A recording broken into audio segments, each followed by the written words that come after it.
some time, I created eye-catching photos to show these products unique features and assure people the toilet seats had never been used. I also took some time to enhance the descriptions and the product listings, and then I also posted them on Craigslist. As for if it worked, well, you're just gonna have to see for yourself. Okay, here I am, back in the parking lot. The woman who is coming to meet me said she just wants to look at the rug. I hope that means she's gonna buy it and she just doesn't want to just kind of like see what I got just for fun. The rug is listed for $60, so if I actually sell it for $60 right now, I'll be past breaking even point. I can get out of the game for good. God, I hope she buys this rug. Please, God. Hi, how are you? How are you doing? I'm doing great, thanks. Good. Look at it, it's got the rubber backing too. It's perfect. Said it was new. Yeah, so I bought a box of Amazon customer returns. It's All right, beautiful. fantastic. Yes, thank you so much. Okay, could you put it in the back of my car? Absolutely. Yes! Yes! Yes! Look at that! 60 bones, baby. I broke even, bitch. I'm out of the game. Welcome to Profit City. As if it wasn't great enough getting rid of that rug and breaking even, those two ladies that just bought the rug were the nicest people I've ever met. They were so sweet. I'm feeling good. I think I'm gonna do this whole thing again. Just kidding. I don't think I'm ever gonna go on Facebook again, actually. In case you're wondering, I did a little rough estimate of how many hours I spent on this side hustle. That way I could calculate an hourly wage for my efforts. It was $1. That's right, Raleigh, $23, and all it took me was 4 months. Honestly, bravo. I did not think you were going to be able to make a profit. And just to clarify, you're not counting the cost of delivery into the cost of the box yet, are you? What? Yeah, it was $75 to get the box delivered, so that was on top of the $350 for the box. So technically, you haven't quite broken even yet. Hey, Danny. After breaking even, I felt like I had done what I set out to do. I made a profit, I proved it could be done, and so I called the experiment complete. I let Laura know I wasn't gonna try to sell the rest of the items, and she wasted no time getting rid of everything else so fast. She wanted to use our garage again, man, so she just put everything up on our neighborhood's free cycle group on Facebook and got rid of it all in like a couple of days. I've been working on this video since July, and she got rid of everything in a couple of days, even the stuff that doesn't work. This video was made in collaboration with Climate Town. They came up with the idea and everything, and they actually made an entire video on their channel about the free returns problem. They did a ton of research. They're a lot smarter than me, so if you want more info on free returns, go check out their video. But that brings us to the charity. So I have a profit of $23, or at least I did, until I sold the very last item, the box, to myself. You don't come across a cool big box like this very often. Who knows what I could do with this? I could make it a little fort. So I'm holding onto the box. Unfortunately, I did get a really bad deal on it.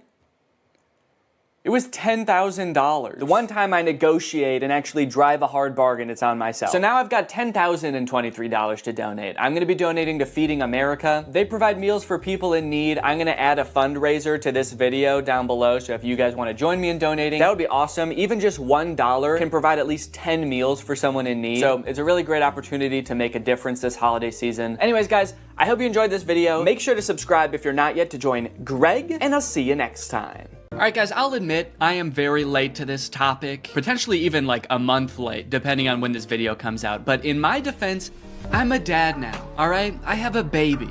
He's 5 months old. I have better things to do than sitting here talking to a camera alone in my room. Like watching Jason Nash live stream on TikTok. All right, Sandra, thank you for the money. Kevin, thank you for the money. Can you guys send me $1 million? Turns out I can do both at the same time though, so now I'm here. If you've been on TikTok lately, there's a good chance you've seen former Vlog Squad member Jason Nash constantly live streaming, compulsively urging his fans to send him money. I know I have. A lot. This man is constantly live. Here we go, 118. Guys, don't forget to follow my podcast, All Good Things Podcast. We just spoke about it. We need... If you enjoyed that 30 seconds of silence, guys, make sure to go check out my podcast. You're gonna love that.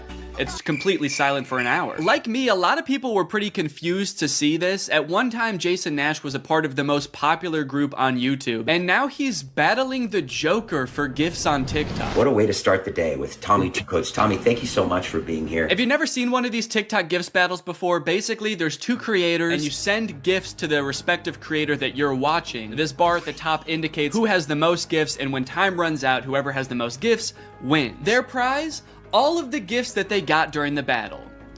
And then the second place person also wins all the gifts that they got during that battle. So needless to say, there's a lot at stake. This is a live stream where Jason is actually battling his wife, Naveen. Why don't you come down in the room? I'll let you in.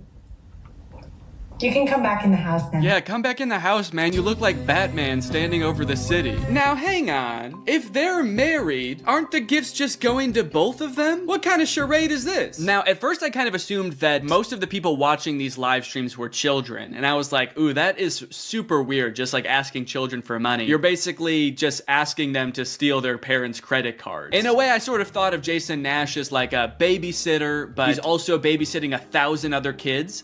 And if you start choking, he's not gonna call 911 because he can't see you. But after tuning into a few of his streams and actually like clicking on some of the profiles of people watching, I realized that it's actually mostly adults, which was very surprising to me. Guys, what are we doing here? Stop that. I promise you there are like 1 billion other better uses for your money than helping Jason Nash's wife crush him in a gift battle. Fun as it may be. The reason I wanted to make this video is because I think that it's kind of a very interesting look at the career span of a creator. It's a pretty new career, all things considered. And like nobody's been a full-time online creator for 40 years. So we don't really know how long this career is supposed to last or how it will evolve over time. So I think it's worth looking at why Jason Nash is here. Between the years of 2016 and 2020, David Dobrik was seemingly at the top of the YouTube ecosystem. What started as David just sort of goofing around and filming his friends as up-and-coming content creators quickly turned into partying all the time, collabing with huge celebrities, huge giveaways, and giant sponsorship deals. And if you didn't watch the vlogs around this time, you might think that David was like the biggest part of them, but it was actually more his friends doing the heavy lifting. David was always behind the camera, and sure, he would laugh a lot, and you'd hear him laugh. But I really feel like the reason people tuned in was sort of to live vicariously through David and experience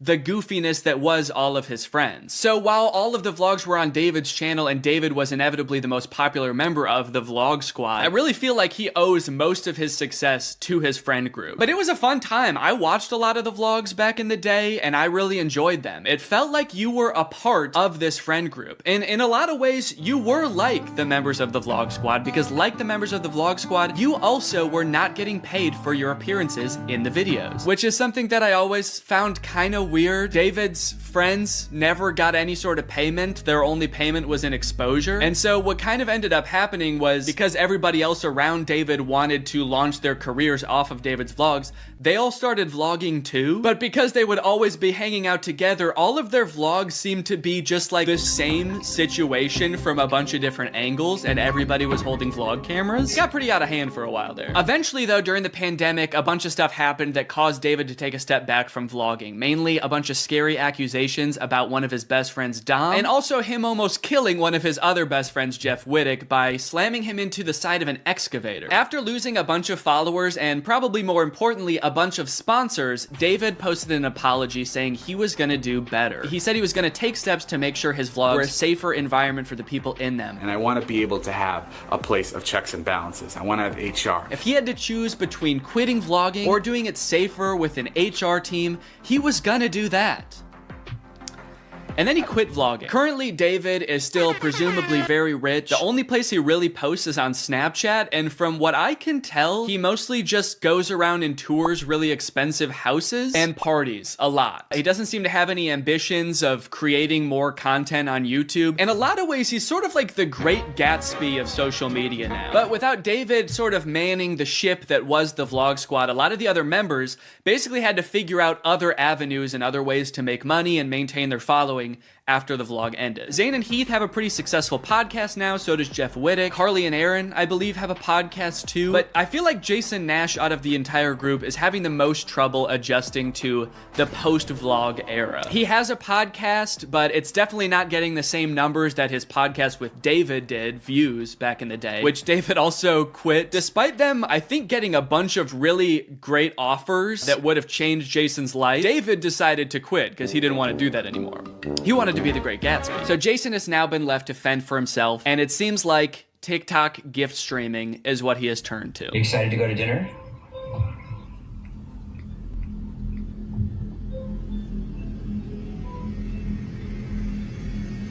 Man, this is content, baby. This is crazy. I didn't know all you had to do is just sit there and stare at your camera and people will just send you money. Why did I write this whole video? So a lot of the response has obviously been kind of cringing at this feeling that what he's doing now is very shady. And I mean, he's not really harming anybody, I guess. It does seem like it's mostly adults sending him money. Obviously, there's always going to be kids online stealing their parents' credit cards, so that's not great. I do get kind of a shady vibe from it just because there literally is no content for you to consume except to send him money. Like, the whole point of this stream is to see how much money Jason can make without having to do anything. That's like the point of the stream. Melanie, thank you.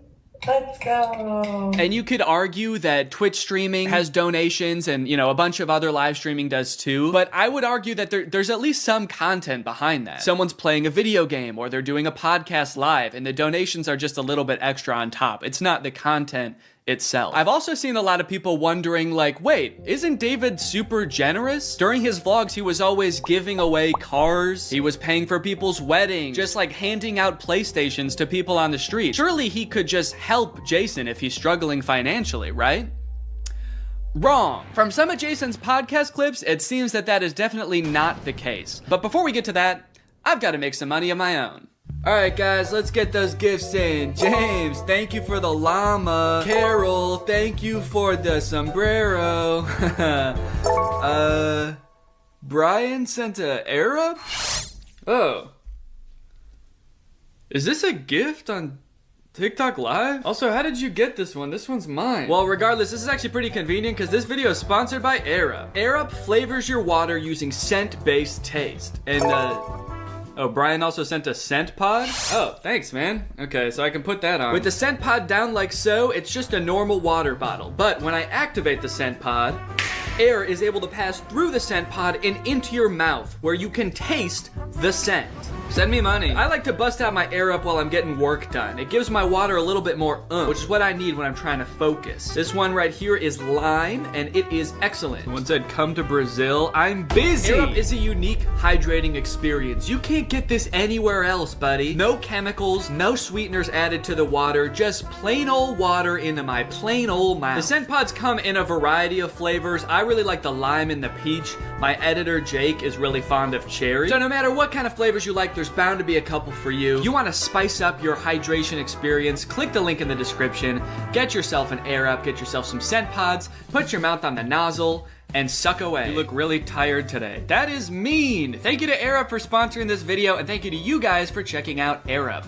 Now back to the video. About a month ago, when Jason was in the thick of his live streaming every day, he posted this podcast where he and a bunch of David's mutual friends talk about how different life is now that David's not vlogging anymore. But the thing is, like, David's in this, like, moment in his life. Yeah, where he can do anything. Where he just parties. Oh no, Jason. The look on your face, man. Jason's like, don't look bitter, don't look bitter, don't look bitter. Where he can do anything. Perfect. He can do whatever the fuck he wants now. He calls me to play pool. And I'm like, I gotta go live, and I don't expect him to understand that. You don't expect him to understand that you have to work to make money? You know he did that too, right? I wouldn't expect him to understand that, man. He hasn't had to work in, gosh, what is it, 2 years now? I hate to say it, Jason, I think he gets it. I just don't think he cares. Like, I'll say things like, I'm losing my house, and he'll be like, oh, but just come play pool. I just don't think he cares. Dude, Jason, haven't you learned anything from being friends with a popular YouTuber? You just told him you might lose your house, and he invites you over. You think he really wants to play pool? Dude, he's probably gonna Mr. Beast you. He's probably inviting you over so he can like surprise you with a new house. He might make you do Squid Games for it, but you have a chance to win a new house. Maybe he'll give you a new car, or, you know, surprise you with his new car like he did that one time. My surprise to you is that I'm buying myself a car. I know, right? That was cool. I will say it is interesting that David seemingly stopped doing the extravagant giveaways once he stopped doing the vlog. I wonder what the correlation there is. That's kind of weird. There was a great TikTok that he sent, which was like some guy. It's just the guy that has like a lot of money and can do anything all day. He's like, "Oh, Diplo's having a party tonight," and like and it's literally like things that David has said. David sent Jason a TikTok of a rich, out of touch guy being like, "Oh my god, dude, this is so me." Dude, look at this TikTok. This is so me. That moment when you're rich and you're partying with Diplo and you're talking about how much you hate Jason Nash and how poor Jason Nash is. Guys, comment below if you found this relatable. But if you think about it though, from 18 to like what, 23, 24. Oh, he was hitting it. He never drank. I don't think he ever drank. Even when we would visit him, we'd be up till like midnight just like watching the edits, just like, wow, he worked hard for 5 years? Let the man party, dude. Please do not burden David's poor gentle soul with your financial woes. Just let the man play pool and play with him, for God's sake. I mean, look, I don't doubt that he worked hard. The dude posted 3 vlogs a week. I'm sure it was a lot of hard work, but you know who also worked hard? Everybody in his vlogs. I mean, that dude just said it himself. They all stayed up with him until midnight watching the edits to make sure they were good. This was a group endeavor. And I know what people say. They say like, well, David gave them the opportunities, you know? He didn't have to make them famous. Yeah, he kind of did. That was like the whole point of his vlogs, was his friends. David wasn't just making them famous because he was a good, generous guy. He was doing it because that's what was working. They made him famous as much as he made them famous. That now it's like the complete opposite. Everyone's like working, and here's him just like, hey, what are you doing tonight? And it's like a Tuesday night. Everyone's working.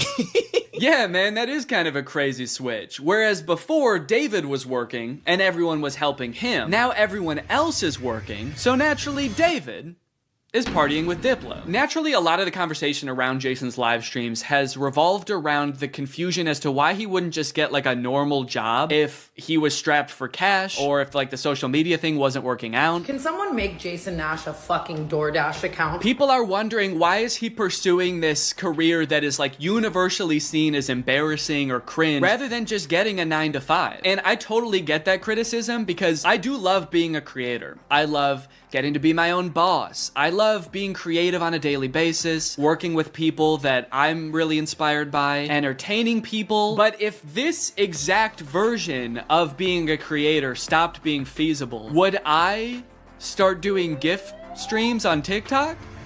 Hell no. And not even necessarily because it's like embarrassing or cringe. It's just that like what I enjoy about being a creator, that does not accomplish. There's no being creative. There's no entertaining people. At a certain point, you like strip out all of the fun parts of the career and you just have only the most superficial parts of it left. Just money and fame. So no, if like this YouTube channel didn't work out anymore, there's a billion other things I would rather do that would be more enticing to me than like gift streaming on Twitch. But maybe Jason likes it.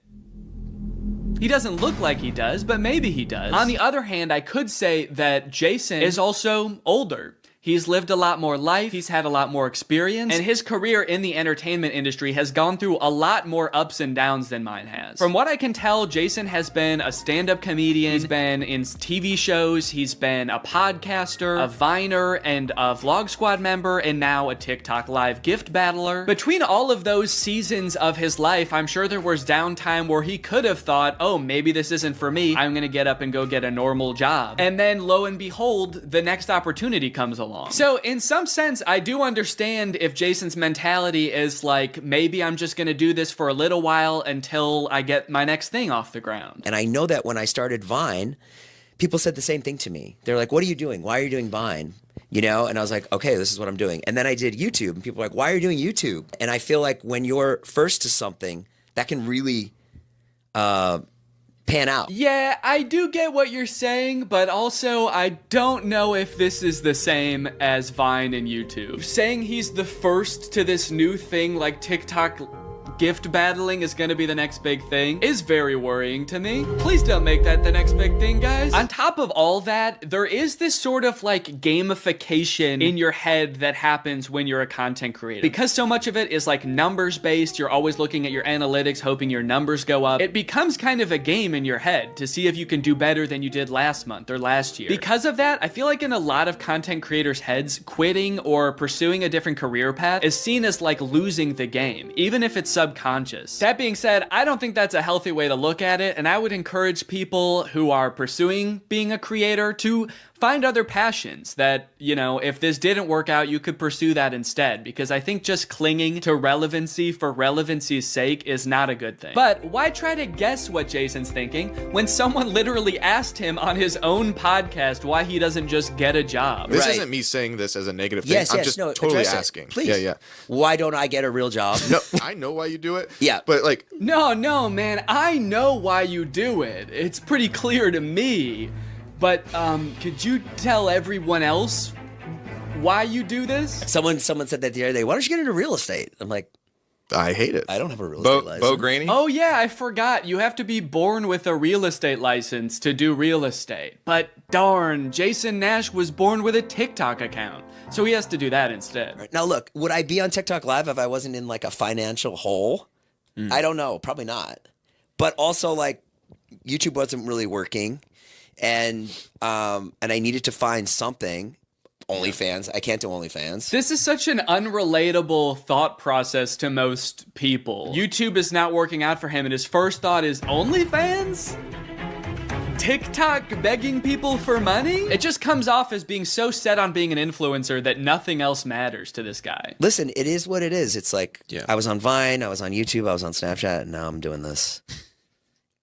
Don't say it like that. Now I'm doing this. I mean, I do like it. No, man, I don't think you do. Not after that. We all saw that. So anyway, it is what it is, and I have to do it because I love it, and it's my favorite thing.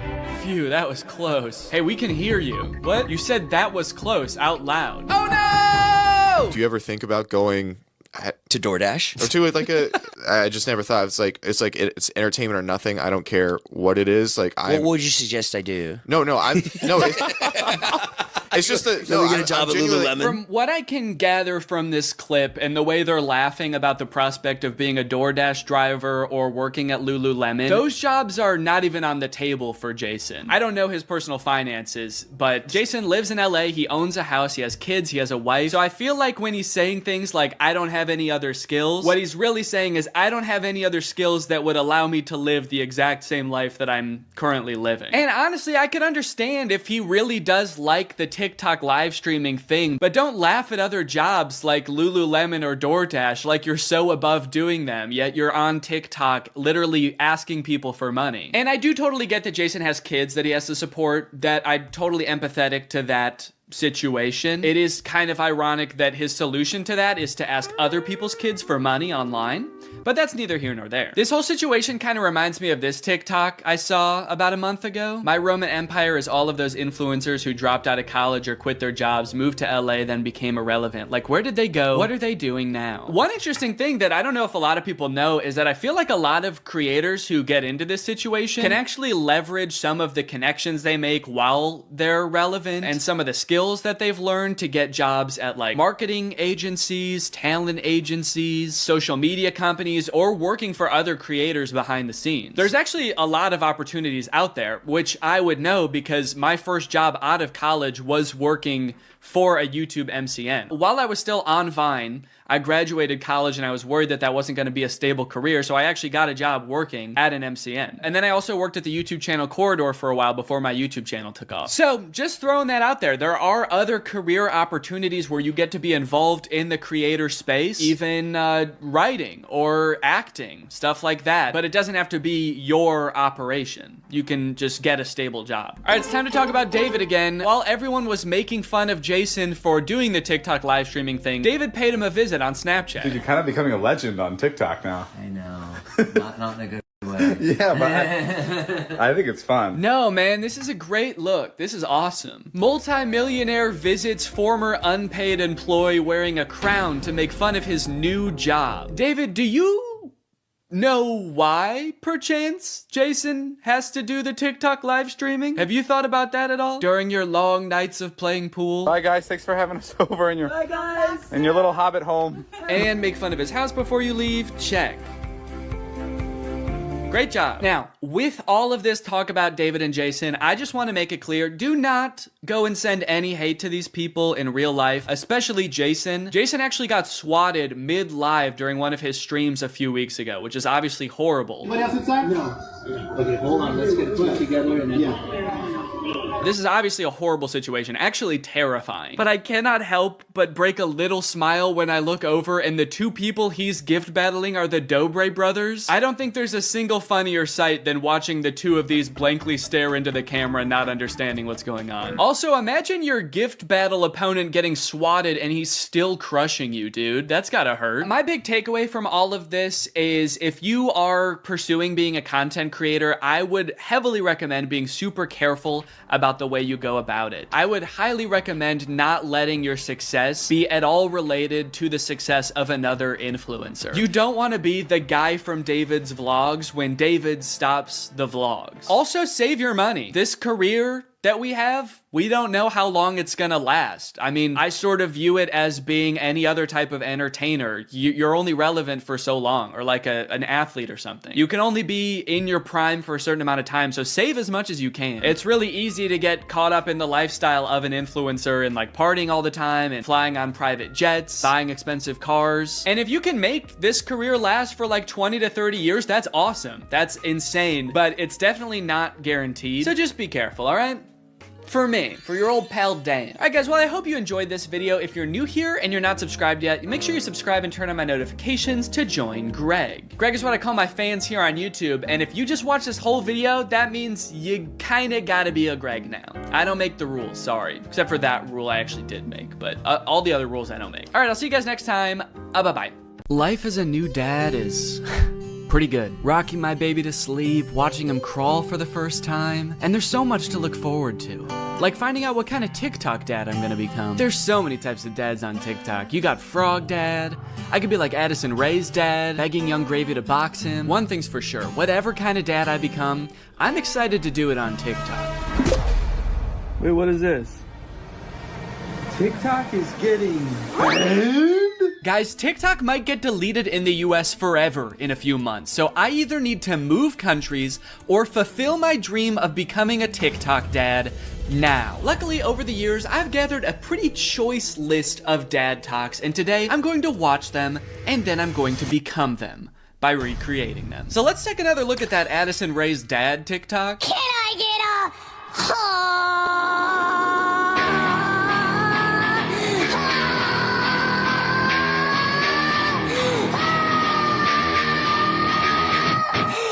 Okay, so this TikTok is from a couple years ago. It's from 2022. And if you were unaware of this situation where Addison Rae's dad wanted to fight famous rapper Young Gravy, I believe it started because Young Gravy made some comment on a podcast about finding Addison Rae's mom attractive. Now, Addison Rae's dad and his mom aren't together and haven't been for a long time, I think. But nevertheless, Monty, that's his name, Monty Lopez, decided to settle the score by getting on TikTok and begging Young Gravy to fight him. Can we meet now? Like today, it's August 9th, 2022. I'm ready and I bet you're not. Only a boxing match. Do you have what it takes? Please, I'm begging you, Young Gravy, fight me, please. I'll let you win. I don't care. You can bring a gun. Just don't kiss her. Also, because of the UMG thing that happened recently where they removed all their music from TikTok, this TikTok is completely silent. I'm guessing it had more of a badass vibe to it when it actually had music, but now it's just kind of sad. But to be fair to Monty, that TikTok was like 2 years ago. The beef has since been resolved, I think, or Monty just realized that Young Gravy was never going to respond to him, so he stopped trying. But let's see what Monty's up to now. What's going on, everybody? Happy holidays. We got some real funny videos that I'm about to show you. Let me know in the comments below which one you think was the fun. Cool, man. Yeah, those are some pretty funny videos. Did you steal them, Monty? Did you steal the videos? Bad, Monty. I like that Monty is compensating for his old videos having no music by putting 3 times as much music as is necessary in this video. I don't really think that this exact genre of TikTok speaks to me. I don't really know if I want to become like the content stealing kind of guy on TikTok. Hey guys, check out this crazy clip I just saw. You're gonna want to buckle in. This is 3 hours long. I should give Addison Rae's dad type dad a shot though, so I'm gonna be recreating that first TikTok. Okay, so I was trying to think of who it would be funny for me to be trying to fight in this video. My first thought, for some reason, was Joe Biden, but I feel like if I posted a shirtless video of me screaming and begging Joe Biden to fight me, I would be investigated by the FBI, the CIA, trying to think of any other 3-letter acronyms, AJR maybe. So I'm not gonna do that. Maybe it would make more sense if I just challenge someone who already does influencer boxing, like Jake Paul. I could make this same kind of shirtless screaming video, begging Jake Paul to fight me. I can't just stop there because Monty didn't stop there. Oh no, no, no. He challenged him, he begged him, he asked him to come to his house right now, and then he also pivoted to just posting silly videos on his page. So I'm gonna try to encapsulate all of that into one video. I also noticed in this video when he stands up, it like, well, one, it says run white boy run at the bottom, and then it also reveals that he has a tummy tattoo. So I don't know if I should incorporate that somehow. Like when I stand up, there's a funny tattoo on my tummy. Maybe it's just a heart that says Jake in the middle. Because I want you to get the vibe from this that I just want to hang out with Jake so bad. I don't care if he's beating the shit out of me or if he's just coming over to help me water my garden. It's actually kind of hard to write this upside down, but hopefully I'm doing this correctly. Can you even see it in the camera? Can you see the Jake? There's an effect on it. Should I use that effect? Gym light? Oh, it's kind of menacing. What other effects could I use? No, okay. Let's just do no filter. No filter or nothing. Can I get a... I didn't like filming that at all. Actually, I hate that. I'm gonna put my shirt back on. Yeah, sorry, I hated that. I'm gonna keep my shirt on, actually. I thought I was gonna do it with my shirt off, man, but I can't do it. I just can't see myself convulsing shirtless like that. I don't even think I want it on the internet, to be honest. I don't want it. Nobody should see that. So it's gone now. I'm just gonna have to live with Jake tattooed on my tummy, and that's just gonna be a secret between me and you guys. Nobody's gonna know that happened. Okay, let's try again. Shirt mode activated. It's hard to press the start button the way I have my phone propped up. The keyboard's kind of in the way here. There we go. Okay, shit. God damn it. Can I get a... That might have been pretty good. I am picking up my phone at the beginning, but I think I went menace mode for sure. Actually, the beginning where I prop my phone up adds some kind of authenticity to it in a way. I don't know if it's like a millennial pause or kind of makes it seem like this video was totally off the cuff. Like I wasn't even planning on recording this. I'm just setting my phone up because I'm getting so pissed off. Well, I guess I'll just finish her up then. Oh, there's still sound. Can I make the sound stop now? Please? Okay, I guess I can't. So is it just gonna be that then? That's not good. That's not funny. That's just weird. That's just me straight up asking Jake to fight. Okay. Maybe I can record it in my camera roll and then add it in the editor. Hey Jake, I just wanted to say, I didn't mean what I said back there. I don't think you're a baby. I think you're awesome. And we don't have to fight. We could just hang out sometime if you want to. Anyway, here's a funny video I found. Okay, now I have to actually find a funny video and add it in here somehow. Funny video I found.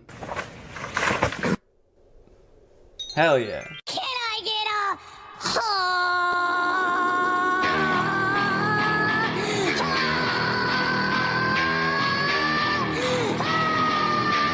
Hey Jake, I just wanted to say, I didn't mean what I said back there. I don't think you're a baby. I think you're awesome. And we don't have to fight. We could just hang out sometime if you want to. Anyway, here's a funny video I found. Yeah, I think it's perfect. And I think it's ready to post, and I'm not worried at all about what people will think when I post this. So I think after I create all the TikToks, we can take a look at some of the responses to them. Okay, next TikTok. My daughter being in a toxic relationship, hashtag POV, a pack sticks up for each other. One of my favorite things about this TikTok is how many people show up. I thought it was just gonna be the dad at first, but then more and more characters keep coming in. It kind of makes the dad seem a little less badass. Like, no wonder the boyfriend's scared. He is severely outnumbered. I also love how the uncle comes into frame by touching the brother's shoulder, but it's obviously just his own hand touching his own shoulder. You know you're in for trouble when you feel your uncle tap your shoulder. You know how uncles do? Now, the weird thing about this one is that I actually don't know if this guy has kids. I actually don't think he does, but I do still think that there's something we can take away from this video. The whole concept of a pack sticking together. Oh, are they wolves? Oh, I think they're werewolves, and that's why it says a pack sticks up for each other. And that's why all their eyes turn blue, this horrifying shade of blue, and the dad has on a wolf necklace. So they must be wolves. They've got wolf eyes. Wolves have blue eyes, right? Oh, wait. They don't. Wolves have brown eyes, it looks like. I must be thinking of huskies. Oh yeah, huskies have blue eyes. Are they huskies? Leave her alone, buddy. Unless you want to get strapped to a sled and pulled very fast over a great distance. If this happened in real life, do you think that the boyfriend would even hear the dad? He's screaming and the dad is whispering. He has a few other TikToks where he plays the role of a dad navigating a kind of tricky situation with his daughter. So I guess this genre is just fantasizing about having like a teenage child and something awkward or scary happening with that child. And also you have to look really badass and you do have to be part dog. Got it, can do. Before I film this one, I actually have a much more important POV I need to film first. POV, that moment when you're sponsored by Opera. Opera makes other browsers look like that evil boy in that last TikTok. All alone and useless. Meanwhile, Opera looks like the family because Opera has so many useful features built in that it's so much more than just a browser. You've got Aria, Opera's native browser AI, which lets you get clear answers instantly. Highlight any term on the web and ask Aria to explain it. The great thing is Aria is connected to the web and can provide real-time information, unlike a lot of other AI models. Tab islands are huge for helping me stay organized while I'm working on a video. If I have several TikToks open, a couple of Google Docs, email, I can collapse them into context-based groups automatically. I don't know what accent this is supposed to be. One thing I didn't even realize I needed until I got Opera was a built-in ad blocker. It makes articles look so much more clean, which actually makes my videos look better, because when I screen record an article, there's not distracting ads all over the place. And it's super easy to turn on with just one click. If you're working on multiple projects at once, you can create entirely separate workspaces that you can switch between easily using customizable buttons on the sidebar. I don't like having a ton of browser windows open at the same time. It's super distracting and hard to sort through. So in my opinion, this is a much better solution. So if you want to check out Opera, then use my link below to download Opera today. Thanks to Opera for sponsoring this video, and thank you to you guys for checking out Opera. Now let's film this TikTok. Okay, so I've been thinking a lot about how I could make this TikTok kind of my own, you know? Take everything I like about the toxic daughter boyfriend TikTok and amplify it. So first thing we're gonna do is the amount of family that shows up. I liked how much it was in the first video. We're gonna double it. We're just gonna have a ton of people show up. We're gonna have the dad, of course, the brother, an uncle. Uncle's here! A second cousin, a third niece, maybe. Also, I think instead of like a toxic boyfriend, the daughter's just gonna be getting mugged. I think that would elevate the stakes a little bit higher. And then, you know, in the original TikTok, they didn't even turn into werewolves. Their eyes just turned blue, which, granted, that would be very scary if that happened to you, but I feel like they were trying to get at something there, but they didn't quite get there. So, in my TikTok, they're gonna actually turn into animals because there's filters on the TikTok that can turn you into animals. So that's what I'm gonna do. And I'm gonna do it now. So I think what would be even cooler than turning into a wolf is if I turn into a horse. And I know that there's horse filters on TikTok. I have one saved here, where if you open your mouth, you turn into a horse. So I'm gonna use this.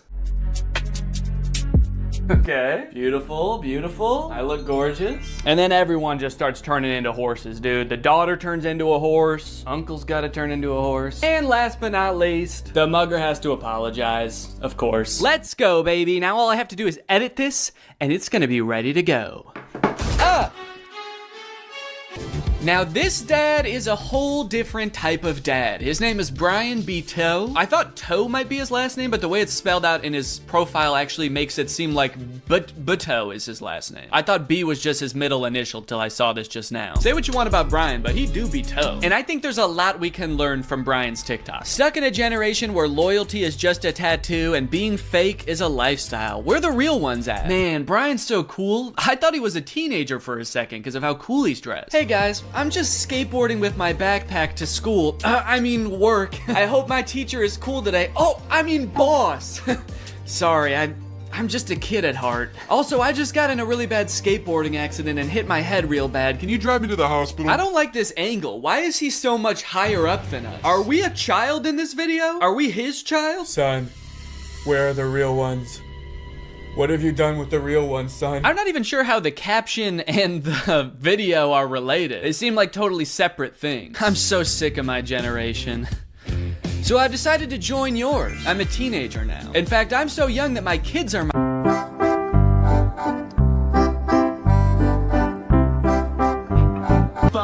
All right. Now, obviously, I don't like this video. I don't like it one bit. But I'm mature enough to realize that I'm not the target demographic for this video. This video is for MILFs. 'Cause you a MILF. And I'm not a MILF. I'm at most a dill.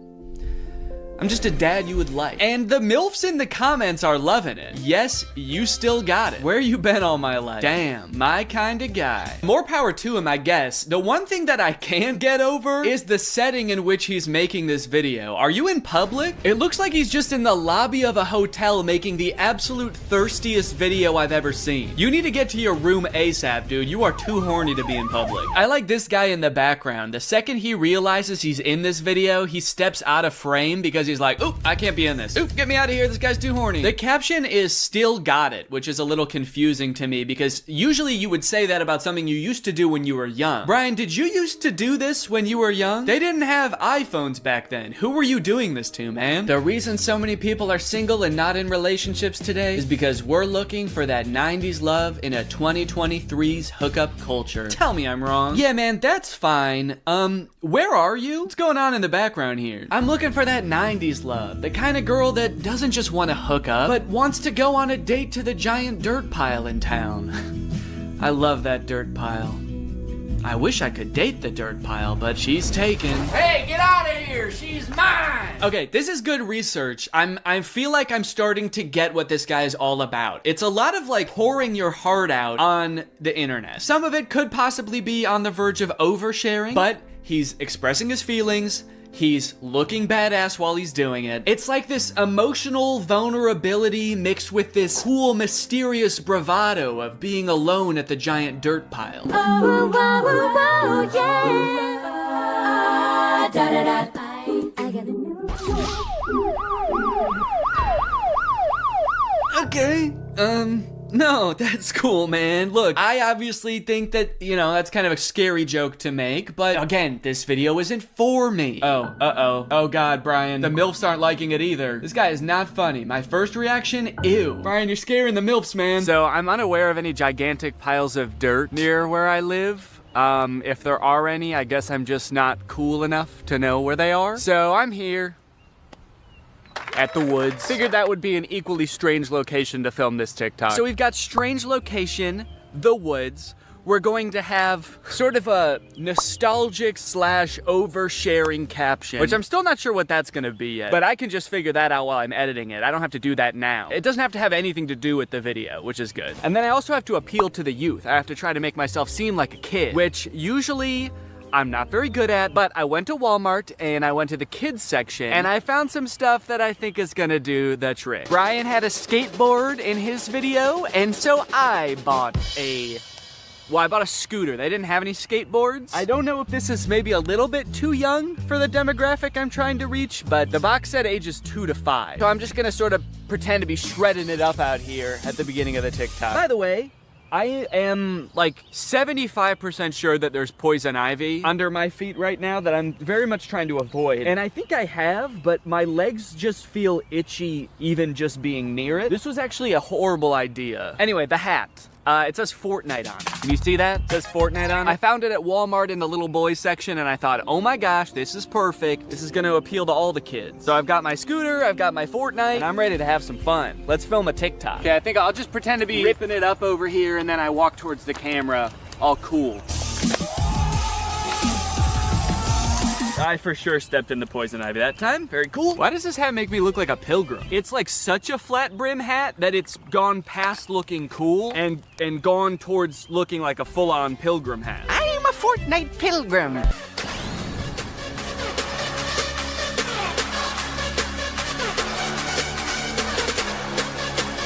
This one's just kind of a fun one. It's just a picture Shaq posted with like 20 seconds of music and then 20 seconds of silence. I don't know.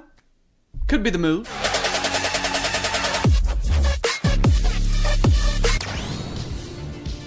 All right, this TikTok is by a dad by the name of My Life, not yours. So in case you were confused, this isn't you.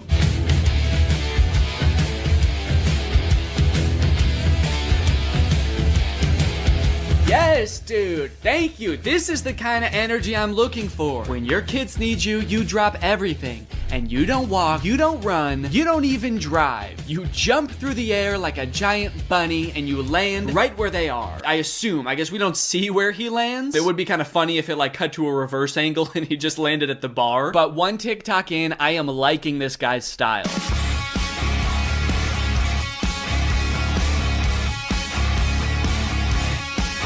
So I guess the way I describe this dad is like action hero dad, mystical sorcerer dad. Either way, he's killing it, and I really like his vibe. He's always getting himself into insane situations like this one. Happy Easter, everyone. Something so funny about how nonchalantly he says Happy Easter and then teleports himself into the UFO and kamikazes himself. Like, did he know that was gonna happen? Based on how chill he was, I kind of feel like he didn't. Happy Easter, guys. Oh, what the fuck is happening? What the fuck? Ah!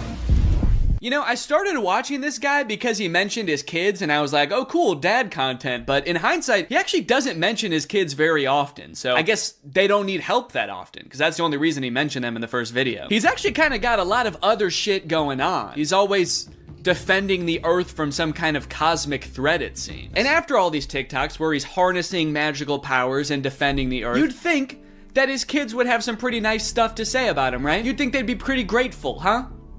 Wrong. As dads, you know, we give and we give, but are we ever truly appreciated?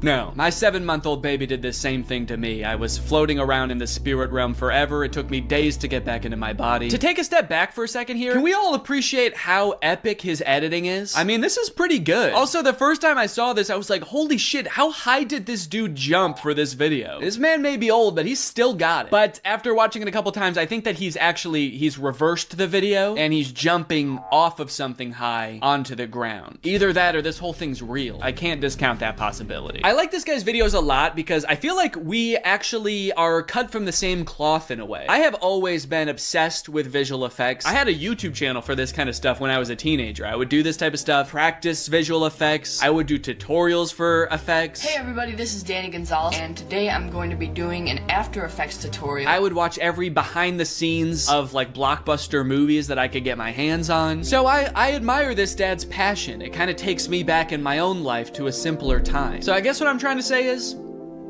I'm pretty excited for this one. My favorite of his TikToks was the UFO one, so that's the one that I want to replicate. I'm gonna have like a UFO or a giant spaceship in the background right here. I'm gonna walk up and I'm gonna teleport onto the spaceship and blow it up or something. One thing I really want to replicate is how casually he did it. Like he didn't even know that it was about to happen. I think I just want to kind of like casually stroll up to the camera, kind of maybe wink at the camera. Or no, winking would imply that I know something is gonna happen. Maybe I'm just having a stroll, having a great day, and then I teleport up to the UFO. Would it be funny if I teleport without my clothes? That would really make it seem like I did not know this was gonna happen. Or maybe I did, but at the very least I thought I'd be able to bring my clothes with me. Like you see me teleport and my hoodie is still here and it just drops to the ground. And then how should it start? Should it have something to do with like when my kids need me or something like that? The caption could say something badass like when our way of life is threatened, I'm the man for the job. And then I teleport buck naked up to the UFO and am immediately shamed by the aliens for my tiny butt. All right, let's try this.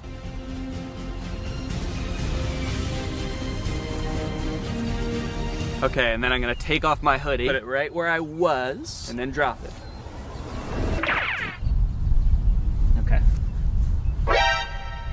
There was a person walking by while I was doing that. What do you think she thought? What sense could that possibly make to the average person? Maybe she knew what I was up to. She did look kind of older. Maybe she has a husband that does this kind of thing. All right, well, I'm happy with that. Also, I want to go home.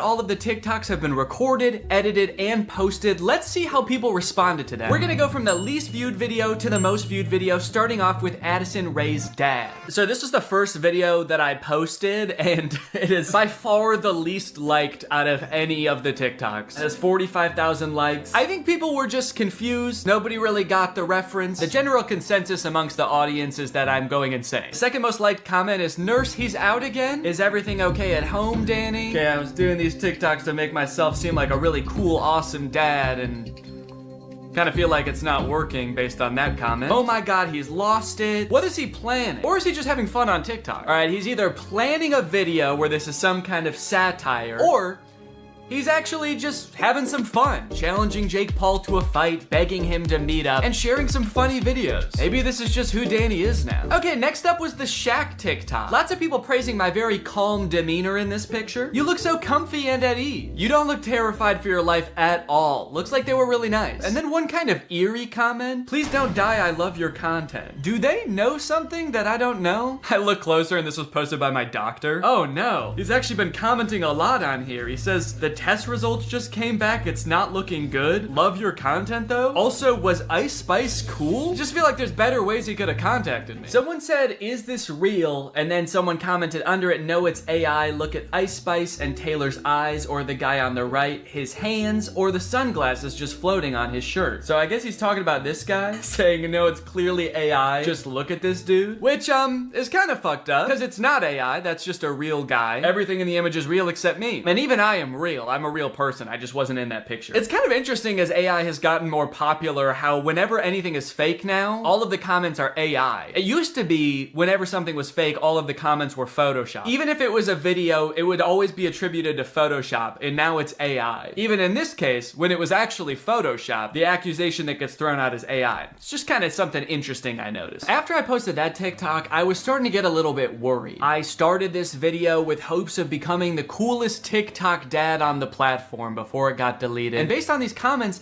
I was beginning to worry that being a good dad didn't have anything to do with TikToks or Ice Spice. But don't worry, the comments on this UFO video fixed all of that. "Thank you, Danny," we all say in unison. "A modern Shakespeare brought tears to my eye. I saw this on the news, so heartbreaking. Thank you for saving our children, Danny." Wow, this gave me chills. The things we'll do to protect our children. I mean, I don't exactly know what you did in this video, but thank you for doing it. You definitely did something to protect our children, I think. I would unironically watch this as a movie. Yeah, this TikTok was good, but I just wish it took 2 hours. "Oh, Danny, where do I even begin? You are the light to my world. You are the sunshine, Danny, my only sunshine. You make me happy when skies are gray. You'll never know, dear, how much I love you. Can't talk, saving the world." All right, second place, the silver medal of dad TikToks goes to the Scooter in the Woods TikTok. Raking in a whopping 1.1 million views, 295,000 likes. People are really vibing with oversharing strange location dad. One fun thing about posting all of these videos is seeing people comment trying to guess what the video I'm working on might be about based on all of these seemingly unrelated TikToks. None of them have anything to do with each other, so people's guesses were all over the place. But the most common guess, and the one that had the most likes on this particular post was, I'm guessing these videos are him doing AI prompts and seeing which ones go the most viral. Which I think, in a way, goes to show how far AI has come, where I'm replicating real videos that people have made, albeit adding my own little comic twist to them, and people assume that they were generated by an AI. It either goes to show how good AI is, or how bad I am.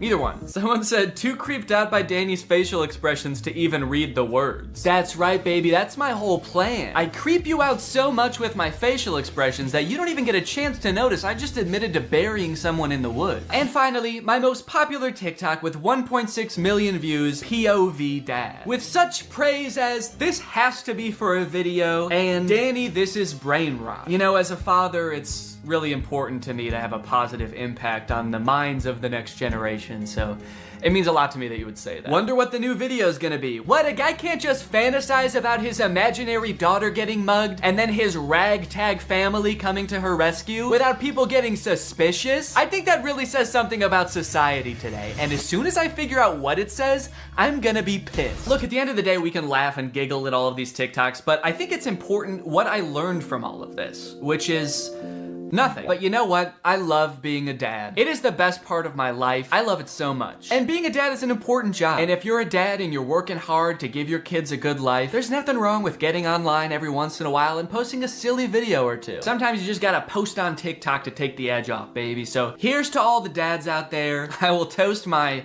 Dr. Pepper Zero to you. Clink! Alright, well thank you guys for watching this video. I hope you enjoyed it. If you're new here and you're not subscribed yet, make sure you subscribe and turn on my notifications to join Greg. I'll see you guys next time. Bye-bye. Stealing content. When is it okay? When is it just inspiration? When is it just hopping on a trend that everybody's doing? When is it not okay? Is there a gray area in between? What about this guy? You cannot make this up. You cannot make this up. You can't make this up. He's stealing the same intro over and over from himself. Do we have to help him? That guy found one intro and shirt combination that he's convinced makes his TikToks go viral, and by golly, he will never change it. You can't make this up. As a creator and a viewer of content, blatant stealing is something that makes me so mad, but what's even worse is how seemingly easy it is to get away with it, and how, like, it just works. Like, you can just become a content thief and make so much money. It at least shouldn't work that well, you know? But as you will see today, it is a very viable content strategy that is being used by a ton of YouTubers, big and small. Today we're going to take a journey through the various forms of content thievery until finally ending at the undefeated final boss of content thievery, Brent Joseph Rivera.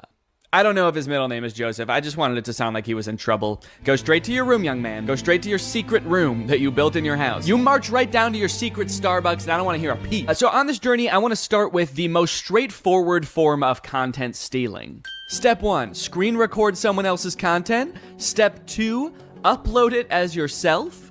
And step 3, profit? You might think that pretty much all people would agree that this is at the very least shady, but you would be surprised the lengths some people go to justify it. Okay, this video I'm about to show you, I've already talked about on my second channel a little bit, so I'm gonna repeat myself slightly, but I think it's very important that you learn about this type of influencer called a clipper. In the life of a $20,000 a month TikTok clipper, first thing I do when I get into my office is write down my daily goals. Today I wanted to get 1 million views in a day and make at least $500. This guy makes business sound so easy. You can just write down how much money you want to make that day.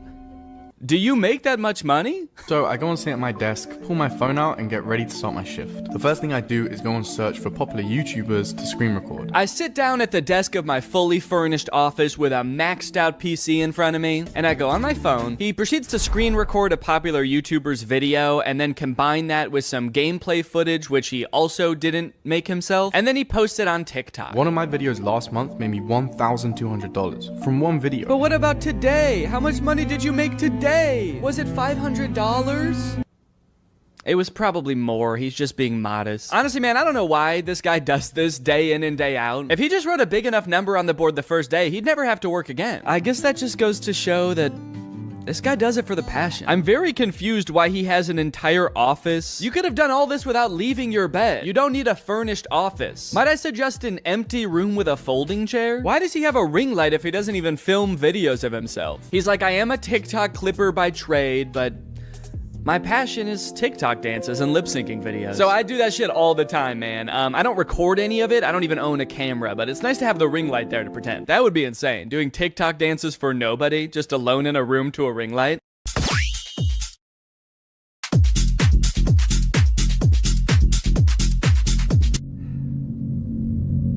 Anyway, gotta get back to clipping. Now, before we go and call this guy lazy or uncreative, I do think it's important to note this guy actually does make original content. He makes TikToks and he does use a little bit of AI, but at least he's not stealing from another creator. So maybe we should check that out before we judge. POV, you're a TikTok clipper making $20,000 a month using just his phone. First thing I did today was go and take a look at the view because I've decided to wake up in Malaysia just because I can. After going into the bathroom, completing my daily routine, I put my shoes down and I get ready to head out the door. I wanted to go check out some of Malaysia and kind of see what it has to offer, so I had a look around the hotel just to see what I could find. The views around here are insane, and they even had a pool on the roof, but the heights made me start feeling a little bit sick, so I decided to go back to my room and get ready to start my shift. Okay, this whole video is like a minute long, and this whole section is all before he shows the content that he's making. A lot of these kind of digital nomad types pick jobs where they don't have to do too much work and they earn passive income so that they can travel the world, experience life. It sounds pretty fun. But I feel like from this video, this guy like hasn't figured out how to do that yet. He's like, okay guys, here's my life as a content clipper. I get up, I go to the bathroom, then I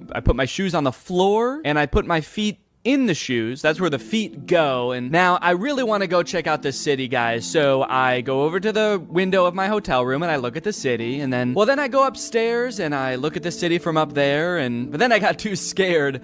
So I went back downstairs and I looked at the city from my window again. Create a ChatGPT story. First prompt I put in is I tell it to generate me an Asian baby. After it does that, I ask it to make it eat rice.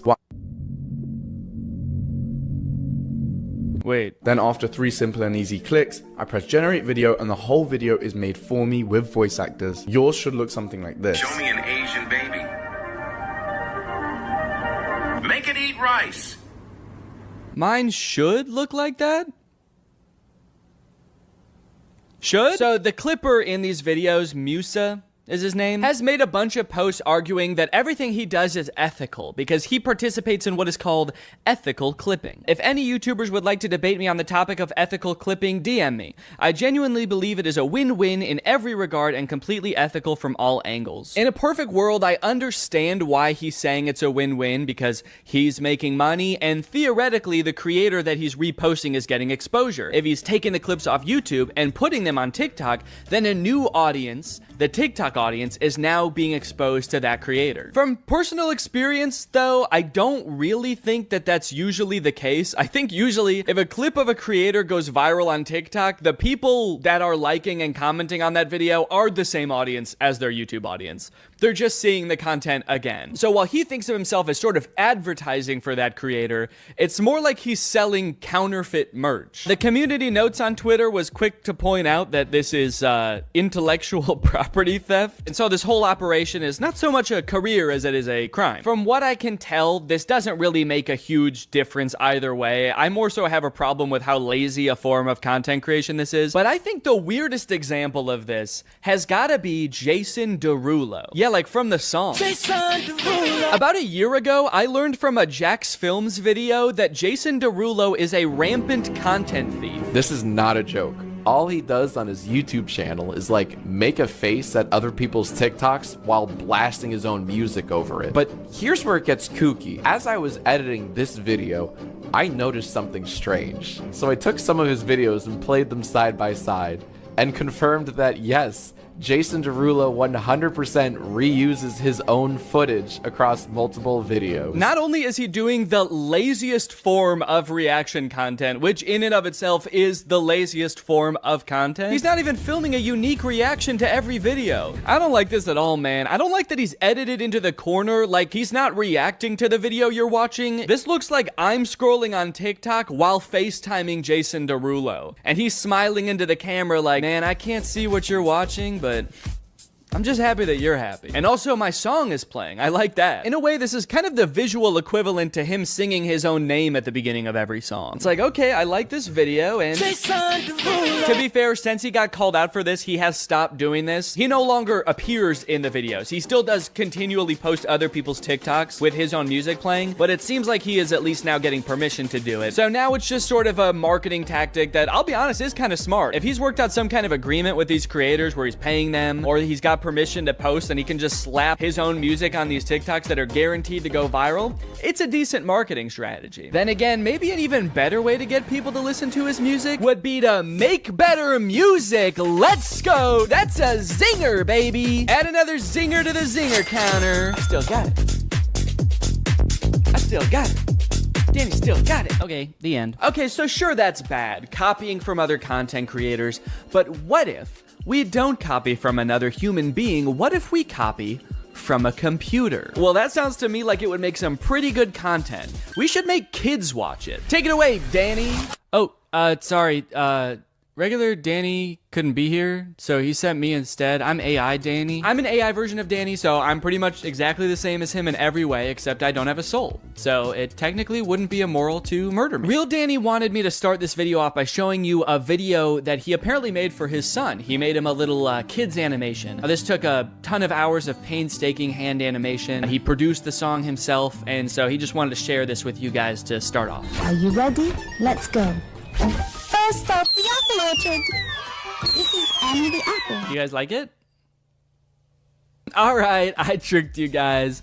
Regular Danny didn't really make that video. It was actually written and created totally by AI. Isn't that hard to believe? What you just watched was the end product of a tutorial that there's a bunch of on YouTube right now. Create faceless kids animation YouTube educational videos in minutes with Canva and AI. How I make faceless kids songs using AI in under 20 minutes. I love how all the titles emphasize faceless. For a kids animation song, that feels like it goes without saying. Like in this tutorial, she's making a song about animated dogs, little corgis up on the couch. Are there methods of doing this where I might accidentally show up in the video? 3 little dogs sitting on the couch.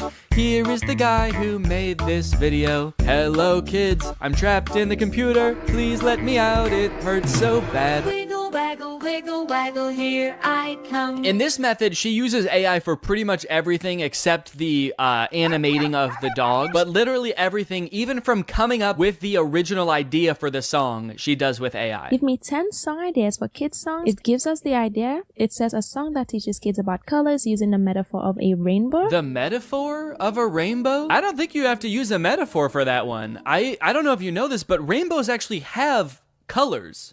Like a lot of them. So now the next thing you need to do is generate the song. So in order to do this, you need to grab your instruments and the choir, get your mic ready. Hold on, don't click up. I'm just kidding. You don't need to do that. We'll copy this spot, which is the idea of the song, and then you'd paste it in. And then the other thing you need to do is describe the vibe and the genre of the song. So in order to do this, you'll come back to ChatGPT. So this process is really awesome for me personally because as you guys know, I'm really passionate about creating kids songs, but I just don't want to have to learn how to come up with the ideas or write the songs, or make them. Would you guys say this is a good career fit for me? Take a listen to the first one. There's one little puppy sitting on the couch. Wiggle, waggle, wiggle, waggle, here I come. Okay, yeah, that sounds great. So she typed in something like a counting song about puppies sung by a ghost. Kids love that. Kids love ghost voices. Ooh, it has a little bit to it. Ooh, it's got a little beat to it. Just makes you want to dance. I were a kid and I heard this, I would so be dancing to it. Like, me too. The beat is so good. The voice is clear. If this is the one she's showing because the voice is so clear. The voice is clear. What are all the other ones that she skipped past showing us? What do those sound like? I could goof on these AI songs and how bad they are until the cows come home or until there's 5 dogs on the couch. But as I feel like we keep hearing time and time again, this technology is only getting better, and someday this AI might be able to generate a song that's totally indistinguishable from one made by a very stupid person. But even if you're like totally on the side that like AI art is just as much of art as human art and it doesn't totally destroy the point of art, we can still all agree it's not there yet, right? We can all agree that wasn't good music, right? Wiggle, waggle, wiggle, waggle. It sucks because, like, what if someday it is really good at it? What am I gonna say? Like, no, don't use this shortcut to make a song in 20 minutes for $0 that a human probably would have had to spend like a day on and maybe work with a music producer, which is expensive. But what I will say is that not only are you probably doing a disservice to the poor kids who are left alone long enough to fall down this weird rabbit hole of content that you make, you're also doing yourself a disservice. If you're an entrepreneur and you're looking for ways to make money for little effort and you pick this, which is basically just clicking buttons on a computer, essentially just helping a computer do its job. Someday, the computer's not going to need you anymore. So you can keep looking for new ways to, make money from home with zero effort and gaming the system, or you can realize that maybe not everything is about making as much money as possible for as little effort as possible. Maybe you should pick something that makes money and you like, and you find fulfillment from. Also, and no one's gonna watch any of these videos. This is Annie the Apple. None of these videos that these people make in these tutorials are gonna get any views. Kids content is so oversaturated on YouTube because everyone thinks they can make billions of dollars by making kids content. And the stuff that is getting views probably doesn't sound like it was sung by a voice that came to me in a dream. A lot of times I feel like the people who make these tutorials usually make more money off of the tutorials than the thing that is supposed to be making you money. And now that everybody knows how to do this and it's accessible, it's gonna become even more oversaturated. Hi, I am an orange. O-R-A-N-G-E spells orange. Hi, can you guess what fruit I am? Apple! Apple! How can we copyright the song we created? You didn't create... What? You'll notice in this video a lot of the lazy content that I'm talking about, in fact, pretty much all of it, is geared primarily towards kids. That's a bit of a disturbing trend I've noticed. Why is it that the laziest people try to make content for kids? Is it because they know kids are a little bit dumb and will watch anything and are easily tricked? Yeah, it probably is. I'm not gonna give you time to think about it. It is. It's just slop. It's so lazy. And I hope the people who are doing this realize that soon. Realize that people don't want to watch these videos, because I can't imagine any of it is doing well. And I also hope that you realize that today's sponsor, Rocket Money, has helped save its customers up to $740 a year when they use all the features, with over $500 million in canceled subscriptions. Have you ever forgot that you were paying a subscription fee for a service that you don't use anymore? That's happened to me more times than I care to admit. I'm always signing up for subscription services for like new editing software or different tools and plugins, and I don't know why I'm like addicted to it. I'm just kind of addicted to the thrill of paying $30 a month to do something that sure I could have done in Final Cut Pro but would have taken a couple extra steps. But luckily today's sponsor, Rocket Money, is here to help me and you, and also real Danny. That's right, I'm still AI Danny. I didn't forget that. Rocket Money is a personal finance app that helps you cancel subscriptions, lower bills, and manage your own money better. I've used Rocket Money to help me cancel several subscriptions, most recently this suite of plugins in Final Cut that I used once and then never again. It takes the brain work out of it because Rocket Money safely and securely identifies reoccurring charges and cancels unwanted subscriptions for you. The best part is that you can cancel right within the Rocket Money app. You don't need to call customer service for this random software you downloaded. You don't need to jump through all their hoops of answering surveys. I also love that I can create budgets within Rocket Money. Rocket Money analyzes your spending habits to create a personal budget for you. It automatically monitors spending by category. So if you're spending a little bit too much money going out one month, Rocket Money can send you a notification letting you know. So to save more and spend less, join the over 5 million Rocket Money members today. Go to rocketmoney.com/Danny or click the link in the description to get started today for free, and you can unlock even more features with premium. That's rocketmoney.com/Danny to get started for free. Thanks to Rocket Money for sponsoring this video, and thank you to you guys for checking out Rocket Money. One underrated part of becoming a content creator is developing your own unique style. The vast majority of creators, when they start out, are just kind of a worse amalgamation of all of their inspirations. For me, it was probably The Lonely Island and Jake and Amir with some Bo Burnham mixed in there. But over time, you start to make certain creative choices that distinguish you. Types of music that you choose for your video, the way you tell jokes, the name of your fan base, maybe even your thumbnails have a distinct look to them. I love it when creators take another step in developing their own personal style. A lot of people call it a brand. I think that sounds very corporate. To me, it feels a lot more personal than that. You're choosing what the best way to express yourself is. But unfortunately, this gives way to a completely different kind of copying on YouTube. Not copying content, but personality. What's up, goobers? The YouTubers stealing other YouTubers' personality situation is crazy. It's crazier than a gopher going up my butthole and coming out of my mouth. To start off this discussion and kind of illustrate what I'm talking about, I'm gonna give kind of a niche example, but this is a song called Deep Space Samurai. I first started hearing this song in the intro to Ryan Trahan's YouTube videos. My birthday is this weekend. I'm going to 3 iconic theme parks this week to go stay in the most strange Airbnbs. He first started using it in his shorts, and then he started using it in his full-length videos. And over time, to me, it sort of started to become like a theme song for Ryan. He uses it in a bunch of intros, and so when this song was playing, you knew it was a Ryan Trahan video. But within a couple months, because Ryan's videos are so popular, other creators have started taking that song and being like, and it's my theme song too. Today I'm building a secret zoo in my house. Today I'm building 50 secret rooms you'd never find. Today I'm building 3 amusement parks in my house. This dude, Ben Azalart, has taken the song that Ryan uses in his intros and has probably in recent months used it more than Ryan has. This might be a really niche example, and this might be something that only I notice, but to so deliberately take a song that is part of someone's like identity online and just be like, that's mine now. In fact,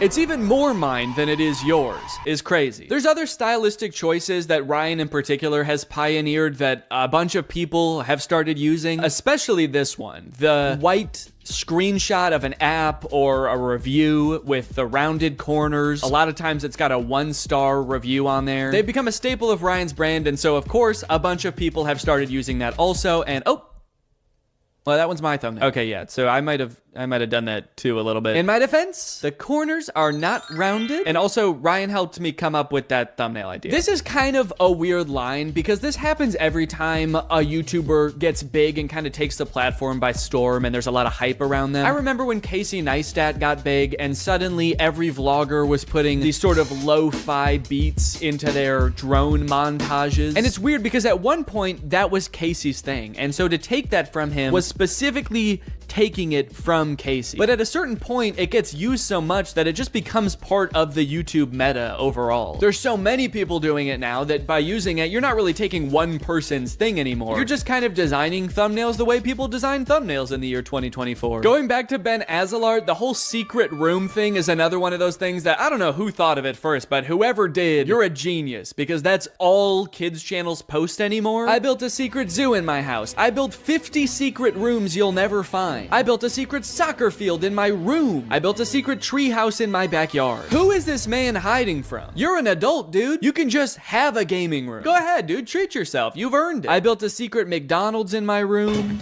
Yo! Wow. Looks just like a real McDonald's. This type of picking up one thing or element about a YouTube video that made it popular and just beating it to death and a ton of channels copying it just makes YouTube so boring. Like putting I survived at the beginning of every title, even ones that make 0 sense. I survived $1 versus $100,000 hotel room. I survived America's largest hotel room. I survived the world's only 7-star hotel. That moment when the hotel room is so large that you die.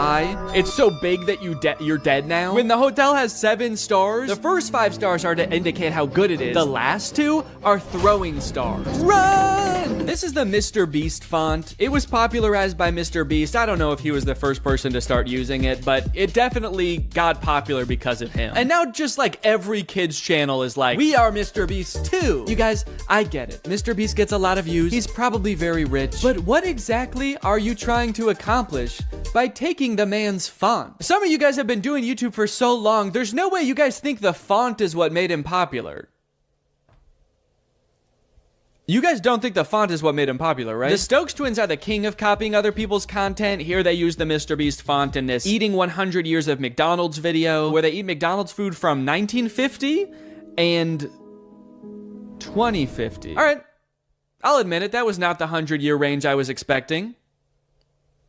You guys know what year it is, right? The Stokes twins have gained 90 million followers by basically copying everybody's ideas and trying to be Mr. Beast clones. Mr. Beast's channel banner says subscribe for a cookie, and the Stokes twins channel banner says subscribe equals cookie. Stokes twins, do you think that that is why Mr. Beast has as many subscribers as he does? Because he promised cookies? I think a lot of this comes down to blatant and shameless stealing. Some of it might come down to what Little Joel calls in a video algorithm folklore. What interests me is this one particular moment where Ludwig says this about uploading YouTube videos. One quick key, by the way, if you guys are ever uploading videos. They'll use whatever the video's file name is for the algorithm. I have heard this claim a million times. I heard it when I was just getting my YouTube channel started. And what's odd about it is that there's never been any evidence at all that this is the case. Because so many YouTubers see the algorithm as this like weird entity that works in mysterious ways, it does seem like it could be possible for creators to believe that the font you pick in the thumbnail really matters because the algorithm uses it to sort your videos. Or maybe putting "I survived" at the beginning of a title of a video of you having like the best day of your life helps trick the algorithm into thinking that you are Mr. Beast. And for people whose entire livelihoods is YouTube, and maybe they have a ton of employees and so every video has to be a banger, otherwise you have to let people go, maybe you're more likely to cling on to some old wives' tales of YouTube. Or maybe it's just blatant stealing. Maybe they just want to confuse viewers into thinking that they are the person they're stealing from, a la ratatouille. This type of thing always happens on YouTube and probably will always happen. And my biggest gripe with it is it just makes YouTube so boring, you know? Boring,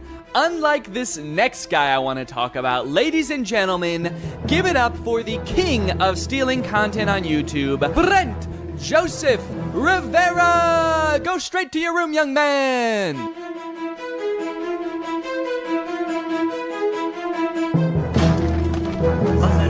Come on, I'm dead. I'm watching TV. What's up, guys? I'm recording this part of the video from the secret gaming room I built in the White House. It's very possible you've seen videos about Brent Rivera stealing content before. He's been doing it for years, and I think he's the final boss of content theft for 2 reasons. Number 1, the way he steals the vast majority of the time is just pure plagiarism. It's not like he's re-uploading other people's content. He's using other people's ideas, but pretending like they were his ideas. And 2, longevity. Brent has been making content since Vine. I really feel like he should know how to come up with his own ideas by now. Like I said, we all start out taking inspiration from other people, but like, I think you've been doing it long enough where you don't have any more excuses, Brent. You gotta kind of learn how to make videos on your own. And it actually is strange because he copies from other creators a lot, but sometimes he does come up with his own videos and makes original thumbnails, and they do decently well. So why does Brent still resort to stealing so often? Does he just do it for fun at this point? Like for old time's sake? In a way, he's kind of like the Hamburglar of YouTube. He's like, I just am a thief. I don't know what you want me to do. It's part of my identity. I could choose not to dress like a burglar and wear a little burglar mask, but I prefer people know. Oh, you want me to change? You want me to stop being a burglar? It's my fucking name. Why didn't you tell Ronald McDonald to stop being a clown? Or Grimace to stop having a big juicy purple ass? That's right, you wouldn't. Brent practices a strategy on YouTube that unfortunately is pretty popular right now, where creators will scour other YouTubers' pages for their most popular videos and then just remake them. Same title, same thumbnail, nothing changed. This method, unfortunately, does work really well. One time, Brent copied my friend Eddie's thumbnail down to almost every detail, except he just changed what kind of restaurant he was going to. This is a weird example, because it's literally the same thumbnail, but he did change it, technically. While Eddie's video asks, what toll will it take on me to eat at the same kids' restaurant in different locations over and over for weeks? Brent's video asks, how sick would it be if I ate a bunch of really good food? I'm going to every single Gordon Ramsay restaurant in America. The answer will shock you. First impressions, this restaurant is sick. Wait, that didn't shock me. That's exactly what I thought was gonna happen. It's sick. Hi, Brent. Hi, Drew. It's Gordon. Oh, there's no way that's you. Of course it's me. That's why I'm FaceTiming you live. Listen. Why did he say it like that? Now I feel like he's not FaceTiming them live. Now, to be fair to Brent, he actually did credit Eddie in the description for using a similar thumbnail to him, but then he deleted that credit and changed the thumbnail to be copying this YouTuber instead. Brent, what's going on, man? Are you okay? He's like on a mission to copy as many YouTubers as possible. He can't even copy one YouTuber per video anymore. Now, while his thumbnail stealing is pretty bad, to give him credit, the actual videos themselves are usually pretty different. They're mostly just scripted sketches like this video, I expose the world's most evil teacher. This thumbnail is copied from a Rebecca Zamolo video, and in her video, Rebecca is testing 1-star teachers to make sure they never teach preschool to her daughter. Today we're exposing the worst rated teachers. Zadie is going to be going to preschool soon, and we cannot let her get taught by any of these horrible teachers. Still don't really know how that works exactly, but Brent's video is about a principal of a middle school who tells Brent that if he can spend the entire day with the world's strictest teacher, then he can become principal for a day. Last week, the principal of the world's strictest school proposed a bet that if I spent a full day with the world's strictest teacher, he would let me be principal for an entire day at Iron Will Academy. I don't know why the principal is making this offer to Brent, a man in his 20s with none of the relevant training. Perhaps more concerning though, I don't know why Brent is so eager and determined to become principal of a random middle school. I don't know about you guys, but I'm scared to find out. About what? Stop! This is the last person I want to see on my weekend. The last person you want to see on your weekend is the principal of a middle school you don't go to? Guys, you're all adults. He has no power over you in this circumstance. Just tell him to fuck off. Do it. Tell the principal to fuck off. In this kid's video, tell him to fuck off. So they end up spending the day with this strict teacher, and sure, she's like mean to them, but honestly, I would be too. I wouldn't want these 3 strange boys becoming principal either. Ow! What? Oh my god! Why are you slapping me in the face with a hot dog? Because it's funny. What?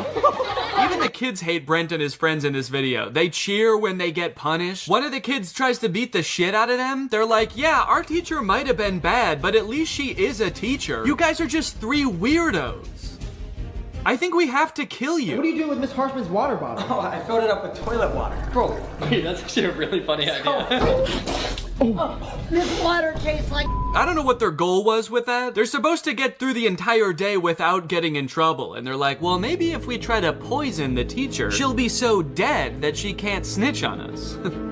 It's the perfect crime. So strange plot and bad morals aside, it is just a scripted kids video. They're decently well produced for a YouTube video. I mean, Brent hired actors, rented a location for this. Outside of the content theft, Brent truly is working hard to make the world a different place. On TikTok, on the other hand, he actually does just steal videos completely, word for word, shot for shot, no credit given the vast majority of the time. But actually the most confusing example I've seen of Brent stealing content, and the one that has stuck with me the most for whatever reason, is his music. Brent occasionally posts comedic music videos, and I guess I have the assumption that when a YouTuber starts releasing music, it's kind of like a passion project for them. You know, maybe your regular videos have become too much of a full-time job when they used to be a hobby, so you start exploring new creative outlets where you can let your real creative spirit shine.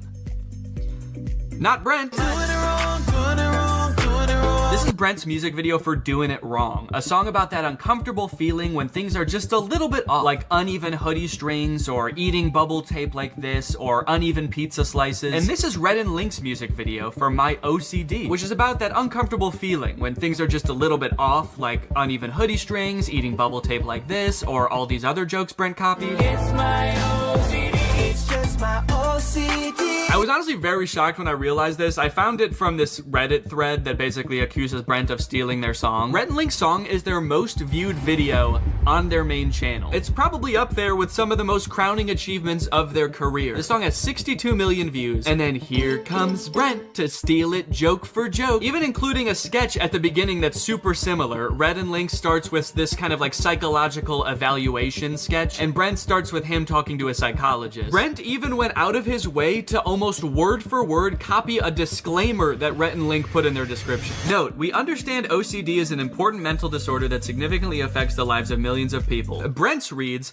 important note. I understand that OCD is a serious mental disorder that significantly affects the lives of millions of people across the globe. Now, I should point out that the thumbnail and title copying Brent Rivera does is in no way limited to Brent Rivera. This happens a lot on YouTube. It's actually a pretty big problem, I would say. It seems like almost every big kids channel does it, but even creators you wouldn't think do kind of just take other popular ideas all the time. Even creators that would like you to think they don't. I don't know if you guys know who Eric is, but here he is in a video calling out Brent for stealing his thumbnails. Brent Rivera, you are most likely to copy my thumbnails. And then here he is stealing a thumbnail. Here's Mr. Beast copying a thumbnail almost exactly. Brent particularly has done this so much and been called out for it so many times that I'm actually kind of amazed he hasn't let the criticism get to him or stop him. Brent probably has enough money to never have to work again. He probably has a ton of people working for him who could be coming up with original ideas around the clock. But instead, he insists on copying other creators. Maybe copying content is just so fun that he literally cannot stop. Well, I intend to find out. On day one, I followed Brent on TikTok and YouTube, turned on his notifications, and as luck would have it, on the very first day, he posted a TikTok. Oh wow, this is a nice car. Thank you. G-Wagon, AMG. Here, hop in. My ex had one of these, but I think it was fake. Fake? So fake? What do you mean by fake? Well, his is really high up. It was kind of easier to get into this one. Did it by chance say 4x4 anywhere?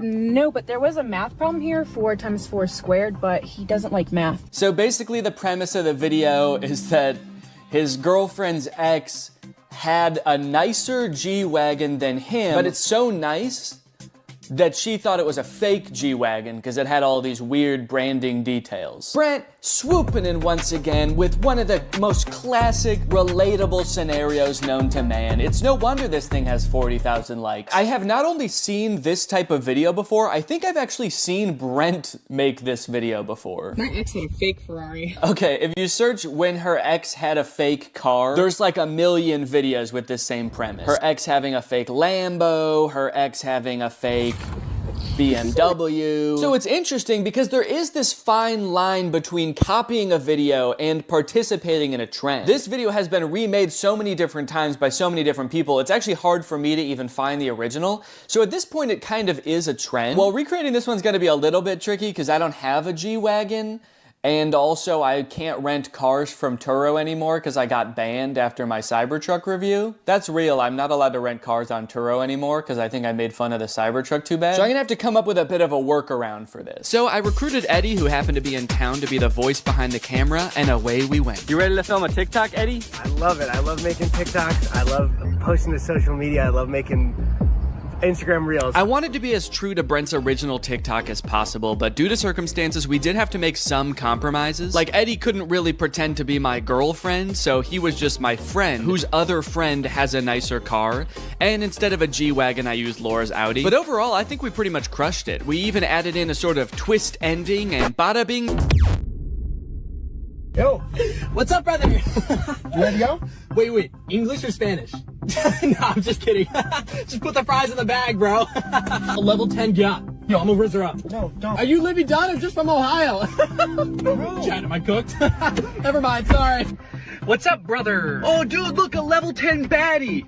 You think I have a chance? That's why I'm the Rizzler. That's why I'm wanted for murder. Skibbity toilet Riz. Grimace shake.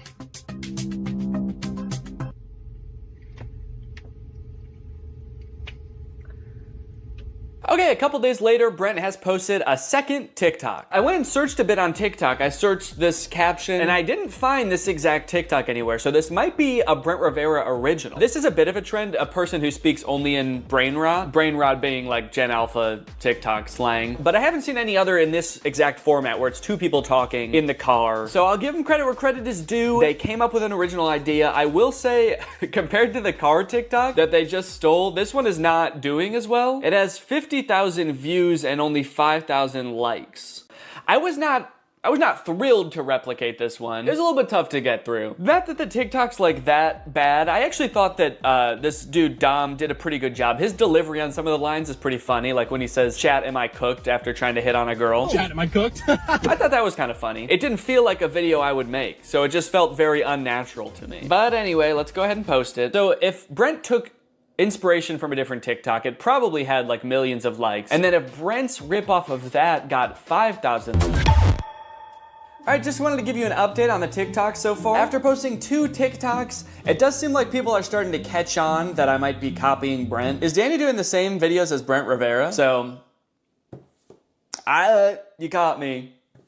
Yes, I am. So 2 videos in, and people are already figuring out that I'm just copying Brent. So that just goes to show that if you want to copy other creators online, it's not gonna take very long for people to start noticing that you're doing that. I guess people were like, well, the first one could have just been a coincidence, but once you do it twice, then it's a pattern. And 3rd time is a charm. Once I do this one more time, people will be charmed by my video. Another interesting note is the TikToks are doing really well. The first one almost has 2 million views, the second one 2.3 million, and I think they both have more likes even than Brent's TikTok. This one has 300,000, the second one has 500,000, and Brent's TikTok, oh wait. Oh, did Brent? Oh, okay, Brent deleted his TikTok. I guess it wasn't getting enough likes. That's crazy. He just deleted it because it wasn't doing well enough. That's actually pretty surprising though that it didn't do well because mine did great. Mine has 500,000 likes. I don't know, Brent. I would post it again, honestly. This one's crushing. So now that I've posted 2 TikToks and Brent has posted 2 TikToks, but he's deleted one of them, it's kind of like I'm more Brent than even he is. And would you say that's a good thing? You know, I never thought it could be so cool to be just like Brent. In a way, my new content strategy was even better than his. It seems like so much work to scour the web to find content to steal, but all I have to do is just steal everything Brent makes. It feels like I've got some kind of cheat code, like those websites that let you see senator stock trades. The work has already been done. All that's left to do is profit. As a content creator, I put so much pressure on myself to be coming up with video ideas all the time, so it's nice to just kick back, relax, and let Brent do all the work for a change. Maybe I could keep this up for even more than a week. Maybe I could do a month, even a year. The day that I have been long dreading has finally arrived. Brent has posted a YouTube video. He actually posted it 4 days ago, but then the weekend came and I didn't want to work on it on the weekend, and then a couple more days passed, so he actually posted it a few days ago, but I'm gonna recreate it now. It's called I Exposed the World's Most Evil Babysitter. Today, I'm exposing the world's most evil babysitters. These babysitters are so evil, they're banned from literally every website. They're banned from Yelp? I can understand them being banned from specifically babysitter websites, like you shouldn't be able to book them through babysitter websites. But being banned from Yelp? That seems kind of counterproductive. I think we should keep them on Yelp if they're really that bad. I'm gonna be exposing the babysitters to their parents in hopes of getting them fired. They're going into these homes with the evil babysitters, and they're gonna expose how evil they are. That way the parents will fire the babysitter. You would think that being banned from every babysitter website would be enough for these parents. Like, I don't know why Brent needs to come in and prove it to them. Let's skip forward and see what kind of evil stuff this babysitter's gonna do. This review says she super glued a kid to the toilet because he wasn't doing his homework. Ow! Well, that's a crappy situation. Oh, that's kind of a crappy situation. Child abuse. Yeah, that's not good. And things were bad right from the start. Can you believe these people? What am I getting honked at for? A-hole! I like that this evil babysitter is just an elderly woman that doesn't drive well. She's evil! You know, just watching her, she knows damn well how to drive. She's just doing this on purpose. And then a lot of the video seems like Brent and his friends pulling pranks on these babysitters. So they may be evil, but you know, Brent is kind of fighting fire with fire. 2 wrongs doesn't make a right, Brent. You all leave. Okay. Now, what is going on? You go stand in the corner. Why is my daughter in the corner? Okay, so they throw a fake party to get the babysitter mad at the kid so that the babysitter yells at the kid, and then they have the parents come back in after the party has left to be like, look, she's crazy. They had a party, a mariachi party. She's yelling at this girl for throwing a party. There's no party here. So it seems like in this one, they've basically framed the babysitter. So I'm gonna have to recreate this video, at least the title and thumbnail. But luckily when Brent copies a video on YouTube, he usually doesn't copy the actual video. He just copies the title and thumbnail. So I can kind of do the same thing. I can use the same title, same thumbnail, but then make the video itself kind of about whatever I want. So I thought about doing a commentary on the world's most evil real babysitters, but then I started to read up on it, and it was way too depressing for a comedy video. I don't know if you guys have ever heard of this crazy website called The News, but there's some crazy stuff on it. Anyway, I found this YouTube channel called Generation Hope that basically makes low-budget Darman style videos, and they had one about an evil babysitter, so I got to work filming a video about that. Then I took a picture of myself for the thumbnail and uploaded it to my second. That night I couldn't sleep. I couldn't help thinking about something I'd said earlier that day. 2 wrongs doesn't make a right, Brent. I thought by stealing content I could have some fun, grow my following, and most importantly, to be honest, kind of give Brent a taste of his own medicine a little bit, but is it worth it? That night, Brent posted 2 more TikToks that I was supposed to steal tomorrow, both stolen from other creators, and sure, if I stole them, it could be really awesome, and I could get a ton of views. But the TikToks are so similar to the original that I wouldn't just be stealing from Brent. I'd be stealing from the person he's stealing from, too. Would I be giving Brent a taste of his own medicine, or would I be giving the original creator a second taste of Brent's medicine? I've already gained 50,000 followers from the 2 TikToks I've posted. Stolen TikToks. What am I gonna do? What am I gonna do? All right, I do have to recreate these 2 final TikToks in order to complete the challenge, but I need to do so in a way that doesn't affect the original creators. So I'm gonna recreate the TikToks, I'm gonna edit them together, and then I'm just not gonna post them. There we go, perfect. Okay, so this video is called POV Your Older Sibling is Being Nice, and nice is in quotes, so it's a bunch of scenes where Brent is acting nice. He's giving his sister the last ice cream bar, he's giving her money, but he's doing it in a classic older sibling way, where he's basically being kind of mean about it. There's only one left. Here, have it. Really? Yeah, take it. Why? Take it! Hey, Lexi, got you a coffee. Wait, what? You got me coffee? Yeah. Wait, did you get me a straw? Oh, yeah, here. This one's yours. Wait, how much was it? No, keep it. Here. Lexi, keep it. Here. Keep it! So we're gonna film that here today. I got Jake here, he's gonna help me film it. Jake, say that you're gonna help me film it. I'm gonna help him film it. Okay. I just had to check to make sure. Oh, that's the last one. Here, you can have it. Really? Take it. Why? Take it! Wait, why? You got me coffee? Yeah. Did you get me a straw? Yeah, right here. Oh my god. Oh, this is your food. Oh, how much was it? Here. Oh, keep it. No, here. Keep it! Here. Keep it! Keep it! Ah!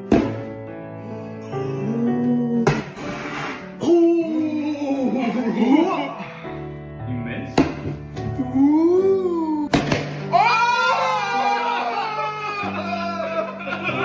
All right. That's it. A week's worth of Brent Rivera content in the bag. And you know what? I feel really good about posting those videos. I got to have my fun. I got to steal some content, make a couple videos that I knew full well if I ever did decide to post them would go so freaking viral. In fact, I had so much fun that I'm gonna keep doing it.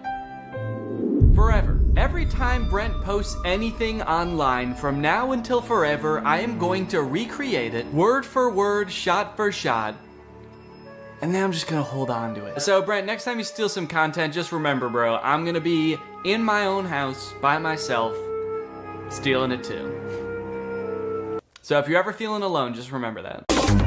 Brent, if you're watching this and you somehow made it this far into the video, I could understand seeing all these people criticize you and having the mentality that these people are just haters, these people are just jealous. But look, man, I don't hate you. I understand you're just making videos on the internet. It probably doesn't seem like the biggest deal in the world to copy other people. Do I think you're an irredeemable person or even like the most evil person on YouTube? No, of course not. Do I think that you frequently make shady decisions to further your career? Yeah. We're both successful creators and we've both been doing this for long enough that we should be driving forces of creativity on this platform, or at the very least not using other smaller creators as rungs on a ladder to advance your own career. Maybe you don't particularly care about getting respect from other creators and literally the only thing that you're prioritizing is your bottom line. Or maybe you feel like you're making a difference in the lives of the kids who watch your videos, and so in your mind that justifies being able to do whatever to get to that position. From watching your videos, I do get the sense that you have a good time making them. I feel like if I was you, my favorite part of the job would be like getting on camera with your friends and goofing around. You probably like the parts of your job where you're coming up with funny ideas of what to do in your sketches. And I honestly would have no problem with your content if you just focused on doing that. I can tell you from experience, and I know a lot of other YouTubers feel the same way, that the more you try to exploit the algorithm or trick the system into gaining followers, like this game of copying other popular ideas, the more soul-sucking and draining this job becomes. So if you're in it because you like goofing around or you like making an impact on kids' lives, focus on that. That's awesome. I saw that TikTok someone made about you recently that you responded to, saying that your job is like their nightmare job, making content that's relatable to middle schoolers or high schoolers. And you responded with a bunch of TikToks basically saying that, you know, you make an impact on a lot of kids' lives. It did seem like a little bit like you were using the sick kids in those videos to like kind of really drive that point home. It felt a little bit weird to me. But I do disagree with the original TikTok in that I don't think that making content for young people has to be inherently this, you know, shady pursuit. As long as it's actually for kids, which I also think that you've kind of missed the mark on sometimes, and you're not blatantly plagiarizing other people, I don't think there's any problem with that. And I would have so much respect for you if you just like owned that. Having the mentality that it's okay to steal content from other people because you're making such an impact on other people's lives feels to me more like you're patting yourself on the back rather than really trying to make an effort to be like a good creative force in these kids' lives. So look, dude, I think that there's room for you for an awesome path path forward? Are you gonna be the guy who stole content from other people and tricked the algorithm and used other creators as pawns all the way to the top? Or are you gonna be the guy that pursued what he loves? Anyways, guys, that's pretty much it. Thank you for watching. After making this video and watching all of that stolen content, I feel like I wanna go like a whole week without watching any content. So thanks for watching. Bye-bye. What's up, Greg, and welcome back to another episode of Please Stop Trying to Give Birth at Disneyland.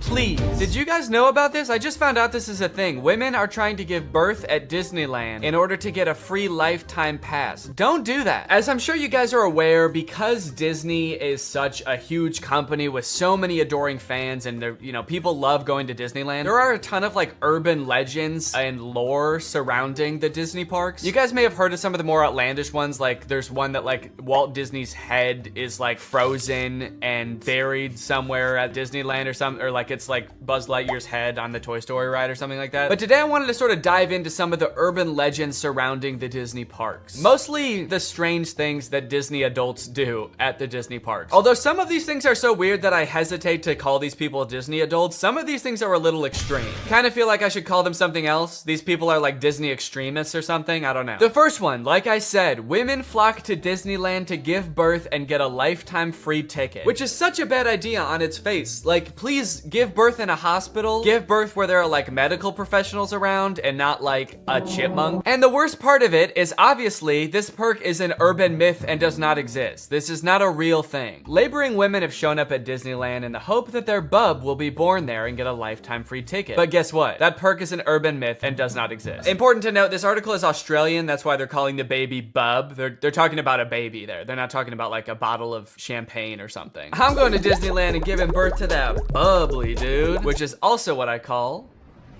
having a fart. I just gave birth to a bubbly. As a veteran of the pregnancy game, I know for sure that the journey to motherhood, okay, that's a weird way to say I've given birth before, or just that I am a mom. As a veteran to the pregnancy game. So you have kids, right? Me? Yep, yeah, that's right. I've done 3 tours of pregnancy. I've seen shit you cannot imagine. The pain, the screaming. Yeah, I've heard childbirth can be pretty tough. The innocent lives lost. Oh. What? The airstrikes. So many civilian casualties. Are we still talking about giving birth? Yes. Laboring women are racing to Disneyland's gates in hopes that if their baby is born there, they will secure their child a lifetime pass. Okay, so the article goes on to describe that there are people that have given birth at Disneyland before, and people have tried to replicate it and give birth at Disneyland, and they've gotten caught, and it hasn't gone well. I do feel like the article is over-exaggerating, though, saying that laboring women are racing to Disneyland's gates. Like, pregnant women have, like, the baby already coming out and they're shoving it back in, like running into Disneyland. There's just like a crowd of angry mothers-to-be banging on the gates in front of Disneyland. Let us in! We must release our spawn! Like making a break to the Pirates of the Caribbean ride to do a water birth. I just feel like they're exaggerating a little bit. I don't know if I would characterize it quite like that. So you're probably wondering how this rumor started. Like, did Disney ever at one point give a lifetime pass to someone whose baby was born at Disneyland? Well, I will let this TikTok explain that. Today in Disney history, the very first Disneyland baby was born. Rosa Salcedo gave birth to a 6-pound,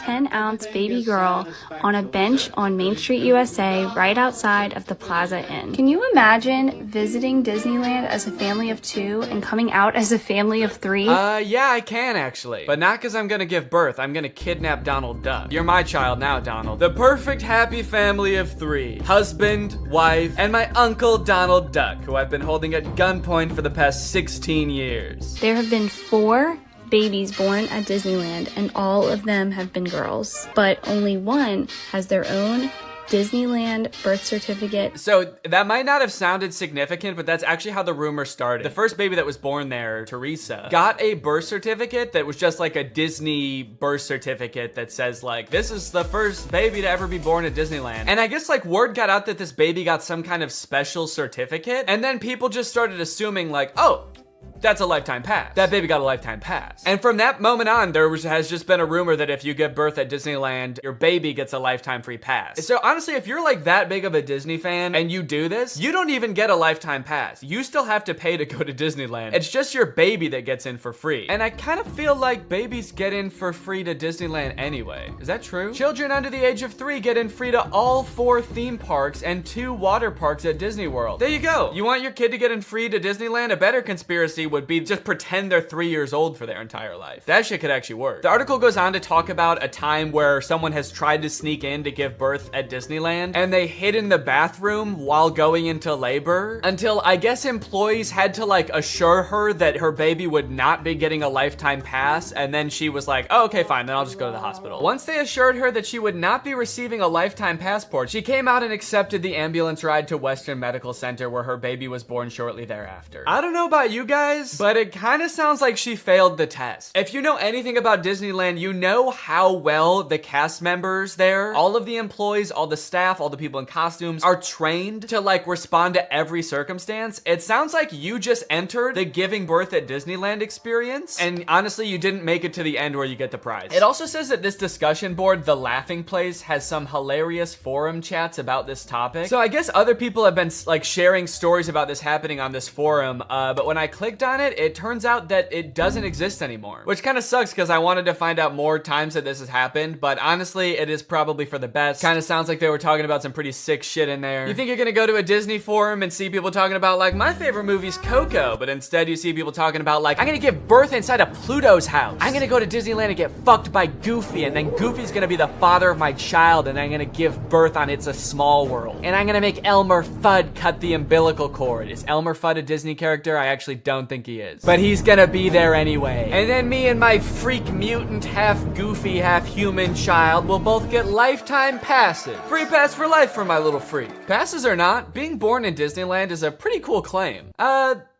Yeah, I mean, I guess so. The way this is written, it kind of makes it sound like, so you might not get a free pass, but I don't know, it's worth a shot. You might want to do it anyway, just for shits. I've actually found a little bit of discussion about this on TikTok as well. Quick question. What's stopping me from giving birth in Disney World? Like in the Magic Kingdom, on a ride, in the Epcot ball? I think this TikTok in particular is a joke, but the comments under this TikTok are actually very interesting. I went into labor at Disney. They were not cool about it. And people like responded asking her to elaborate, and she goes on to detail her experience going into labor at Disney. And from her experience, it kind of sounds like the second anybody starts going into labor at Disney now because of this conspiracy, the entire staff immediately flips and like makes it their top priority to get you out of the park and like to a hospital to give birth. And I guess that sometimes they can be so rushed trying to get you out of the park that it comes off as rude, but obviously they're just like concerned for your health. They also don't want this rumor escalating of like people giving birth getting a free pass. And also it's just like people in sweaty mascot costumes trying to not deliver a baby because that's not their job. So sometimes I guess it comes off as rude. But the funny thing is, from this woman's entire explanation, it sounds like she didn't even know that this urban legend was a thing. So in her head, I guess she just like broke some unspoken rule at Disneyland that she had no idea about and made the entire staff of the happiest place on earth turn on her in an instant, which is so funny to me. Hello there, what can I get for you? Yeah, can I just get a medium root beer, please? Oh,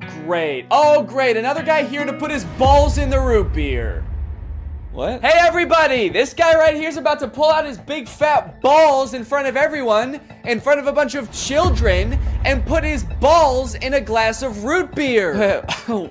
Why would I do that? Don't play dumb. I'm not playing dumb. I am dumb in this situation. You've clearly heard that if you put your stupid fat balls— Why do you keep calling them fat? In the root beer at Disneyland, you get to spend the night with Minnie Mouse. Oh, what the fuck? No, I just wanted some root beer. Is that true? No, it's an urban legend. But no matter how many times we tell people it's not true, we still get perverts like you coming to Disneyland, ordering root beer just so they can put their stupid— Don't call them fat balls in it. Oh, come on, man, don't cry.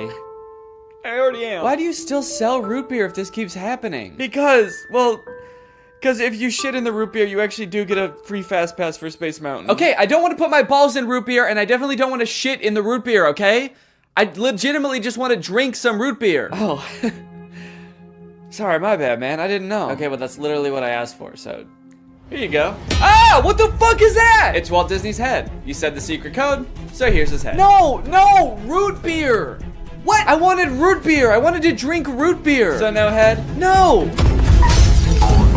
Overall, pretty disappointing that anyone actually believed this in the first place. In what world would Disney want to foster an environment where mothers are coming into their park, their theme park, to try to give birth? Especially if they're not like billing it back to the person that gave birth and being like, okay, here's your hospital bill, and because it's Disney, it was $1 million. Now, by now, it should be no surprise to you that there are some people in this world that want to spend every waking moment of their lives at Disneyland, especially their most precious moments in life, which is why you can also get married at Disneyland. Let's take a look at some of the craziest places you can get married at Disney World. Starting at $12,000, you can get married at the Haunted Mansion in Disney World. But just like expecting mothers trying to sneak into the bathroom to pop out a quick person, couples are of course also trying to cheat the system and avoid paying to have their wedding at Disney. So they'll just like sneak in with like themselves, maybe a couple family members and an officiant, and just like have the wedding in like a somewhat secluded area of the park. Here we have an article that details a San Diego couple sharing their secret Disneyland wedding story. Not many people can say they secretly got married in Disneyland's Sleeping Beauty Castle. 2 years ago, Gabriel and Andrea had been saving up for their dream wedding at Disneyland. However, when they began looking for wedding options at the park, the couple said that the cheapest option was $12,000. Instead, they decided to spend their life savings on a house. Great move, honestly. No complaints so far. That's a very wise choice. So Gabriel and Andrea decided to have a secret wedding at Disneyland. The couple gathered Gabriel's oldest daughter, an ordained minister, a witness, and packed their bags, heading for Disneyland for what they called a guerrilla-style wedding. Now, I don't know much about weddings. I've only had one, but I do know that you don't generally want to have them guerrilla style. Like when we were planning our wedding, that word almost never came up, I don't think. Just imagining them describing their wedding afterwards, like, yeah, it was so romantic. We hid in the bushes for 8 hours in the hot Florida sun wearing camo paint, waiting for the crowds to die down. You know, just sort of waiting out the crowds and the gunshots, the airstrikes. Airstrikes? Then we popped out and I said I do. Happiest day of my life. Here's my favorite picture of the big day. Now buckle up, because this next urban legend is about to get nasty. Quite literally, this is disgusting. Like I said, the most devoted Disney fans would probably spend forever at Disney if they could, but maybe they can. For years and years, the Haunted Mansion has been the home to an endless supply of Disney myths and legends. But the attraction's most prevalent and persistent rumor is that guests regularly spread the remains of their friends and family inside the ride. This can't be true though, right? It is 100% true. Yes, that is right, and I don't want to bash anybody's final wishes. I know that that's a very personal thing, but spreading human remains in a public place that people are like walking around and touching? Please don't do that. Or you know what, I should say, you know, because I feel bad for people who are just trying to honor their dead relatives' wishes or whatever. If you're alive still and you're watching this video and that's gonna be in your will, please take it out. Don't make people do that on your behalf. Honestly, I am a little relieved that people are sticking to like spreading ashes at least, because there are a lot of different ways to dispose of a body. It was actually my grandpa's greatest wish to be laid to rest at Disney. Oh, that's sweet. You're gonna scatter his ashes around at the park? Not exactly. The Haunted Mansion probably has so much human ashes in it, it's not even funny, said one Disneyland custodian. Blah! That is the nastiest thing. Oh my god. Don't do that. Do not do that. Please. People scatter their loved ones' ashes in the Disney parks monthly. Can you imagine just like being on a ride and the person next to you is dumping out ashes? Disney employees are literally aware of this too. They have to follow special protocols every time this happens. The custodians are used to identifying and vacuuming up these ashes. I don't know why I was surprised to hear they vacuum them up. Of course they do. It's a literal human corpse, basically. Of course they get rid of it. The people who are like requesting this happen to their bodies must know this, right? They must know that some custodian that does not willingly work in like a morgue or something is going to have to take care of that. This sounds awful for everyone. If you're the custodian, you have to vacuum it up, but if you're the person that just lost someone you care about, you have to know that they're just gonna vacuum it up. They might even make you watch. They have you come identify all the places that you scattered the remains, and then they just like make eye contact with you while they're vacuuming it up. This is going in the garbage now. We're gonna throw this in the garbage now. Say bye-bye. So when you're laying them to rest in the happiest place on earth, you're actually condemning them to forever in the suckiest place in the world. Yes, that is a very funny joke. And people will put them anywhere too. Like flower beds, bushes, the lawn at Magic Kingdom, outside the park gates. Outside the park gates? They'll put this shit anywhere too, you know? Outside the park gates, on the highway on the way home, the McDonald's across the street, Universal Studios, shit anywhere. It doesn't really matter. I feel so bad for the employees that have to deal with this, honestly. That would be so scary. Honestly, even as a patron, you know, I honestly like going to Disneyland every once in a while. I think it's pretty fun. But next time I go, I am going to be terrified that I'm like touching human remains at all times. Especially now knowing that they put them everywhere. I'm gonna be eating a turkey leg and wondering like, is this actually some guy's leg? They're most frequently dispersed around the Haunted Mansion, which is kind of perfect if you ask me. Okay, this girl's actually a little bit too into it. But now this whole ashes thing, which is not really an urban legend, is actually true, has actually spawned urban legends out of it, as you can see here. Have you heard of the legend of the crying boy at the Haunted Mansion in Disneyland? The story goes a mother spread her son's ashes without permission from Disneyland, and you can see him crying as you're exiting the ride. Spooky. I wonder why he's crying. Maybe because his ashes are in a vacuum. Maybe because he was a little boy and his mom spread his ashes in the scariest ride at Disneyland. The mom was like, yeah, my son used to love this ride. Every time we would get on it, he would be screaming and crying and shaking because he was so happy and excited. So I decided this is the perfect place for him to spend the rest of eternity. In a rundown castle of pure terror. It's what my darling little boy would have wanted. All in all, it seems to me that Disney, this giant corporation that owns like every media property known to man, has their grubby little fingers wrapped around people. Too creepy to have this many friends. Are these people you kidnapped or something? Basically just the really dumb, slow ones. One thing that really surprised me about this movie is how overwhelmingly positive all of the comments on YouTube are. This movie is super boring, the acting is really bad, there are long periods of seemingly pointless plot development, and yet the YouTube comments seem to love it. But they are pretty much exclusively all about how pretty the scenery in Thailand is and not about the movie or the plot at all. So I guess that makes sense. Great movie, well filmed, nice locations, beautiful filming. Never thought Thailand was so perfect a paradise. Thanks so much. Yeah, well, it's not that perfect if people keep getting eaten by alligators, is it? Great movie with beautiful scenery. Thanks. Do these people think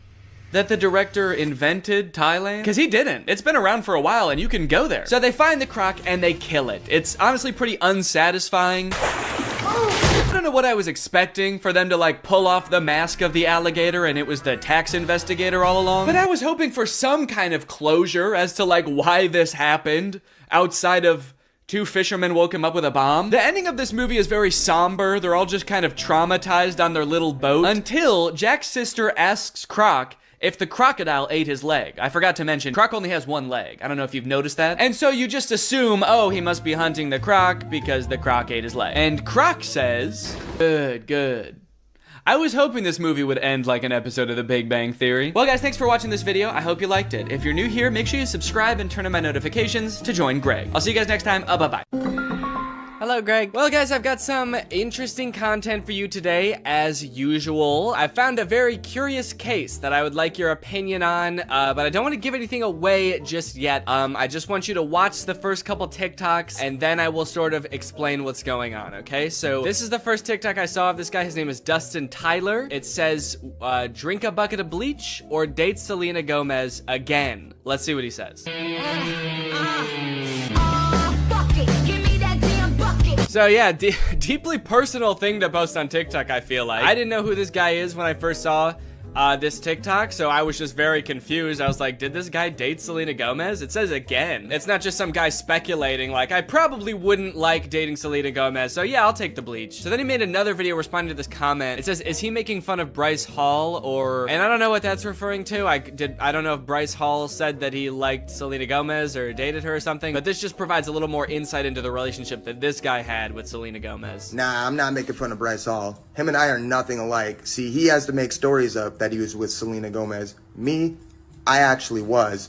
And then I friend-zoned her, and then I broke her little heart. Again, a very mean tone to the video, condescending to this person who is just genuinely asking a question, but gives a lot of insight into his alleged relationship with Selena Gomez. And then I friend-zoned her, and then I broke her little heart. I am curious about the details of the story though, because just the order of events is kind of weird to me, the way he laid it out. He says, I was with Selena Gomez, and then I friend-zoned her, and then I broke her little heart. He says that things happened in that order. Usually, you don't start dating someone and then friend zone them. Usually when guys talk about getting friend zoned, it's like they're talking to this girl and then she reveals that she sees them as more like friends. This guy's saying we were dating. They could have been dating for like 3 years, and then he turns to her and he's like, you know, I really see you like a sister.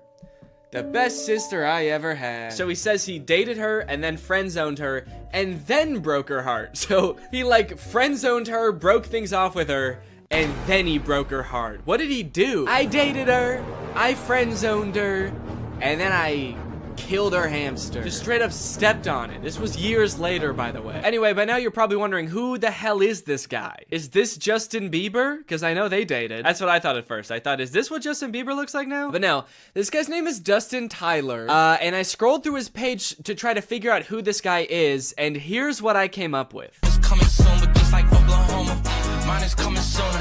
I'm just a late bloomer. Okay, so I didn't know who this guy was at first, but luckily there's a logo in the corner that says Victorious. Apparently this guy was a character on Victorious. At first I did think this was Andy Samberg from 2006, but he was a character, let's see, Victorious puppet guy. He was this guy. Robbie Shapiro is one of Tori's friends at Hollywood Arts, and he's got a few videos where he does sort of a glow up. He's like, this is what I used to look like back when I was on Victorious, and this is what I look like now. Don't I look so different? And then I was like, okay, this makes sense now. So this guy used to be on like an old Nickelodeon show, and so he was probably in with the Nick kids and the Disney kids, and so that's how he knew Selena Gomez, and that's how they dated, right? It all makes sense. However, after reading the comments on these TikToks, I came to discover that this guy, this man, is not the guy from Victorious. These are two different people. He's just straight up lying about everything. He's not that guy. He didn't date Selena Gomez. His page is full of lies. And to be honest, he's not lying very well, mind you, because the actual guy from Victorious, his name is Matt Bennett, and he has a TikTok account, and if you wanted to pretend to be him, you could at least make your name on TikTok Matt Bennett. I think that would make people believe you a lot more if you really wanted to trick people. But he didn't. He just he just kept his real name. Dustin Tyler. That's me. Please don't Google my name. So this dude's whole thing, apparently, is just like making shit up on TikTok and then hoping it goes viral because people are kind of like, whoa, you used to be the guy from Victorious? Or whoa, you used to date Selena Gomez? And now you'd rather kill yourself than date her again? That's crazy. It's also funny now that he says that he friend zones Selena Gomez, because that would imply that like they are now friends, you know? And this is a pretty fucked up thing to say about your friend. Date Selena Gomez again, dude? Oh, that's disgusting, dude. That fucking, I hate that girl. I hate her. I would not touch her with a 10-foot pole. She's crazy. And she's my best friend. But again, it turns out that he did not friend zone her at all. Maybe he stranger zoned her. He friend zoned her so hard that they don't even know each other. And never did. This is kind of interesting to me because this is sort of playing off an existing trend on TikTok where people will post like that they have some sort of past or current relationship with a celebrity, like my uncle is Tom Cruise, or like my grandma is Sandra Bullock. And like TikToks like these will go viral because people are just like weirdly obsessed with stuff like that. The comments are always like, holy shit, I didn't know Tom Cruise had a family. I'm not really sure why people are so surprised about it. I understand just being like, yeah, I never really thought about like what Tom Cruise's cousin would be like before. But then again, why would you? You know? Like, I can't imagine why you'd ever be in like a Mission Impossible movie wondering like, I wonder who the guy who plays this character's cousin is. What's that guy like? What's he up to? So I guess it's just surprising to like see him. But it's not really surprising to find out that he does have a cousin. I don't think we're all under the impression that, like, Chris Pratt just showed up just came about through natural causes. If you just search on TikTok, I think famous relative check, lots of videos will come up about being related to Charli D'Amelio or Bob Saget. Okay, this guy is saying that his mom is Flo from Progressive. This is kind of like a popular thing on TikTok, and anytime like a big celebrity has some cousin post about them, it goes viral. But the downside to blowing up in this fashion is that it's kind of hard to keep this momentum going, you know? Most people don't have multiple famous relatives, so you can't just keep posting about like having more famous relatives. I mean, I guess if your cousin was Justin Bieber, you could just sort of keep filming him at every like family get together. But you are kind of just limited to one famous person, which is where I think this guy Dustin Tyler has it all figured out, because he doesn't just pick one celebrity to be related to. He'll lie about being related to anybody in a multitude of ways.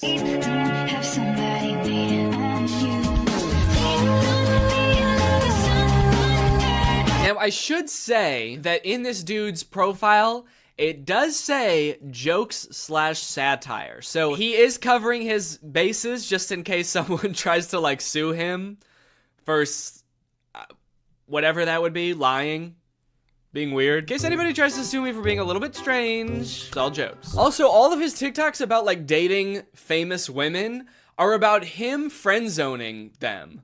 Or like him like dating them and being like, yeah, I dated like the most famous woman in the world. It was trash. Low-key, I'm a little bit out of her league. I mean, look at me, dude. I've got tattoos, and I live in a hallway. And he kind of tries to disguise it as sort of like self-deprecating, like, oh, what an idiot I am. I dated the most famous pop star in the world, and I was too good for her, and I broke her heart, ripped it to smithereens, and now I kind of regret it. Dope, I'm so stupid. Oopsie. If this is all of his content, then like his whole friend group must just be famous pop stars, right? If he's friend zoning all of these girls and they're just his friends now. Maybe this is the only way he knows how to make friends. Put your back into it, tell us why, show us how. Look at where you came from, look at you now. The caption for that one is, this is what I look like when I friend-zoned Ariana Grande. Okay, that one's not even trying to disguise it as like a self-deprecating joke. That one's just like, look at how ugly I was when I friend-zoned a literal pop music icon. And now look at how hot I am. I can't decide how I feel about this, because on one hand it's kind of creepy, but it also is kind of funny that he's just like pretending to be dating all of these famous people. I will say, very disrespectful to the guy from Victorious. The fact that he's using this guy's picture to be like his past ugly self and being like, but now don't worry guys, now I'm hot. I don't look like that ugly-ass dweeb anymore. And he's like showing a picture that's not even him, it's some other guy. And he's also kind of like lying about things that guy did too now. He just starts assigning all of this horrible shit to this guy that's not even him. Yeah, this is what I looked like back when I robbed that bank. Can you believe this is what I looked like back then? Damn, that was the same year I blew up that hospital too. Shit, I've really changed since then. My name is Matt Bennett, by the way, and I did all those things. People just walk away from those videos being like, wow, that guy who played that kid in Victorious is kind of an asshole. Also, one of the weirdest things about this is he also posts all of these TikToks on Instagram, and he's verified on Instagram, which seems very weird because literally all he does is pretend to be other people, and somehow that gets him verified. But he does, in fairness, also say jokes and satire in his Instagram description. So when Instagram verified him, what they're saying is, don't worry guys, this really is the guy who pretends to be the guy from Victorious. If you're wondering if this guy really is who he says he is really the guy that pretends to date Selena Gomez. They do get a little bit creepier though. This one is like that sound that's like, back in the day, me and you, baby, we used to have fun. And it says, my mind when I bump into Ariana Grande when she's with her husband with like a emoji. Imagine this guy that Ariana Grande's never met before bumping into her in public with her husband. Remember me? It's like, I've never seen you before in my life. Oh, the fun we used to have. If he keeps making TikToks like these are only going to get progressively more and more creepy the more like life changes Ariana Grande goes through. The next one's like me following Ariana Grande's daughter home from elementary school to tell her about all the good times me and her mom had. Me in court while Ariana Grande's trying to file a restraining order against me. And if you wonder if I hate you, I do. Imagine Ariana Grande's husband like just randomly stumbling across this TikTok. What the fuck? I don't even know this guy. Imagine if he sees all the other TikToks and like believes them, because he doesn't know. Babe, who is this guy? And she's like, I have no idea. And he's like, bullshit. You're just saying that. You're lying to me. This guy friend zoned you. And now he hates me. And she's like, no, I literally have no idea who that guy is. He's lying. You obviously do know him. He was on Victorious. That guy was not on Victorious. You are so full of shit. He's verified on Instagram, babe. Okay, that one just throws off the whole thing. I thought he wanted Ariana Grande back. And all the other TikToks, he's like, damn, I wish I never friend-zoned her. And now he's saying I would never date her again? How do you reconcile those two? Oh, I wish I didn't friend-zone Ariana Grande. I wish I killed her. These are getting a little creepy, kind of like bringing her husband into it. There's one comment under this TikTok that says, you're using her name a little too much, I think. And he commented under it, I'm obsessed with her. I'm not using her name too much. I'm obsessed with her. I think I'm using it an appropriate amount. How am I supposed to stop using her name if I can't stop thinking about her?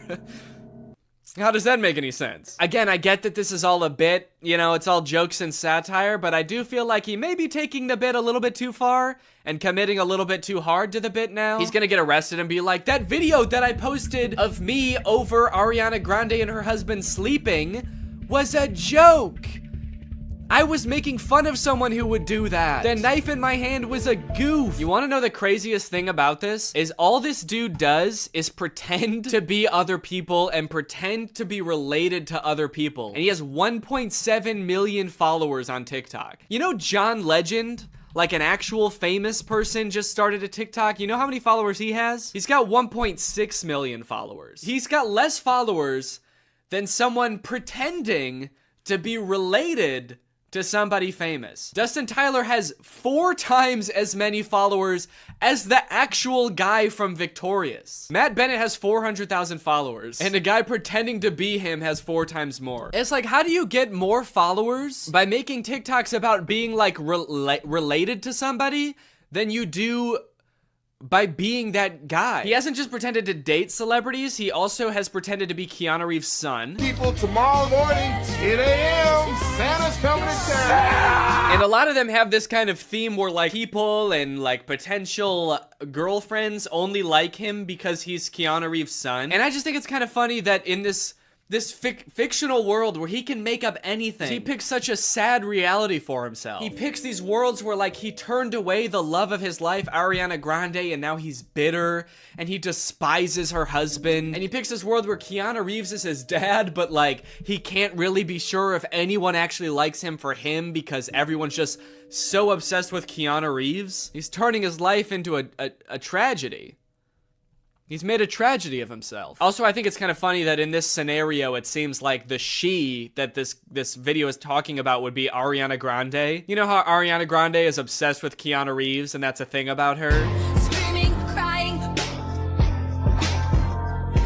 Also, I want to know where he's making these TikToks. He's always either like in a hallway or in a storage closet. I feel like I'm way more interested than his life than like whatever fantasy land he's coming up with. I feel like he's making these at work. Whatever job this guy works, I must be the most boring job in the world. I get daydreaming about like dating Ariana Grande or like having a famous parent, but then like daydreaming and fantasizing about like dating Selena Gomez, but it was trash. It's like you've gone through everything else there is to daydream about. And now all you have to daydream about is like, what if people only liked me because my dad was in the Matrix? Anyway, I don't know. What do you guys think? Is this creepy or normal? Is this creepy behavior or is this all in good fun? And it's just kind of like a silly guy being goofy and wacky. Let me know. Anyway, thank you so much to SeatGeek for sponsoring this video. Guys, live events are back and you're gonna be going back to them in style. You wanna know why? Because thanks to SeatGeek, you can save $20 using my code GREG on SeatGeek. If you don't know what SeatGeek is, it's basically an app for your butt. And what I mean by that is it helps get your butt in some dope-ass seat. SeatGeek is a ticketing app. It helps you get tickets in the easiest way possible. I've got the app on my phone. I've used it to get tickets to a variety of shows in the past, and I really like how it tells you whether or not you're getting a good deal on tickets. It basically color codes the seats and the tickets so you know whether you're getting a good deal or a bad deal. Green means good, red means stop. Whether it's concerts, baseball, basketball, football, etc., whatever you're into that has tickets, you can probably find it on SeatGeek. I personally am going to an Oliver Tree show in February, which I'm very excited about. Got the tickets on SeatGeek. It was super easy to do. And again, thanks to SeatGeek sponsoring this video, using the promo code GREG, you can get $20 off tickets from SeatGeek. That's $20 off your first purchase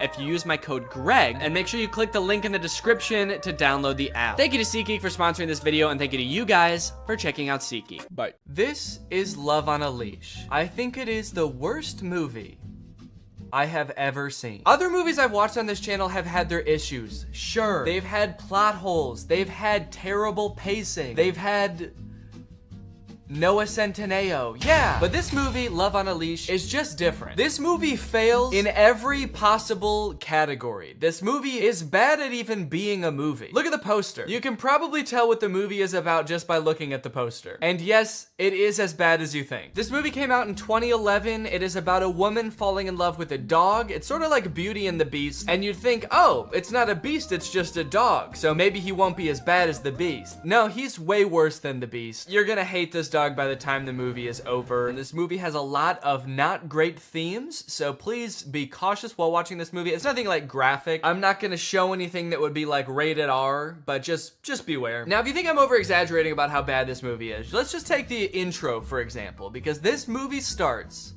with utter silence. We get this opening montage with no music, no sound, just dog. And it lasts for a cool 1 minute and 12 seconds before we get any sort of dialogue, and that is because this movie has no soundtrack. And you might be thinking like, oh wow, that's kind of cool. Kind of like an avant-garde choice to intentionally make a film with no music throughout. And I don't think it was intentional, because there's definitely spots where there's supposed to be music. Also, in the opening credits, there is a composer credited. Wait, the composer's name is Peter Davison? Skeet! Can this motherfucker keep his hands out of anything? Try not ruining one movie, Pete Davidson. Okay, just kidding, but seriously, why is there a composer credited? Did they have a soundtrack composed for this movie and then just forget to put it in? Did Peter Davison take their money and then ghost them? And then putting him in the credits is like a slight dig at him? Oh yeah, you like the soundtrack in this movie? You like the ambiance that it adds? Thanks so much. Peter Davison did it. If you have a movie and you want to hire someone who you will pay thousands of dollars to only for them to run off to Greece with your wife, then hire Peter Davison. But enough talking about the soundtrack, because there is none. It's time to meet our protagonist, a horny dog named Alvin Flang. Where are the ladies at? Gross. In this opening montage, we see Alvin walking around the park a little bit, supposedly looking for girls. Oh, here is one. Being homophobic. Hey, lay off, man. I'm not gay. And then getting rejected by a girl. Ugh, that's messed up. It's because I'm a dog, isn't it? That she doesn't want to fuck you? Yeah, dude, I think it's because you're a dog. While recovering from this brutal rejection, Alvin goes over to a pond to sulk, and the pond starts talking to him. Come back. Find a girl. Girl? If she only loves you, you may have a chance. Find a girl? That's my specialty. So as you might have noticed, this movie starts off with zero context whatsoever. We don't know who the fuck this dog is. We don't know why he has a human brain. We don't know where Peter Davison is and when he's gonna send over the finalized soundtrack for the movie. And the director just assumes that we, as the audience, have enough info to go off of to be on the dog's side here. Okay, first off, tell us why he's a dog. I'm not gonna root for this guy unless you tell me why he's cursed to be in a dog's body. There's obviously a reason, and I'm not just gonna start rooting for a horny, homophobic dog for no reason. But I guess I'm just kind of special like that. And you might think, oh, they're probably about to explain it, right? But no. It's like halfway into the movie before they finally tell you what the fuck is up with this dog and why he's a dog. Anyway, so now he's off to find a girl that's in love with him. And first off, can I just say, this movie came out in 2011, and they definitely had better cameras than this in 2011. This movie was clearly made on like a shoestring budget. This movie gives off the vibe that like all the actors are just the director's friend. This dog is just the director's dog. The dog is clearly not like a professionally trained dog actor. The dog just kind of does whatever, and then they add in human voiceover over it to kind of explain what the dog is thinking, which 9 times out of 10 does not match up with what the dog is doing. Okay, so he's on his quest. The pond has given him a mission. He can maybe change into a human if he finds a girl. This is the main mission of the movie. He's gotta find a girl and get her to fall in love. Just one quick question. How is he supposed to do that?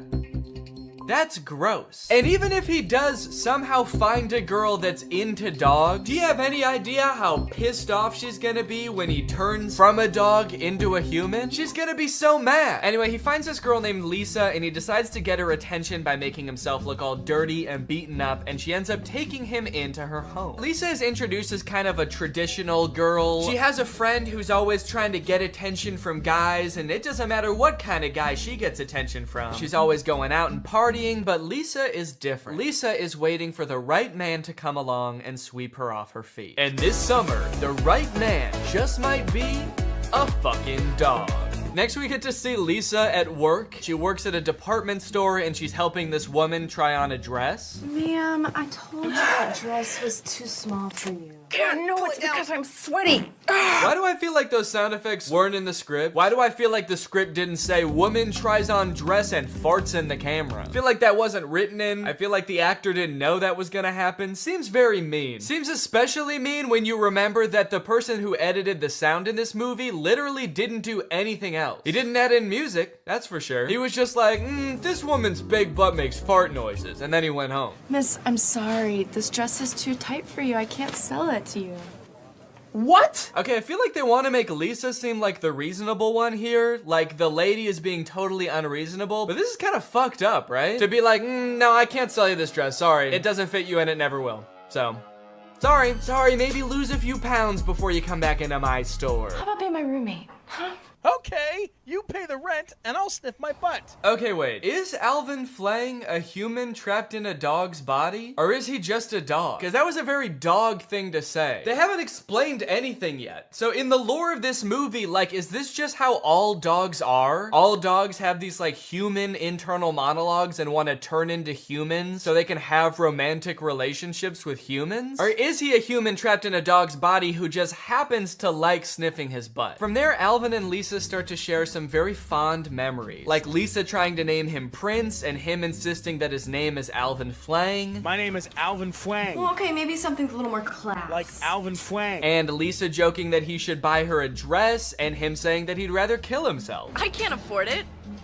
Unless you're buying. I'd rather kill myself. What's funny about that line is that the thing that would make him want to kill himself isn't being cursed to live your entire life as a human trapped in a dog's body. It's buying a dress for a pretty girl. Over the course of the movie, there are a few other men that pursue Lisa romantically. There's Kyle, who she works with, and there's Frank, who kind of stalks her while she works. And because Lisa's having a hard time finding a husband, she decides, you know what, I'll go on a date with these guys. So she goes on a date with Frank, and on their first date, he ends up bringing his mom, who just grills her the entire time. Lisa, my grandson is only 10 years old, and we're very anxious to find a stepmother for him. This child has been raised using the latest scientific technology in nutrition, education, and psychology. What does that mean? This child was raised by robots. He needs another human in his life. He is cold, hollow, and violent. He needs to learn love from a human woman. Many women have tried and unfortunately met their demise. He has an IQ of 170. Yeah, no shit. We raised him using the latest technology. He's not just any regular iPad baby, okay? We used the newest iPad, so that makes him very smart. And to be certain that he grows up to become president of the United States,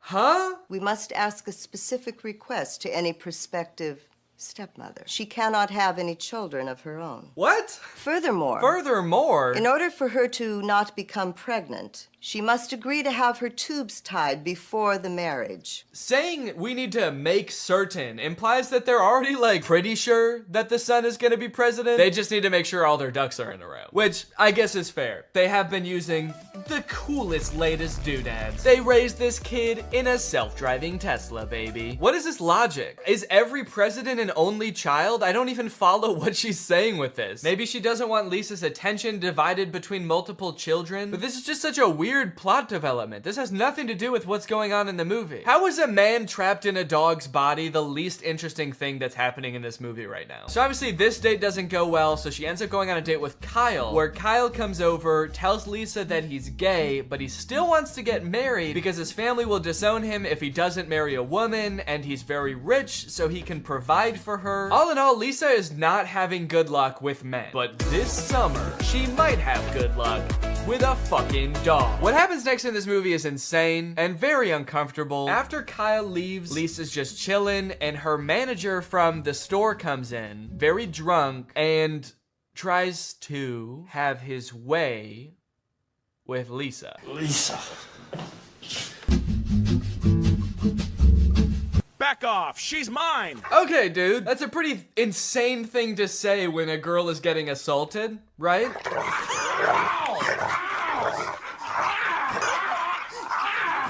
You're fired! I quit! Now I'm the king of the castle. This is such a weird moment to infuse like a comedic relief dog with the plot. This movie just got so dark, and the dog is like, guess I'm the only guy left around here now, huh? Guess I'm sort of king of the castle. Yeah, bro, I hate you. Ever thought about that? Ever thought about the fact that you suck ass so hard? King of the castle!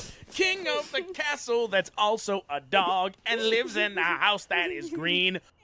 Why is he gay? Why is Kyle gay? Sorry, that's what she's taking away from all this? Huh? Why is Kyle gay? Bro, there are more pressing issues right now. What is the writer of this movie doing? Anyway, she's completely broken down at this point. She ends up running outside into the rain, sitting down in the grass, crying with her dog, and she decides, you know what? That's it. No more men. Men are nothing but trouble. All I want is my dog. From now on, no more men.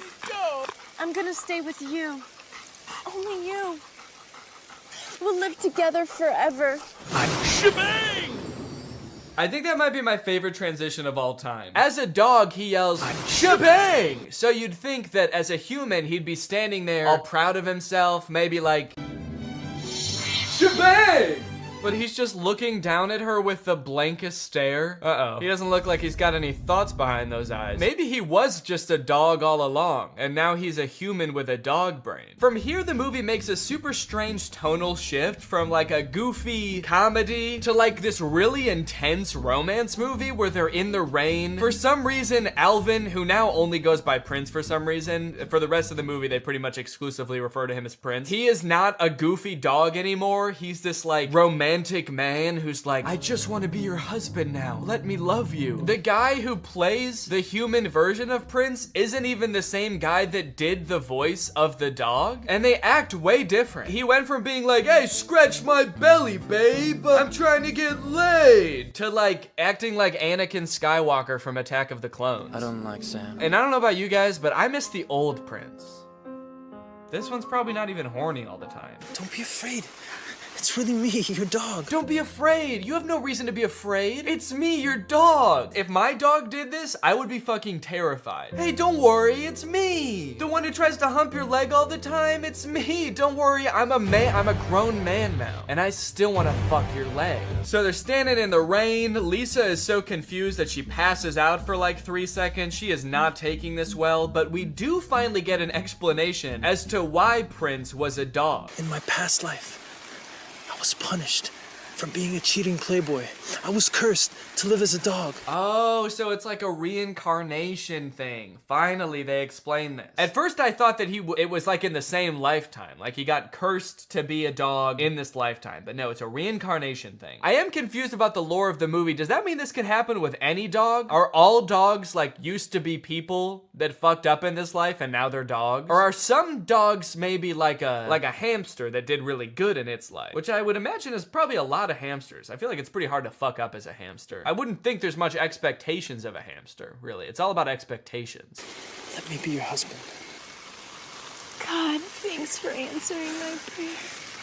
Yeah, you're my husband. What? Huh? Okay, so that's all it takes? She's like, yeah, I guess you were a pretty good dog who I met just weeks ago. Sure, you're my husband now. So they end up getting married. They decide to live together. They spend the night together, but that's when this movie goes completely off the rails. I thought this was like the main plot line. He found love, now he's a human forever. Nope, the curse is not broken, and you will not guess how this movie ends. The next day, Prince wakes up, and he's a dog again. So he goes back to the pond to find out why. You lied to me. I'm still a dog. You're just using her now. So the magic pond is like, you were just using her to break the curse. And to be fair to Prince, like, Yeah, no shit. He didn't want to be a dog anymore, so he did what you said to do to break the curse. They fell in love, dude. You can't be like, well, you only did that because I told you to. And it's like, yeah, you didn't really give him a choice, did you? So now the pawn tells him that he'll only be a human when the sun is not shining. And in order to become a human full time, he has to be a real man and provide for his wife. This movie has very traditional views of what it means to be a man. What is this pawn? What magic is this? Is this God? It kind of seems like she's a liar. She keeps adding on caveats to what he needs to do to become a human. She's like, okay, you found love, but you still don't have a joint bank account. So now you will be cursed to be a dog only every other day, except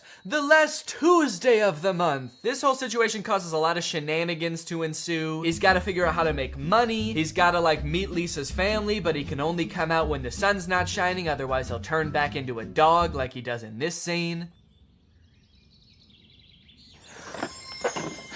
Dad, Prince just became a dog. Big deal. I'm Alvin Schwein. How stupid. What kind of idiot doesn't know how to swim? All right, grab on, you pizza-faced cinderblock. Pizza-faced cinderblock? Dude, that's so mean. What the hell is up with this dog? Why is his dog persona so vastly different than his human persona? Every time he turns back into a dog, he's like, what, you never seen a man turn into a dog before? Fuck you, I'm Alvin Flame. Screw you and this ugly-ass broad. I'm out of here, dude. Okay.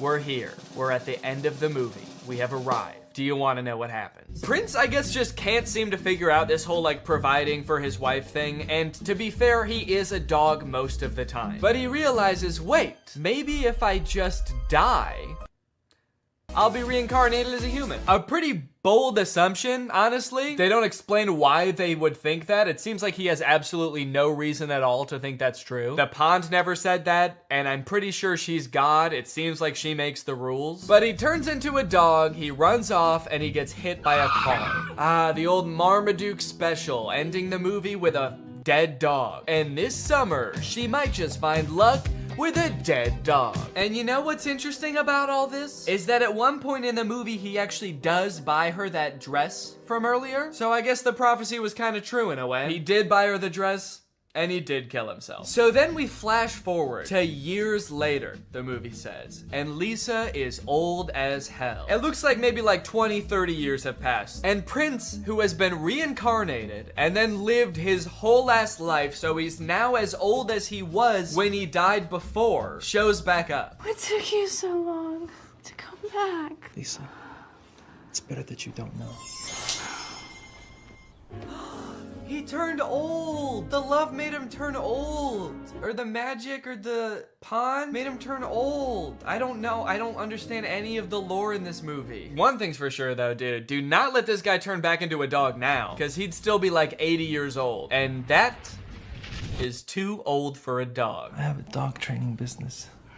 And naturally, it's very successful. I guess you could say, I know what dogs like, and I know how to reward them. You see, they're all former sex criminals. I live a very comfortable life, but... Okay, weird flex. I'm actually really rich now, by the way. And that, folks, is the end of the movie. He kills himself, and that, apparently, outsmarts the pawn. Moral of the story?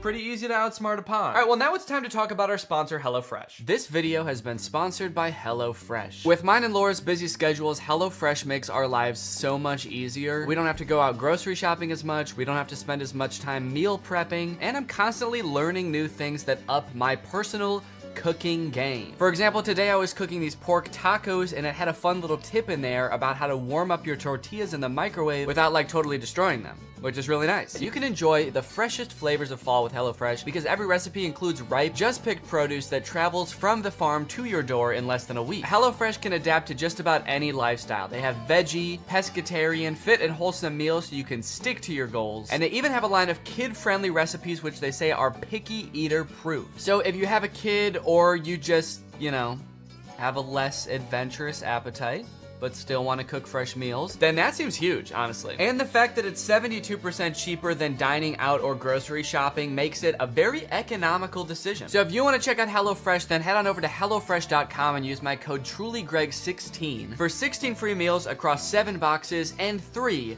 free gifts. That's HelloFresh.com, TrulyGreg16 for 16 free meals and 3 free gifts. Thank you to HelloFresh for sponsoring this video and for sending me delicious food all the time.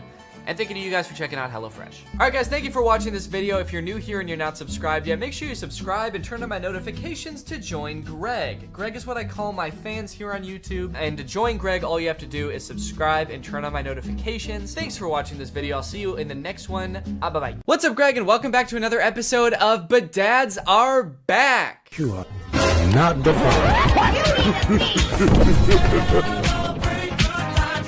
Yay! That's right, this is another installment of everybody's favorite series where I look at really strange ads for mobile games. There's this one that seemed to go viral on Twitter a couple days ago that like everybody's been tagging me in, so I figure, you know what, I might as well bring back the series for an episode to talk about it. This video has 300,000 likes and 8 million views on Twitter, and guess what? I've got beef with them. I have a pretty significant beef with these ads, and I'll explain why, but first, let's just go ahead and watch the ad that everybody's been tagging me in. To be fair, I did have to watch this multiple times for it to make sense to me, so I'm gonna walk you through it. That way, nobody gets lost along the way. So the ad starts out with very little context. It's a woman in a wedding dress, she's crying, and she's taking a taxi home, only to find out that her house has burnt down. Right away, so much backstory that I feel like I'm missing. The first time I watched this, I'm like, are we in the middle of an ad right now? Is this the beginning of the ad? Am I supposed to have watched other ads before this? But rest assured, I've watched a bunch of other ads for this game, and there is no context to be found. There is no explanation, so you just have to accept that this woman is having a very bad day. Then she gets a call from her grandma, and it looks like her grandma comes over to like comfort her for whatever happened at the wedding. I don't know if her fiance like stood her up or died, or if she stood him up or died. While she's being comforted, it also looks like she's holding a picture of herself from the wedding. I don't know what that's about. Maybe it's supposed to be the grandma's wedding photos, and she's showing her granddaughter like, look at how happy I was at my wedding. Aw, your fiance stood you up and died at your wedding? Oh, I'm so sorry, sweetie. Look how happy I was at my wedding, though. Look at all these pictures. See how I'm smiling at all of them? The reason I'm smiling is because my husband was present at the wedding and alive at the wedding as well. I wasn't marrying a present corpse. He was also alive. Does that make you feel better? Are my happy memories making you feel better? Why not? Then I guess to further comfort her, the grandma gives her a house, which I guess would be a nice gift, but the house is in like terrible condition. The grandma just gives her the keys to this like dilapidated shack.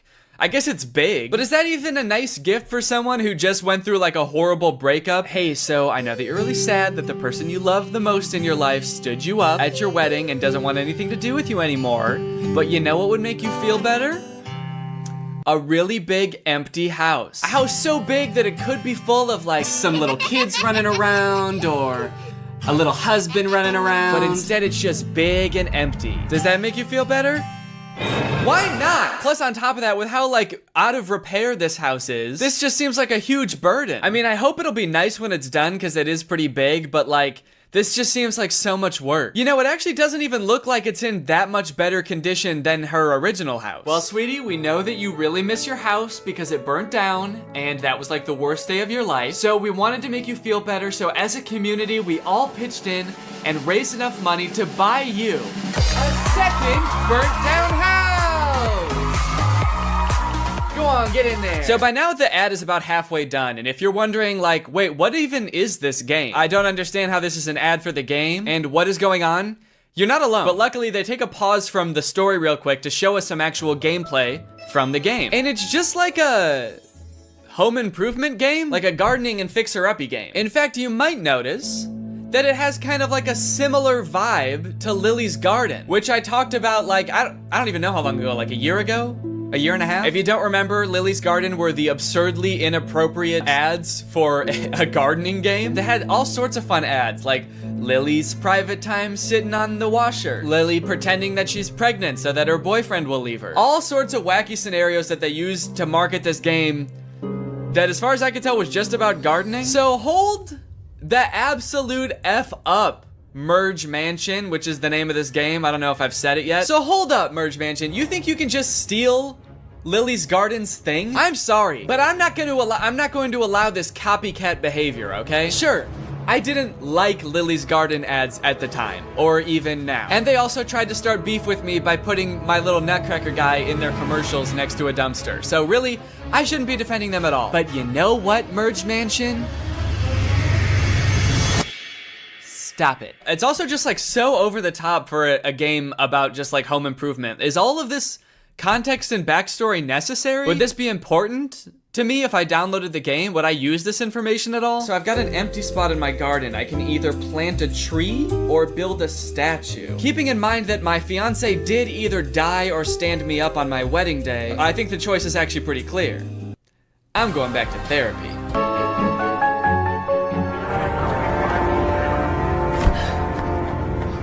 Okay, so then the ad takes a drastic turn. What the hell did Grandma do? Huh? It's not clear what they're arresting her for. And they never explain it either, so I'm not sure if it's just like another thing that you're just gonna have to accept you don't know the answer to, like what happened to her fiance and how did her house start on fire? Or maybe it has something to do with the fiance in the house. I don't know. Did she burn down the house? Did she burn down the fiance? I don't know.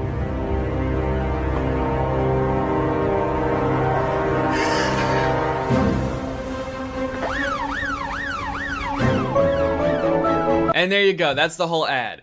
He is alive. Oh, rats, Merge Mansion. Just when I think I figured out some of the context of this ad, you go and pull the rug right out from under me.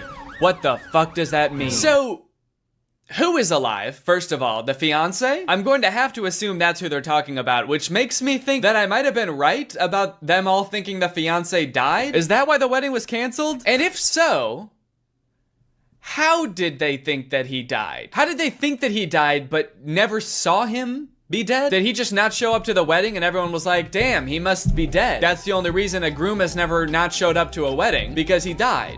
So, that sucks. Maybe at first they thought the fiance stood her up at the wedding, but then when she got home to where she and the fiance lived together, the house is burned down. So then they're like, oh shit, he didn't just stand her up.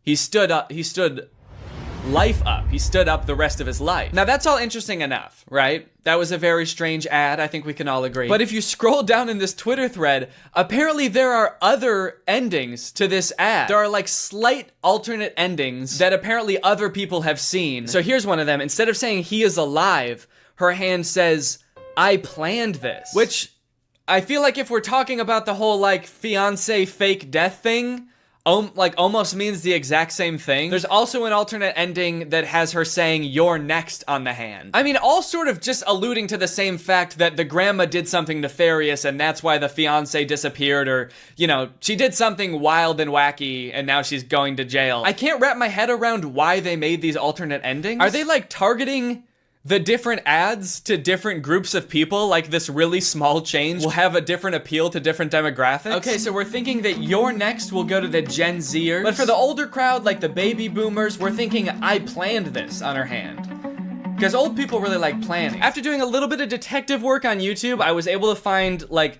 I guess the production company or studio or something that makes these ads.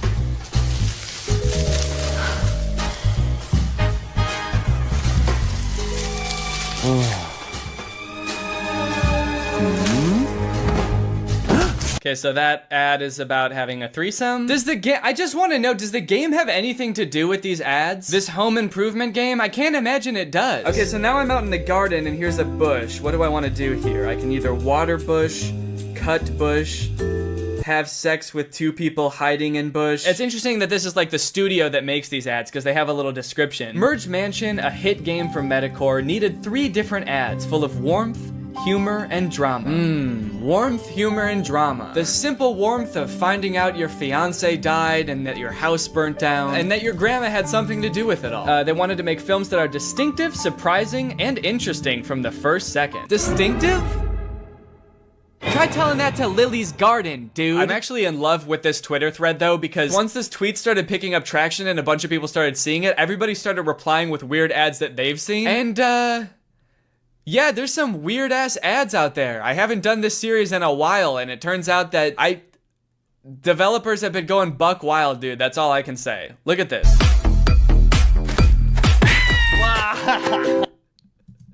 Dude, what a brutal kick. Oh my god. The sound effect and everything. I know that this is a common theme for all of these game ads, but I couldn't even wager a guess as to what this game is about. They're like stranded on an island, maybe? Like a desert island. But also this dude is like doing a little stripper pole dance for this girl. It's this fun new game where a group of people get stranded on a desert island and they have to start a new society. And instead of implementing money as currency, they implement pole dancing and lap dances, weirdly enough, as currency. And instead of jail, you just get punted. This next ad is one of the weirdest things I've ever seen, and I'm not exaggerating. And there's no way you'll believe me unless I just play it, so here you go.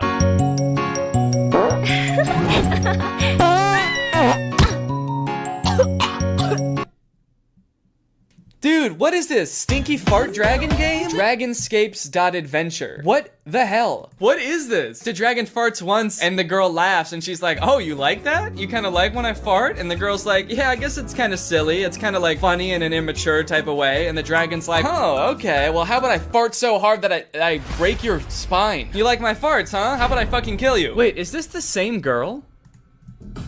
Dude, it is! Wait, okay, so this ad had nothing to do with dragons, but this is clearly the same girl. She's got the same outfit and everything. Okay, maybe this game doesn't have anything to do with pole dancing or dragons. Is it just about punting this girl? Sending her flying? Okay, so the main object of this game is to wait until this girl's having a good time, see how she's dancing and having fun, or she like thinks that the dragon's fart is kind of funny. Wait until she's having fun, and then you just fucking send her. Oh, wait.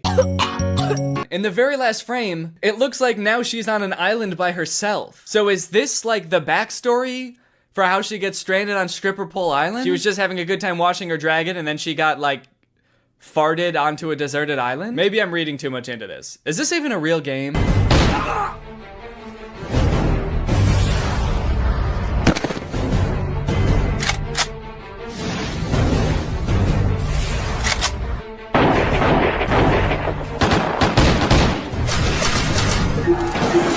Wow, that game looks pretty cringe. That game looks so weird. Who would download that? I mean, what do? You're in like colonial times and you form an army of dudes wearing only boxer briefs that can like form together into these sick big weapons, and then you like fight off these other armies? That's crazy. Crazy bad. That looks like a bad game. What is this game even called? Something dumb, probably. What is it? Guns of Glory? That's crazy, man. I would never want to even look at a game like that now that I know the name of it. Oh, look, this looks like one of those like episode type games, like a choose your adventure type thing. She says my fantasy ... and I guess you get to pick. Her two options are spank me master or spank my ass master. Is there a difference? Spank my ass master. Now spank me, master.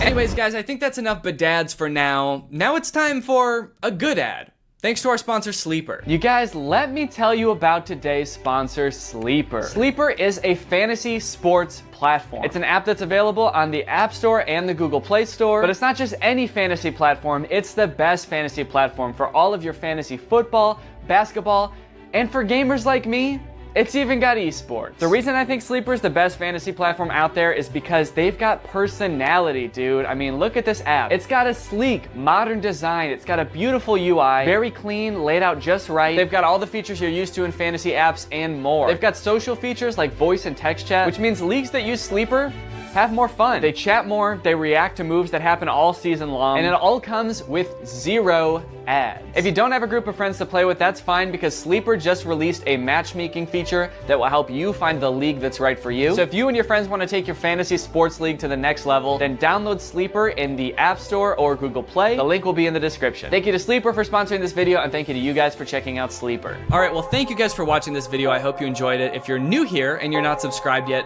make sure you subscribe and turn on my notifications to join Greg. We're basically the fastest growing army on YouTube. Please do not look that up, but it is true. All right, well, thanks again for watching, and I hope you guys have a nice rest of your day, and I'll see you next time. Bye. This video is over now.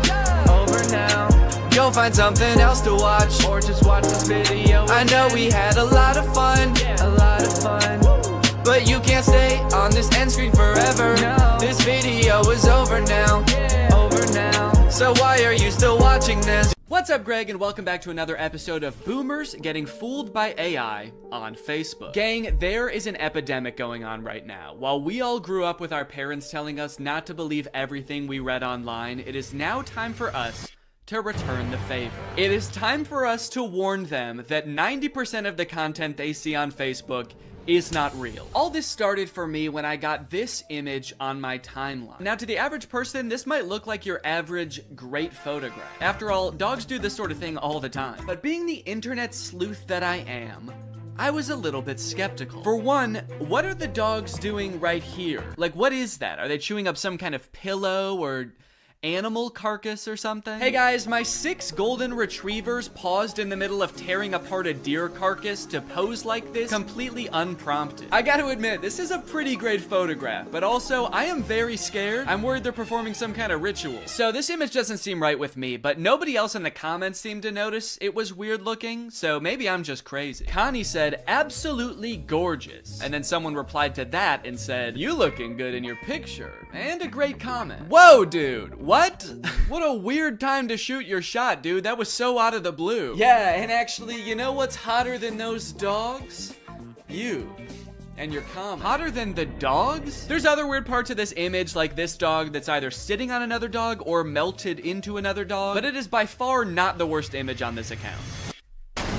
You know, they say some people's dogs look exactly like their owners, and I think this is a great and terrifying example of that. There's a mix of responses on this image. Somebody should call the cops. Absolutely love. Creepy. Okay.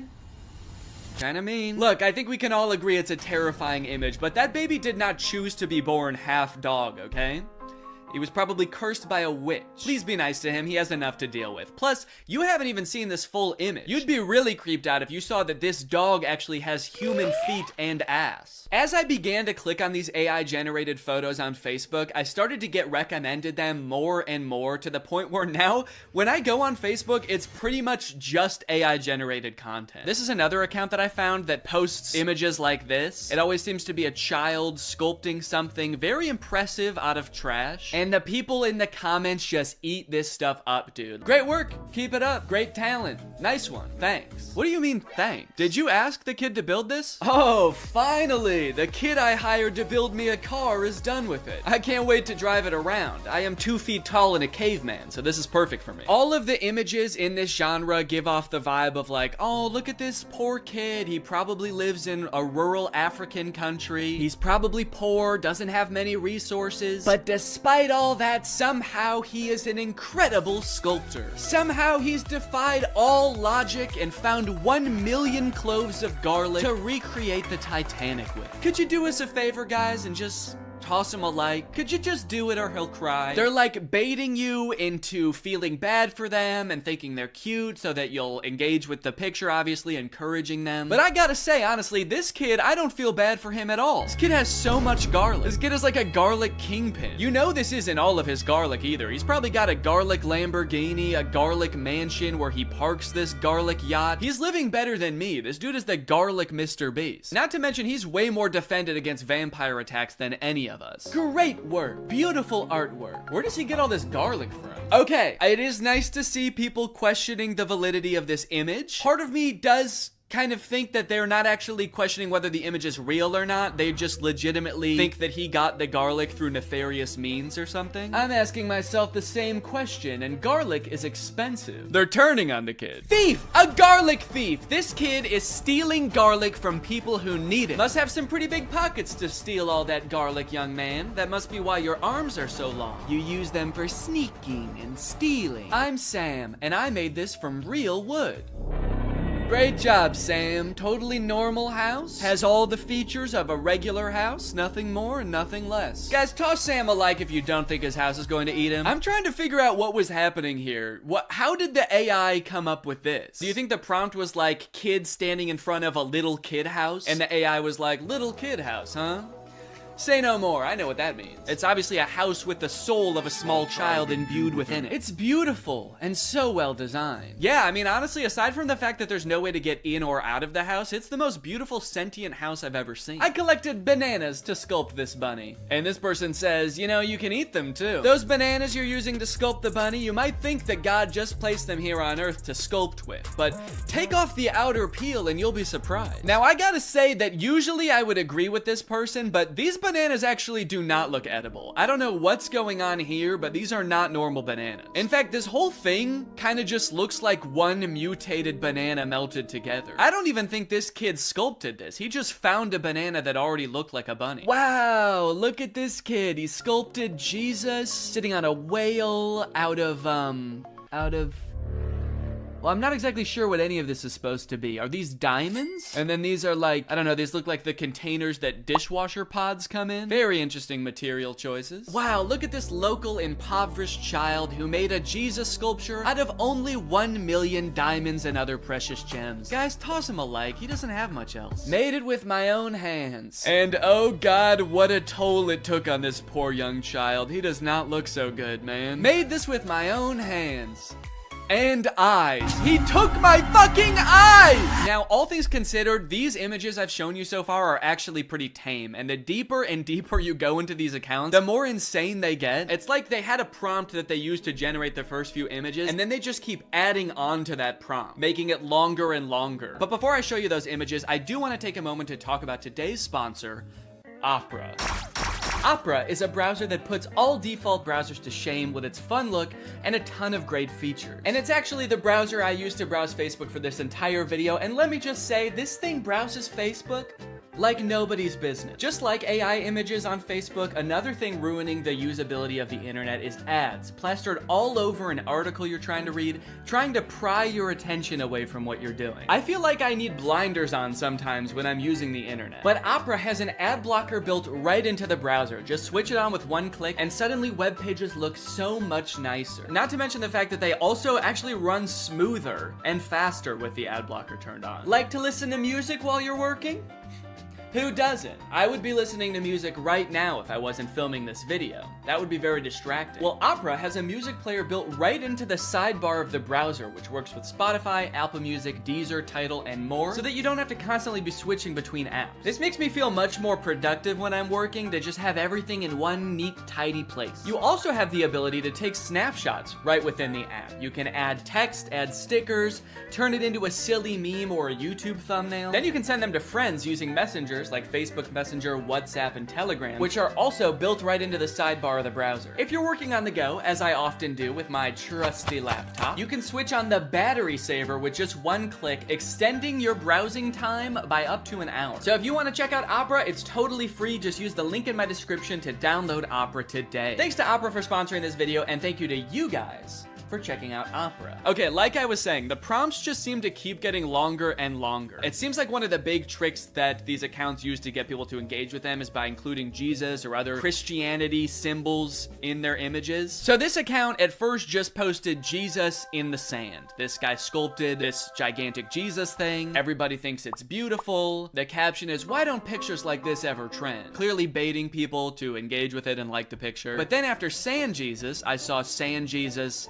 on a log. Then I saw Sand Jesus on a log on a guy. Then I saw Sand Jesus on a log on 20 guys. Is there an AI that is also coming up with the prompts in the first place? Because like, who is coming up with these? These don't even seem like something a human being would come up with. Like in this one, why is Sand Jesus holding a smaller Sand Jesus? And why is he on like a runaway log? Like this guy is like, oh no, my Sand Jesus on a log with another Sand Jesus. It's getting away. Say what you want, but this is definitely my favorite part of the Bible. Another interesting thing about these pictures are the comments. Like all of the comments on the vast majority of these images is just amen, amen, amen, amen, amen, amen, amen, amen, amen, amen, amen. No questions, no concerns, just amen, amen, amen, amen, amen, amen, amen. Construction worker making Jesus using only a hammer. Amen, amen, amen, amen, amen, amen. There's an entire genre on Facebook of AI generated images of Jesus made out of vegetables. And then show this on the screen with like a scary sound effect. Dun, dun. And you'll never guess what the comments are. Amen, amen, amen, amen, amen, amen. On these images, you will not find a single comment questioning what is going on here? Has this always been a thing? I don't think I've ever seen anything like this before. No one's questioning why these kids' hands are facing the wrong way. Why, if he is made out of vegetables, are his eyes so blue and lifelike? And obviously, I'm not trying to make fun of Christianity at all here. If anything, I think these pictures are kind of disrespectful to Christianity because they're just like using these fake, ridiculous images to bait people into engaging with their profile so that they make money. But you should already know by now, it gets worse. It gets way worse than vegetable Jesus, dude. You got crab Jesus, you got shrimp Jesus, and of course you have another shrimp Jesus. Amen, amen, amen. Who is this for? It's on like a legitimate Facebook account. This account has 117,000 followers. Who is meant to appreciate this image? Christian shrimp? Hey man, shrimps gotta get to heaven too. How else can they be saved from their shellfishness? I'm convinced that there was not a human running this account at all. I think this account was conceived of, created, and is currently run by an AI. There was never a human involved. And not only that, I'm also starting to suspect that the comments are also bots. There is no other explanation for the amount of engagement on these pictures, and like serious engagement. And also all the comments are like saying the same things, and they're all very generic. So it feels very bot-like. So if that is true, then technology has created a corner of the internet where an AI is interacting with another AI, and they both think the other one is a human. Does that not just feel wrong? Like, I kind of feel like a third wheel just being on this page. Learning that AIs interact with other AIs without humans watching at all feels like learning that, like, ghosts hunt other ghosts. Thought they were here to scare us. What the hell? And of course, the caption of Shrimp Jesus is, made it with my own hands. Do me a favor and destroy it with your own hands. How about that? Can you unmake it, please? Another popular thing for them to add into these images seems to be flight attendants. There was a lot of flight attendant-centric AI-generated images, oftentimes with Jesus as well. And I'm assuming that whatever this account started off posting was more tame than this, like it kind of made sense. The caption is beautiful cabin crew, Scarlett Johansson. So I don't know if it had something to do with Scarlett Johansson on a flight or something, and then the AI just kept changing the prompt over and over until it was this. Here's another one with the exact same caption. I like that a good amount of the comments on this one say good luck. Good luck, amen. Good luck, amen, ma'am. I have no fucking clue what's going on here, but good luck or congrats? I don't know, man. It's crazy how much these accounts post. If I just scroll through here, you can see these accounts post literally hundreds, if not thousands of times a day. Just post after post of nonsensical images. What is this? What is this supposed to be? And it's like, why? Do they make money from this? I've scrolled a lot through these types of pages, and I've never seen like a sponsored post or anything. So it's not like they're doing ads for companies using the following that they've built with these pages. Because like, who would the ads even be targeted to? Christian shrimp? After doing some research, I found this video that this guy made called Make Money Posting AI Art on Facebook Using Free Tools, where he basically explains that you can sign up for Facebook's monetization program, and basically you get paid kind of like on YouTube based on how many views your image gets, and I think on Facebook it has something to do with how many likes. So some of these accounts might be making bank. Most people think that clickbait is some shady, taboo, weird kind of topic, when in fact, all it is trying to get a click. Yeah, guys, clickbait is not necessarily a bad thing, just as long as you're honest about what you're delivering. Anyway, let's go ahead and learn how to trick people into believing that fake images are real. Utilizing good images, ad headlines, and articles to drive people to relevant content that actually does talk about what the image or ad said in the first place. Yeah, but if the image is not real, then doesn't that make it impossible to deliver on the promise? Now, this guy does go on to say later in the video that you should make it clear when things are AI or not real. But after finding a bunch of these accounts, it doesn't seem like anyone using this method actually does that. I haven't seen one single image that has been like, by the way, this is AI and not real, so just saying now. Trick job. Here's a different Facebook group that posts like beautiful mansions that all seem like they're AI generated. No disclosure anywhere that these images aren't real. Like being in a coffee mug. Love it. Huh. Yeah, there is something about this image that just looks like being in a coffee mug. Very insightful. Thank you. Either way, if this keeps up and this type of AI content invades all the other parts of the internet, it is just going to become completely unusable. I think Facebook and like every other social media platform needs to start training an AI that can detect AI generated content so that it can like put a badge over all of these images to be like, hey, these aren't real, just, you know, because so many people are so keen to try to use this to make money or create content for them that, like, just imagine in a few years if every single tweet or TikTok is created by ChatGPT or Midjourney. That sounds like a nightmare. Also, AI uses images and videos on the internet to train itself. So if like most of the images and videos on the internet become AI generated, and a lot of them look as bad as the ones that we've seen, isn't the AI just gonna get worse and worse? If it thinks that that's what real life looks like, what is its bad replication of that gonna look like? After I watched that one video, I started looking through a bunch of other videos on how to make money using AI, and there's a bunch of other ones that I think people should know about. This dude's video is called I Got AI to Create My Facebook Ads in 10 Minutes. The first few ways that he shows are pretty tame. It's just like using AI to create product photos using an existing product that already exists. The AI is just being used to enhance the photo, like change the background. But this next one is crazy. We'll drop our product URL in here. Type in our target audience, which is females aged 18 to 45. And then we can hit next. And then it generated 2 ad copy examples that we can use. So he just gave this service the product description that he's trying to advertise. It came up with a script for him. And now it's going to use AI to have this random woman lip sync the AI generated dialogue. Spa day, meet the mocktail wash, my intimate savior and relaxation partner. I don't know who this woman is.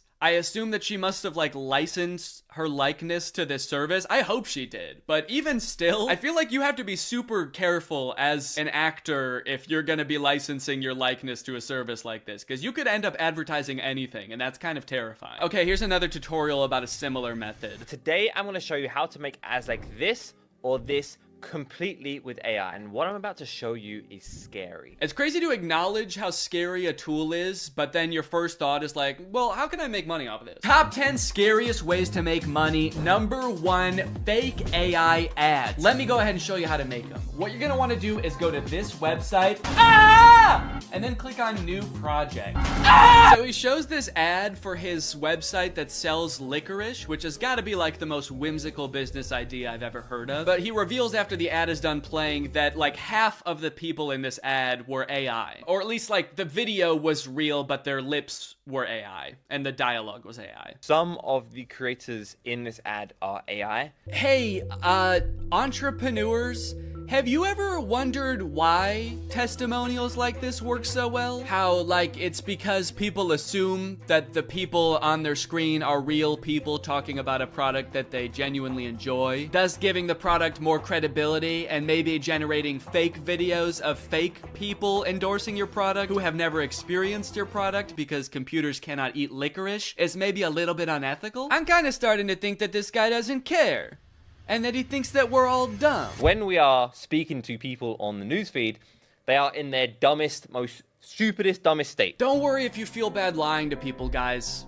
They're actually really dumb, so it's okay. Obviously, clickbait and scams and fake product testimonials have always existed and will always exist. It just sucks that it seems like it's becoming so much more accessible and a whole new generation of business owners are choosing to adopt the practice. AI is a really broad term, and in most cases it's a tool, and I've seen like artists use AI as a tool to improve their workflow, not just like using it to type in a prompt and use the result as an end product, but like use it like you would use any other tool in Photoshop. So if it's making artists' lives easier, I think that's one thing, but to use it to trick people or create the most bland or disturbing content I've ever seen on Facebook is super disappointing. And I'll be the first person to admit, like, it is cool that this technology exists. It's cool that computers can even generate such realistic, albeit horrifying images in the first place. But can we not just pause for a second to think about how doing stuff like this is gonna make nobody trust anything anymore? Or at the very least, the entire internet is just gonna become unusable because it's just gonna be bots interacting with other bots. Can someone make a movie like the movie Her, but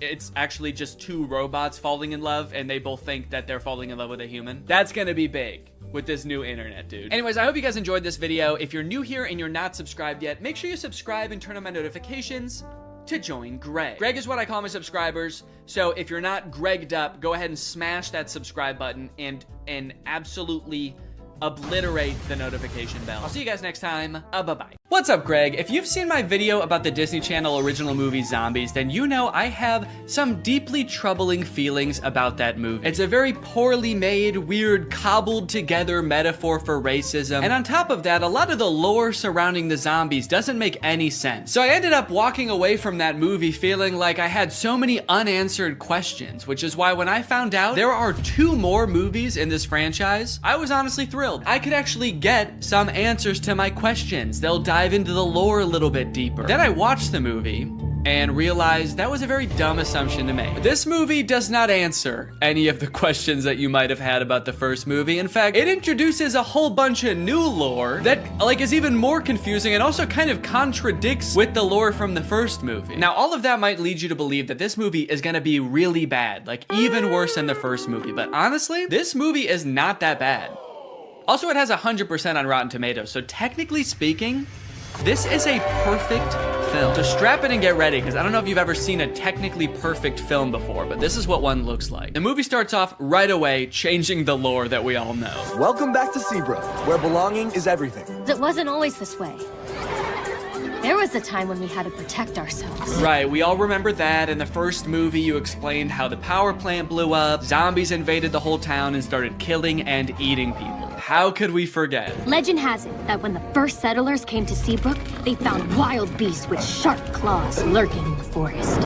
Wait, so these beasts are different beasts? These are a different sect of beasts? Which sparked an epic battle. There was a war? Seabrook settlers bravely fought off the monstrous attack and discovered a powerful energy source. And that mysterious power source basically powered the entire town until that one fateful day when it blew up and created beasts. Different beasts. These are different beasts than the beasts we just saw. This is a very beast-heavy town. The beasts were a distant memory. Seabrook forgot monsters could be real. So, hold on. You guys didn't think to mention this during the first movie? How could you tell us a history of Seabrook and neglect to mention the battle with mythical creatures that transpired? What else are you hiding from us? And what about this mysterious power source that runs the entire city? Don't you think during the 200 years since this happened, someone should have like looked into this, made it a non-mysterious power source? They were like, we'll call this beautiful land Seabrook. We'll build a school to teach our young, a hospital to treat our ill, and a power plant that might blow up. We do not know. Because of the events of the last movie, now all the zombies are allowed to commingle with the humans. It seems like things are really on the up and up. It's hard to believe there was a time when people were afraid of zombies. Crazy thing to say for someone who has for sure eaten his neighbors. Also, we saw what you did to people in the last movie, dude. It's not hard to believe at all. I'm still scared of you. Then we check in on Addison, who you may remember from the first movie by her platinum blonde hair that for some reason in this universe makes her some kind of sick, disgusting freak. That's Cheer Captain Bucky, my cousin. My cousin. It's here at Cheer Camp we learned 2 things. First, that story about the werewolves is kind of a legend, and no one's really sure if it's true or not. You've all heard the stories of bloodthirsty monsters who roam these woods, feasting on innocent cheerleaders. And 2, the younger cheerleaders and the older cheerleaders are not getting along. This week, the veterans and the newbies will compete for the Cheer Camp Cup. I feel like one of those things is gonna have a bigger impact on the plot. Watch and learn, Snowball. Ah, yes, my hair. Still white, still well-conditioned, and still drawing fire from the AC. Okay, thank God she addressed it, dude. I know we were all thinking, what the fuck is wrong with her? You should shave your head, you look insane. We then get a song about how well everybody's getting along now. The cheerleaders are having fun at cheer camp. Zombies are entering all facets of normal human life. Zed's dad has even been hired as the project manager to demolish the old power plant, which I'm sure will have little to no consequence in this story. The message of the song is undermined a little bit when the cheer captain Bucky launches an underclassman into the air with a high-powered water bazooka called the Buckzooka. Just a little bit of playful hazing, I guess, for the underclassmen. Oh, you want to be a cheerleader? How about some internal bleeding? That's hazing, baby. Nobody joins an organization that I've already joined and gets away with it. And while I do wish someone would rush this poor girl to the hospital, I do have to admit, the song does slap. The music in the first movie sucked in my opinion, but the production quality of not just the music, honestly, but the whole movie is way better in this one. Probably as a result of the success of the first movie. The first one was very popular. So they were like, look, this next movie, you know, it's not gonna make any sense, but it's gonna look fantastic. The lighting on that girl as she flies through the air with 12 broken ribs is gonna be so good. I wish that I could call. I hope you get my letter. Addison is hoping that Zed will write to her while she's at cheer camp. They have a bit of a love connection going on, as you'll remember from the first movie, but Addison never will get those letters because the older cheerleaders are shredding them and turning them into pom-poms for the underclassmen to use. Addison, I hate to say it, I don't think these cheerleaders are teaming up to make progress with you. I think they're conspiring to ruin your life. On the way home from cheer camp, love is in the air. Cheerleaders are asking each other to prawn. Yes! I got invited to prawn! Which is Seabrook's version of prom. Their mascot is like a shrimp or something, so I guess that's why it's called that. And for the first time this year, zombies are allowed to go to prawn. Bree is actually hoping that Bonzo will ask her to prawn. Getting invited to prawn sounds great, but Bonzo won't even look at me. Meanwhile, Bonzo is locked in on her, carving her face into a threatening-looking apple. And Addison gets a surprise of her very own because Zed has devised a very intricate way of asking her to be his date. Addison, will you?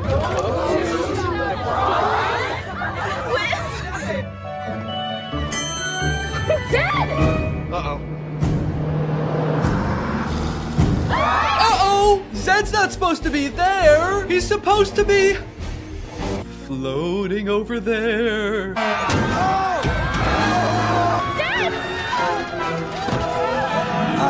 Addison, help! I'm gonna fucking die! Addison! The bus crashes into a gated forest called the Forbidden Forest. And Addison goes running off to find Zed, but what she ends up finding are werewolves. We're surrounded by werewolves. So here's where the movie started to lose me a little bit, and I know this is a perfect film, so this is probably something wrong with me, but I feel like when I look at these werewolves, they're not werewolves. They're just teenagers living in the woods wearing dead animals. You might be thinking, okay, these are people who are gonna become werewolves at some point. No, these are what the werewolves look like. They even go out of their way to show a full moon in one of the shots to be like, no, this is as werewolf as they're gonna get. These are outdoor teens with dead animals on. That's what werewolves are. And that's just how it is for the entire movie. And on one hand, I guess I understand because like true to form werewolves would probably be super expensive to do and make look good. But also, you guys didn't have to make a movie about werewolves. That was your choice. You already had a whole universe with zombies in it. You didn't have to add another creature. Or you could have kept the movie exactly the same as it is and just not called them werewolves. You could have made up a new creature. Just called them outdoor teens. It would have made sense. But no, you had to drag werewolves into this. You said this movie will be about werewolves. It will be an integral part of the story. And our costume budget will be $4. A few scenes later, a werewolf sneaks into the town of Seabrook and finds a drawing of like an actual werewolf that Zed's little sister drew. And he takes it back to the other werewolves and they all start making fun of it. Looks nothing like us, Wyatt. It's like they're trying to gaslight us. Werewolves don't look like this. Werewolves never looked like this. You'd have to be some kind of dumb, uneducated zombie child to think that us wolf people bear any resemblance to those half wolf, half people. After word gets out that Addison had this encounter with the outdoor teens, the whole town is a mess. Dad, everything is fine. It's not fine. There are werewolves circling us right now, waiting to attack. They jump to the conclusion that the werewolves want to attack them so bad. Addison leaves the interaction totally unscathed. They didn't do anything to her, but the whole town, even the zombies, are like, ooh, the werewolves want to kill us so bad. We better kill them first. And eat them. Typical zombies. So the leaders of the town decide to reinstate all emergency monster laws. All anti-monster laws are reinstated. This sets up one of the big conflicts in the movie because, as you know, Addison wants to go to prom with Zed, but one of these anti-monster laws is that zombies aren't allowed to go to prom anymore. Zombies can't go to prom. Ouch. And when I say one of them, I firmly believe that is the only emergency monster law. It's the only one they talk about in this entire movie. They let so much else slide in this movie, but that's the one thing they're like, no, we cannot have zombies at prom this year. Ouch. You'll see in a bit why that's so strange, but right now we gotta go check in with the werewolves because they're setting up a conflict of their own. And you know we don't have much time. Our necklaces are almost out of power. So the werewolves all wear this stone around their neck. It's called Moonstone, and it's sort of what gives them their power. I guess it's like some kind of mysterious power source or something. But it turns out that like 200 years ago, somebody or some group of people stole all of the Moonstone from them. So their reserves are running low and they're all gonna like die because they don't have their Moonstone. But some of the werewolves think that Addison fulfills a prophecy that the werewolves have about some white-haired lady who's gonna lead them to more Moonstone. This is the kind of lore that gets you a 100% on Rotten Tomatoes. Even if the girl is the great alpha. A girl? The great alpha? I'll believe it when I see it. Even if the girl is the great alpha, how do we find her? I found this in the woods. It's hers. We'll track her down with our keen sense of smell. It says Seabrook High on it, so I thought we might just look there. Kinda seems like they will use any excuse not to show the werewolves do anything werewolfy in this movie. All right, we've gotta find this girl. How would werewolves accomplish such a task? We could use our wolf noses. What? No, no, what is wrong with you? No! We could ask around? Yes! Also, for those of you wondering, yes, that is baby Ariel from Musical.ly. She used to be like the most followed person on Musical.ly. I always wondered what happened to her. Guess she lives in the woods now. We find the girl, and if she's the great alpha, she'll tell us where the Moonstone is hidden. We go in the morning. We go tonight. That's right. They're not gonna wait around. They have to go tonight. So they march out of the Forbidden Forest, down the streets, and into Seabrook High, singing about how they own the night.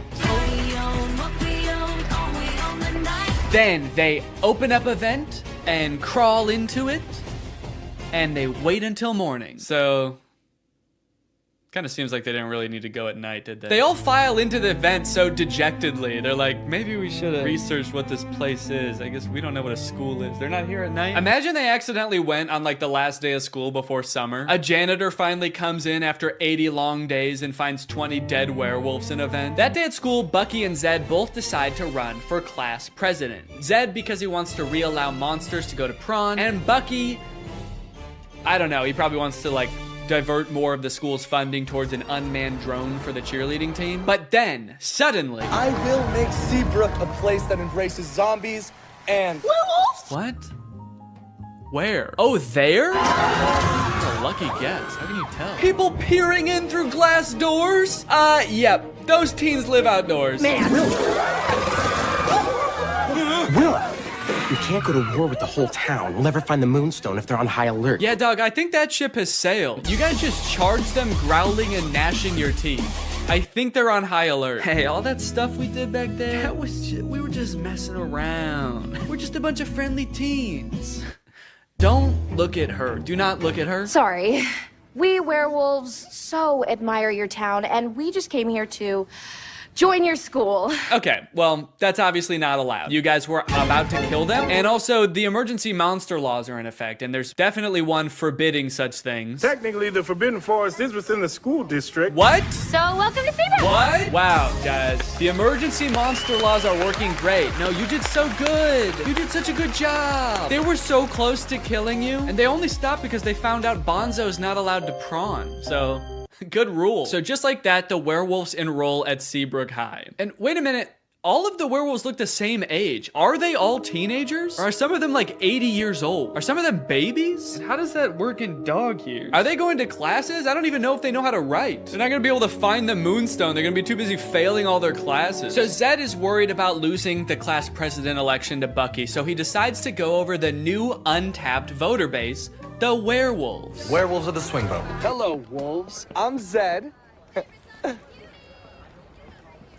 Do it like the zombies do. Yeah, for some reason I feel like the werewolves aren't gonna care who becomes the class president. They don't know what a president is. They don't know what school is. They live in the woods and they wear moonstone, dude. You have no fucking clue. Come on, we've got moves to bust.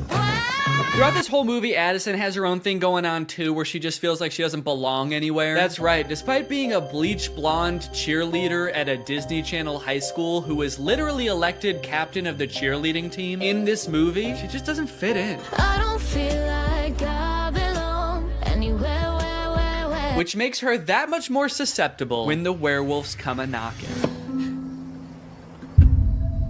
The werewolves are starting to get desperate, and given that they think that Addison is the great alpha, which again, she could not be, they bring her back to their cave and ask her for help. I believe you're the great alpha. I believe you're a werewolf. That's it. That's why she doesn't fit in. That's why she has ugly hair. It's because she's a different species. It finally makes sense. So they do a little dance, they do a little wardrobe change, and now she's a werewolf. Damn, that was a fast costume change. Did she know they were gonna rip her clothes off down there?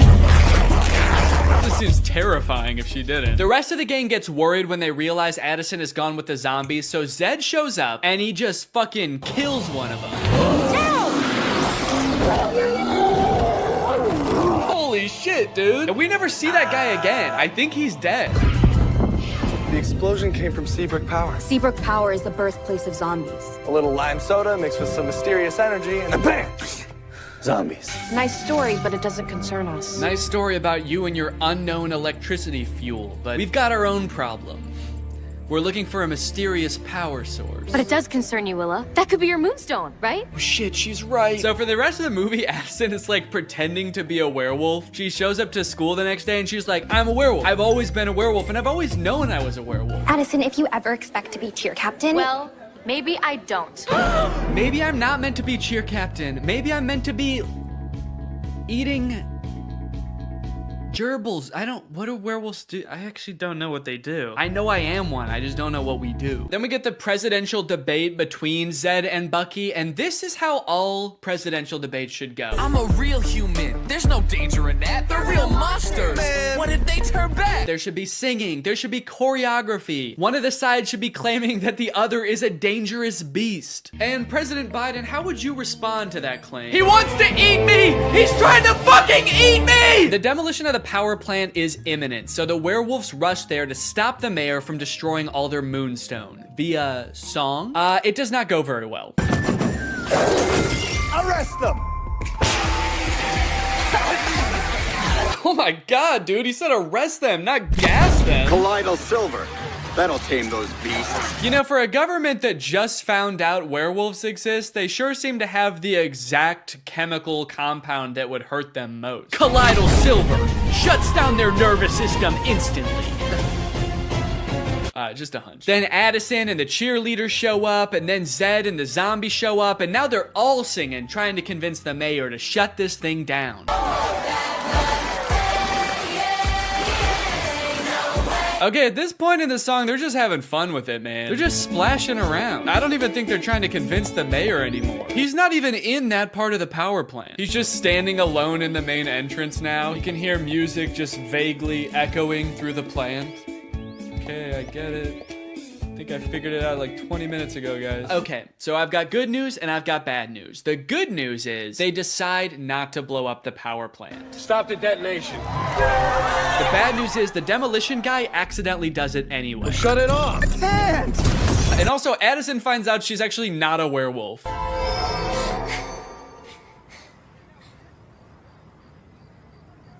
Am I? Bree's like, I don't know. They sort of just look like regular people to me. You look like a teenager who lives outside. She's not a werewolf. Oh, That's so embarrassing, dude. We all saw you act like a werewolf. You dressed up like one and everything, dude. No! Don't worry, this movie does end with them finding a way to access the Moonstone underground. They transport it to Prawn, and then they dance all night in the iridescent glow of this mysterious power source that is surely exposing them all to a dangerous dose of radiation. And then at the very end of the movie, they hint at another sequel, which seems to have something to do with aliens. Weird. And that is Zombies 2. And now it's time to talk about our sponsor. This video has been sponsored by...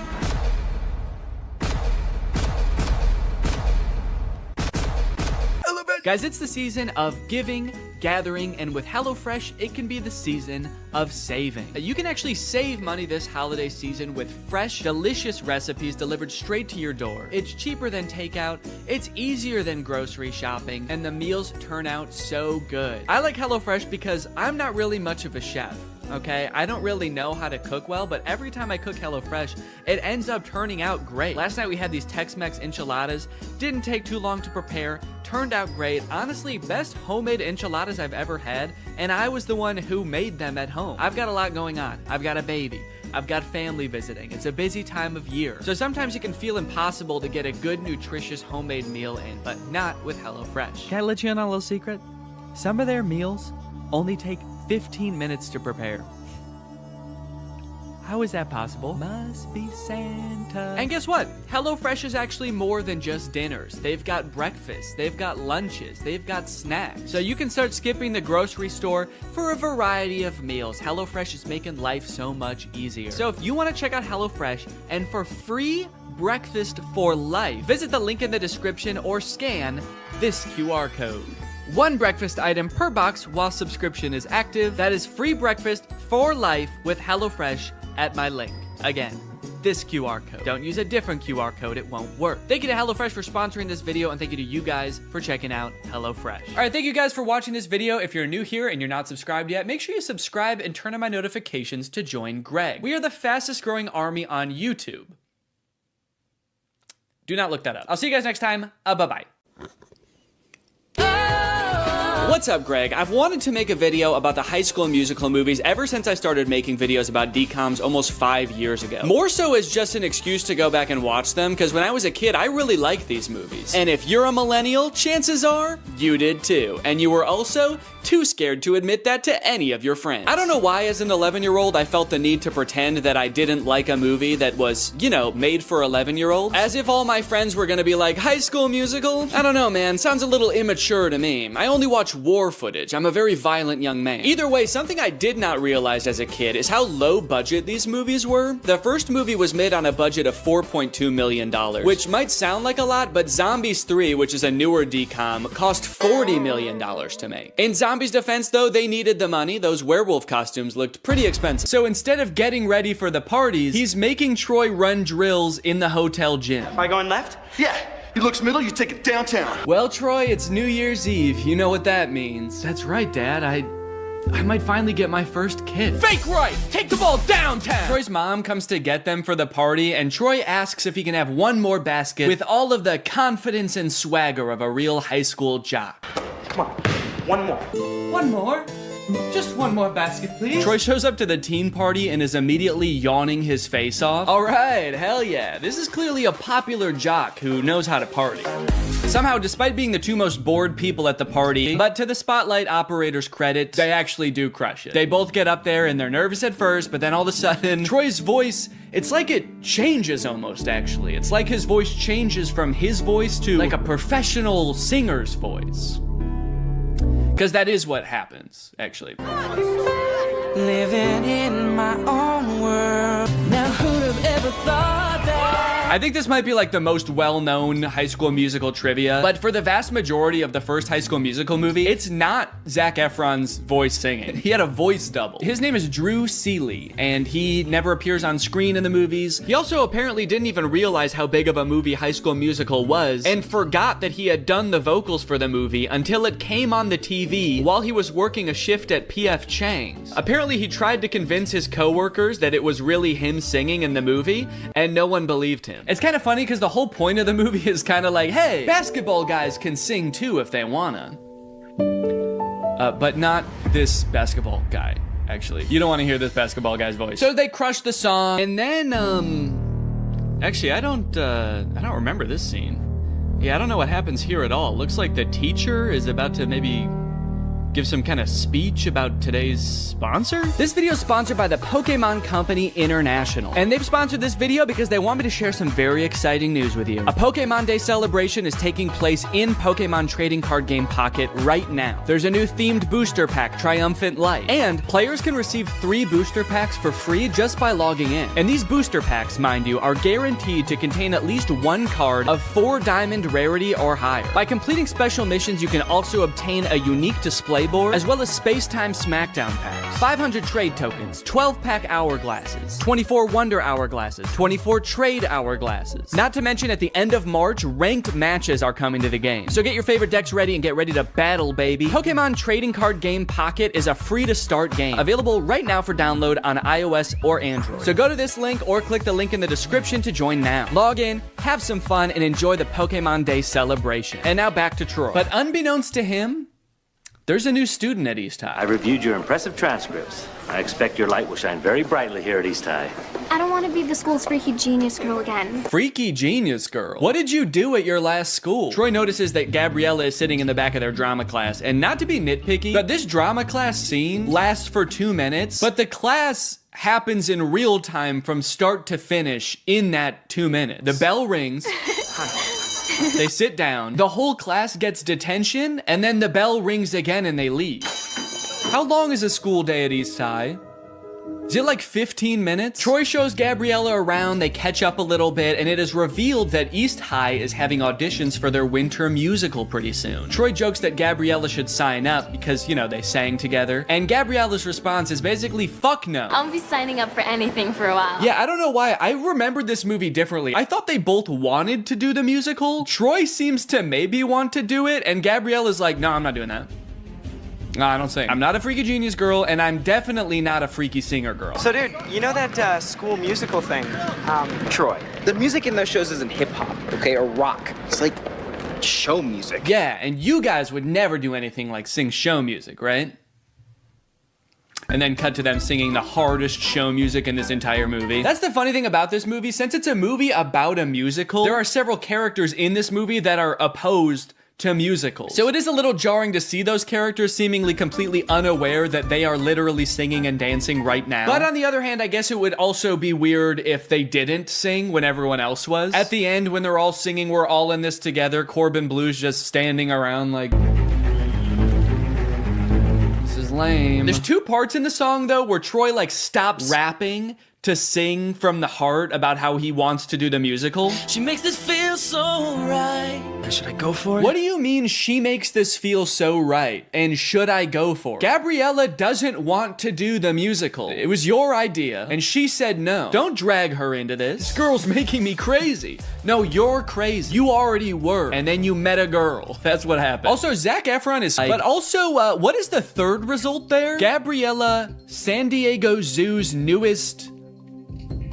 What is Gabriella at the San Diego Zoo? Ryan's like, oh, that's interesting. Look, it says here she's a dolphin. That's funny. Now that I think about it, I can't believe I never noticed. After basketball practice, it's time for Troy to go home and relax. Just kidding. It's time for more basketball. Come on, Troy. Fake left. Take the ball downtown. Did you ever think about trying something new, but we're afraid of what your friends might think? I mean, like going left? You're doing fine. Come on. Troy's dad has one thing in his mind, and it is one basketball just bouncing around like the DVD logo. I want to see a movie about him and how hard his life must be. I do like that this movie keeps the tradition alive of Disney Channel movie characters being inexplicably rich. His dad is a high school basketball coach and they live in a mansion. What does the mom do? She an arms dealer? Also, he says something new, like going left. I mean, like going left? When in Get You Ahead in the Game, Troy clearly says coach said to fake right and break left. He already said to do that. That's not new. That's what he already does. So... found a plot hole. Gone! Wow! Where'd he go? Pay no attention to the fact that as he turns the corner, he probably fully saw Troy like...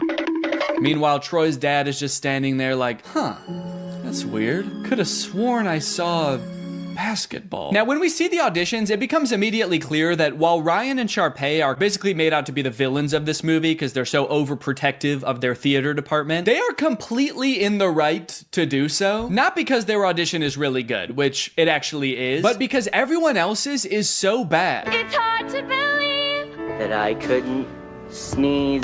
It seems that no one else in this entire school can even sing. It seems like they actually don't even have a concept of what music is. So like, yeah, I would actually be hoping I got the lead too. It is funny how they all act like they can't sing, and then anytime there's like an actual musical number as part of the movie, every member of the student body sings their heart out like the Renters do. What's going on there? So Troy shows up to audition, and then Gabriella shows up too. I guess, turns out she actually did want to audition. I don't know. I don't know if Troy threatened her or what, but she shows up. But they are too late to the actual audition, so they don't get to audition in time, but they stick around afterwards and just sing an audition anyway. And Miss Darbus, the director, hears them and decides, you know what, you guys get a call back. Understandably so. She's working with a very small talent pool. Here comes two people who know what a song is. She's got to hold on to that. Yeah, I don't remember this part being so pitchy, but this actually is Zac Efron's voice. Here with you. Yeah, this is very uncomfortable. Can we get Drew Seeley in here, please? Start of something new. It's a Pears audition. Saying it's a Pears audition kind of implies like I would audition without you if I could. I guess Troy meant what he said earlier to the webcam. He really does not care about Gabriella. He just wants to be in the musical. Gabriella is not important. You might make the mistake like I did when I watched this as a kid of thinking this is kind of like a Romeo and Juliet story about Troy and Gabriella. And it is a Romeo and Juliet story, but Gabriella is not Juliet. Juliet is just the musical. I can't help but feel like all that screaming at you and making you play basketball until your hands bleed has had some kind of negative effect on you. But all I want in life is for you to be happy. While playing basketball, I am still demanding that. Thanks, Coach. Dad. Let's stick with Coach unless you win, all right? Sharpay and Ryan try to throw another wrench into Troy and Gabriella's plans of attending the callbacks for the musical by getting the callbacks changed to the exact same time as not only Troy's championship basketball game, but also Gabriella's decathlon tournament. So the gang has to create a diversion. That way they can make all three events. So Gabriella and her genius friends first hack the school's power grid to turn off the lights at the basketball game. Then they create a don't sing and dance with them like you learned a valuable lesson. Get out. If Gabriella dropped dead right now, you would dance on her grave. And that's High School Musical 1. Many people lovingly remember Little Viking Boy from the first High School Musical movie. And while he rocketed to stardom in the wake of the first movie, his troubled life and fall from grace has been the subject of many concerned Twitter threads in the 19 years since. Do you know why I pulled you over today, sir? Huh? I said, do you know why I pulled you over? You're all over the road. Huh? All right, you want to play tough, asshole? That's fine. Huh? All right, step out of the vehicle, take off that helmet. No, I can't take this off. It's a birth defect. It's part of my body. Are you drunk? I don't know, huh? Let's think about that. Does crack get you drunk? Let's think about that for a second. Let's all think. Does crack get you drunk? After 15 DUIs and 3 counts of kidnapping exotic animals, Little Viking Boy was sentenced to life in prison. Authorities claim that it's here he became head of an extremist religious cult. His followers helped him escape in 2023, and his current whereabouts are unknown. Although he does occasionally post to Instagram to frantically proclaim the end is near, or post a brand deal. Every morning I wake up and I drink 6 bangs. High School Musical premiered to 7.7 million viewers, a record that has only been broken a handful of times in the nearly 20 years since. But one of my favorite things to come out of the success of this movie, which I totally forgot about until I was making this video, was the live concert. I forgot about this until I went to the library to check out the DVDs for the 3 movies, and they happened to have a DVD of the recording of High School Musical in concert. This feels pretty unusual even to this day for a Disney Channel movie to put together a live touring concert featuring the actual cast of the movie, selling out arenas with audiences in the tens of thousands around the world. But it wasn't the whole cast, actually. Zac Efron couldn't be there because he had a commitment. He was filming Hairspray at the time. So who did they get to fill in for him? Living in my own world, didn't understand. It's Drew Seeley! Drew Seeley! I'm sure they advertised the fact that Zac wasn't going to be there and Drew would be in his place, but I have to imagine every concert, there were like 1 or 2 kids that were like, what the fuck? Zach looks different in person. With all the success of the first movie, they had to crank out a sequel fast, which they did, releasing High School Musical 2 in August of 2007. And you might think it would be impossible for them to catch lightning in a bottle twice, but oh baby did they. What time is it? Sequel time. One of the first things I noticed is that despite only a few months having passed from the events of the first movie, Troy looks drastically different. His hair is much darker, he has a different haircut so you can see his ears now, but most strikingly of all, his eyes have somehow become more blue. You're actually listening? His eyes were already pretty blue in the first movie, but they're piercing in this film. It is scary. Get some contacts, you freak. The clock strikes 2:15 and the first banger of this movie commences. The class immediately erupts in celebration. They throw their papers in the air, start dancing around, and did Chad just kiss his teacher on the neck? Yeah, he just kissed Miss Darbus on the neck. That's too far. Luckily, it doesn't look like she cared. She's just vibing. Good to be chilling out. We finally get to hear Zac Efron actually sing in this song, and I hate to admit it, but he sounds pretty good. I'm sorry, Drew. Your services are no longer needed. Why does he do that? Now, the trouble in this movie begins because Troy wants to make some extra cash this summer. His parents are making him pay for college, despite them clearly being very wealthy, taking vacations at ski resorts and living in a literal mansion. But I gotta get hired first. Me too. I'm saving up for a car, so I can take that little hottie on a proper date. You can't see it, but he's actually not talking about that girl in his grade. Miss Darbus is just standing right outside of frame. Why does he look so confused there? It's like it never occurred to him that T could be for Troy. He's like, oh, I actually thought it was a cross, but yeah, T for Troy. That's my name. Now that the school year's over and basketball season isn't starting back up again for months, it's time for, you guessed it, basketball practice. Fake right, Troy, fake left. Take the ball uptown for a fancy dance. This post-workout scene has a lot of gems, like Mr. Bolton's insanely long shorts. Dude is criminally insecure about his knees. Also, Troy about to drink from an entire gallon of milk from the fridge. And then he gets a phone call revealing that his ringtone is Get Your Head in the Game. Uh-oh. Is that a real song in this universe? So in the first movie, it seemed like Sharpay might have had a little crush on Troy, but in this movie, she's got a big crush on Troy. She's like, he's the most popular guy in school, and I think I'm the most popular girl in school. It's a match made in heaven. So she pulls some strings at her family's country club to get Troy a summer job there. The only catch is Troy requests to get like the entire school hired, and somehow that works. So Troy shows up because they are just kids. So some of the insane demands that their job is asking of them is just like, hey, can you show up to work on time and make sure you clock out at the end of your shift? And the entire student body of East High is like, we're in prison! They're not gonna pay us until we provide a service? What kind of dystopian universe is this? Mr. Fulton is 100% correct to be strict, by the way. Several times throughout this movie, he catches them doing things they're very clearly not supposed to be doing. If I was a basketball recruiter and I saw that championship game, I would be more concerned about come back and win the game like nothing happened. And then also how they all sang a song after that. That's what I would be concerned about. But yeah, I'm sure he played well too. You know, between the two of us here, we pull a little weight over at the school.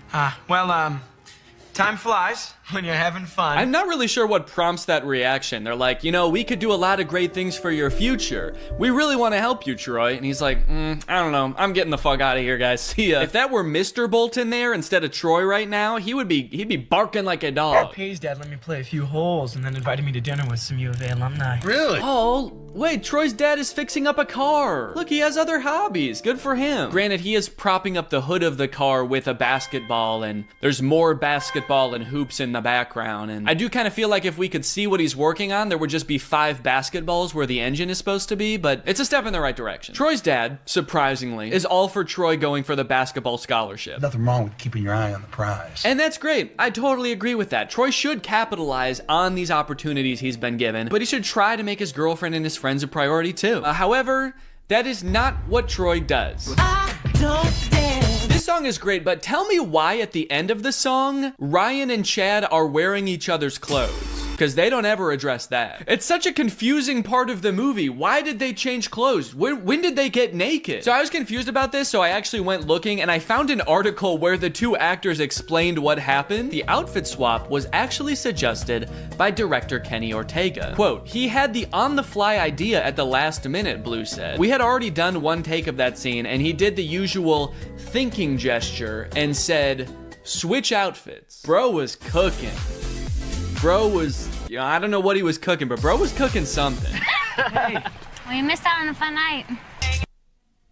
What? Troy, respectfully, I think you have a lot more to worry about than your golf swing. That's not what this song is about, is it? Guess it's kind of vague. Hell yeah, dude. You know, powerful lyrics aside, I actually have no clue what he's decided on at the end of this song. He's kind of just like, you can bet on me. I'm gonna end up on top. I got this. And it's like, what are you actually gonna do, though? Are you gonna get Gabriella back? Are you gonna do the talent show? He's like, no, I was just gonna stand on top of this mountain for the rest of the summer, actually. No one can be mad at me up here. The end of this movie is messed up. Sharpay actually turns her act around. She previously got the Wildcats banned. God, it's gotten too bad. I gotta step in. Last song of this movie is called All for One. I don't know, I kind of feel like they lost a little bit of inspiration at the end here. Kind of feels like they forgot what moral they were working towards for the end of this one, and they were like, and we're all together in this one also. And the movie ends with Gabriella wooing several times while looking over at Troy for approval. And that's the end of the movie. And now I'm very excited to watch the third movie. But before I do, there's something I need to address. I feel like there's something deeply wrong in these movies. And I feel like I'm finally starting to get a handle on it. These movies, like, they don't really feel like musicals. And it took me a while to figure out why. So to explain it to you, we're gonna have to go back to medieval Europe. In a French town in 1518, some 400 people became inexplicably overcome by an urge to dance.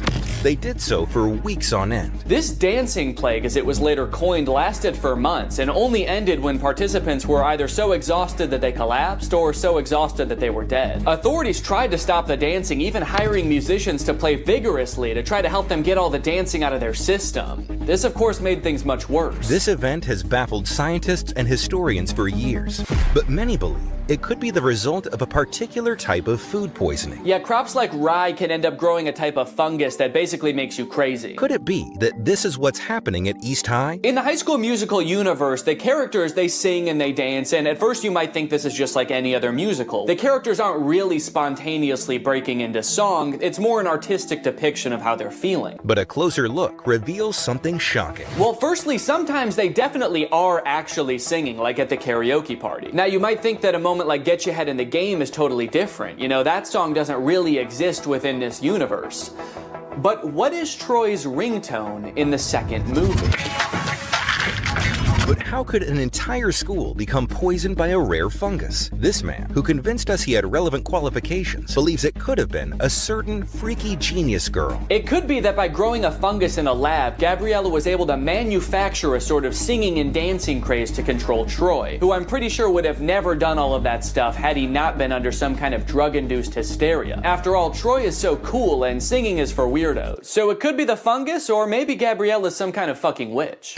The High School Musical bonus soundtrack. You love High School Musical hits like Get Your Head in the Game. Well, now's your chance to own the extended soundtrack. Like Coach Bull. 16 minutes left. Ooh. A song about there being 16 minutes left in a game. We're getting very specific with these songs. I think they're starting to run out of ideas. This is the last time to make Dad proud. If I don't, then he never will be. Hell yeah, he won the championship game. Again. I'm noticing right away that this movie is like much higher production value than the other two. I'm curious to see the budget on this bad boy, because this movie looks like they actually like lit it. The other two just kind of look like they set up cameras and started filming, but there's lights in this one. So now they're having like the biggest high school rager ever, and they expect us to believe that they're not insanely rich. I'm pretty sure this is in Troy's backyard. Hey Troy, great house, bro. Your room is way cool. Oh, thanks, man. Yeah. You were in my room? Well, yeah, I just took a picture. Yeah, just took a picture of your room, man. He's a secret agent for the IRS. He's like, how did your family get so rich? So, another top secret hiding place. You're the second girl I've ever had up here. Yeah, it is top secret. I couldn't even see it up there.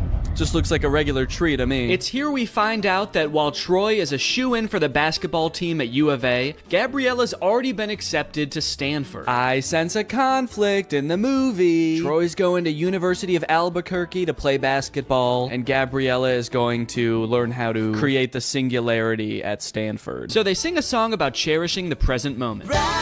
Did they like challenge themselves to make a song with no dancing in this one? They're like, what if we just sat for a whole song? Oop, now he's up.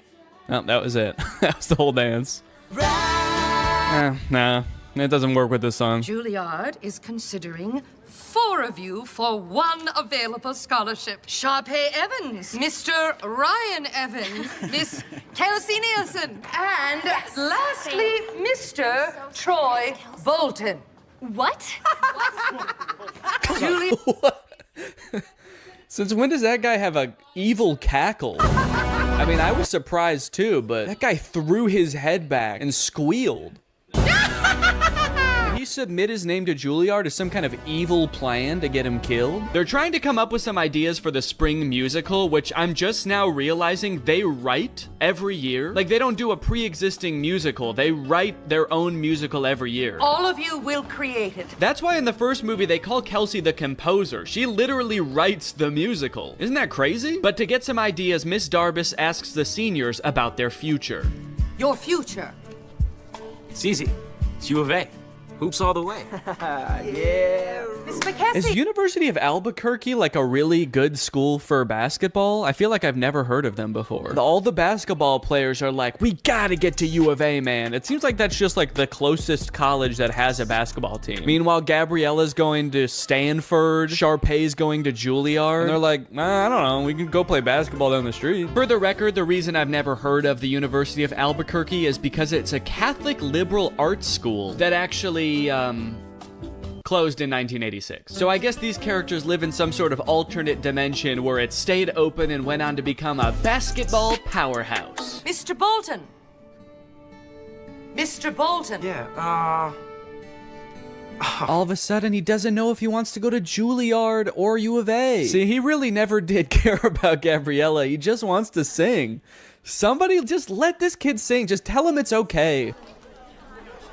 Imagine having everything. Jeez, that song started so abruptly. No intro, no build up. It's kind of scary.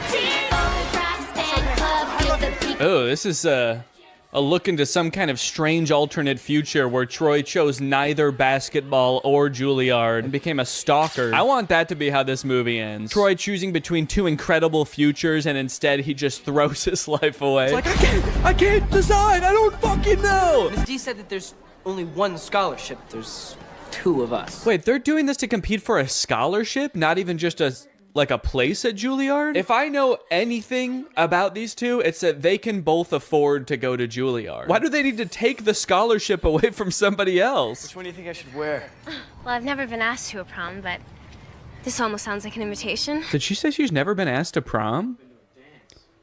What about last year? They were dating last year. Troy didn't want to go to prom with her. His dad was probably making him run basketball drills. The only place you're going, Troy, is downtown with the ball. Make sure you bring the ball. Time for another song about how much Troy and Gabriella love each other. There's already like 2 very sentimental songs between these two. They are really setting us up for heartbreak, I feel. And also just spending like an unnecessary amount of time being like, these two are in love, okay? Don't forget that they're in love. That way, when whatever happens, we're gonna all be sad, all right? So that way, when Troy picks U of A and Gabriella gets hit by a bus, it's gonna be sad. I think they're gonna end up going to the same college. They couldn't possibly end this entire series by being like, they didn't actually like each other that much. They're just gonna call it quits. Where's our clothes? Yo, Rocket Man. Why do I feel like they're about to haze these kids? You know, we weren't just given these lockers. We had to earn them. Right. Oh, they're definitely about to haze these kids. Now drink this entire bottle of Absolute. That'd be a crazy twist in this movie. Just a little hazing. Troy is not better than doing some hazing. Oh, I thought I heard you. I was just making some snacks inside. Are you guys hungry? Only if it's your brownies. I've had them. Bring those out here. Could you take me after school to check out that tuxedo? Tuxedo? For what? For prom. Oh, honey. If that's what you call an invitation, you'll be dancing with yourself. He's like, okay. I wasn't inviting you. I'm gonna ask Miss Darbus. Then comes a song about getting ready for prom featuring, I think, the funniest moment in any of these movies. I think this tux is too baggy, too tight, it makes me look weird. Yeah, this movie's kind of funny, man.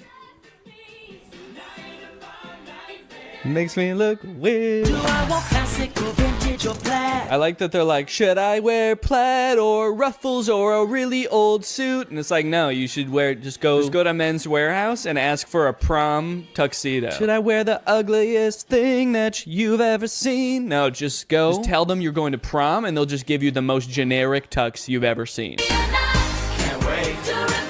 This reminds me of when I was a senior in high school and I was getting ready to go for prom, and I sang this song called It's Gonna Be the Night to Remember, and me and all my boys got dressed up in weird suits and danced around on the stage. This is kind of just like that, actually. Let's dance! Am I crazy, or is there like actually too much music in this movie? I feel like the plot is kind of moving at a snail's pace, because every 2 minutes there's a song, and it's like, here's what's going on right now. We're thinking about going to prom. We're Troy and Gabriella. We like each other. Also, the stakes feel very low right now. What am I supposed to be worried about right now? Troy is like, I don't know what college I want to go to. And Gabriella's like, I also have choices to make. I still have decisions to make too. And she has not elaborated. And so I don't know what I'm supposed to be worried about. Now they're at some kind of junkyard. Just hanging out at a junkyard. As if we've always known that this is what they do. You see what happens when you do a show? You're like 5 people. Yeah, but what's so bad about that, man? We used to come here as kids, we'd be 10 people. Yeah, I remember that, because they used to talk about that in all the other movies, how they used to come to the junkyard. Take it back to the place where you know it all began. Finally, the boys are back at the junkyard. So that we had a song establishing that Troy and Gabriella are in love. Now we have a song establishing that Troy and Chad are friends. This kind of reminds me of senior year in high school when I danced around in the junkyard with my best friend, and we sang a song about how the boys are back. It's weirdly similar, actually. Oh. Whoa! The junkmen who live in the junkyard are here. What's going on? What if Troy and Chad turn around and see them, and they're like, whoa, what the fuck? Who are you? Maybe I'll just stay here next year. Stay in Albuquerque? That makes no sense. And why do I always have to make sense? Why do I always have to make sense? Why can't sometimes I just say, What are you gonna tell me about this Juilliard? The only dad to ever be pissed off that his son is getting considered for a scholarship at one of the most prestigious colleges in the country. Hey, Troy, come on. Ah, damn, he's too fast. Get back here. The director for that scene was like, okay, how could you guys like run away but also walk away at the same time? Oh no, he's going crazy again. Painful basketball time to scream and shoot some hoops. I like that little pouty dance up the stairs. Okay, Troy, for this one you're a pouty toddler. Now you're a crab.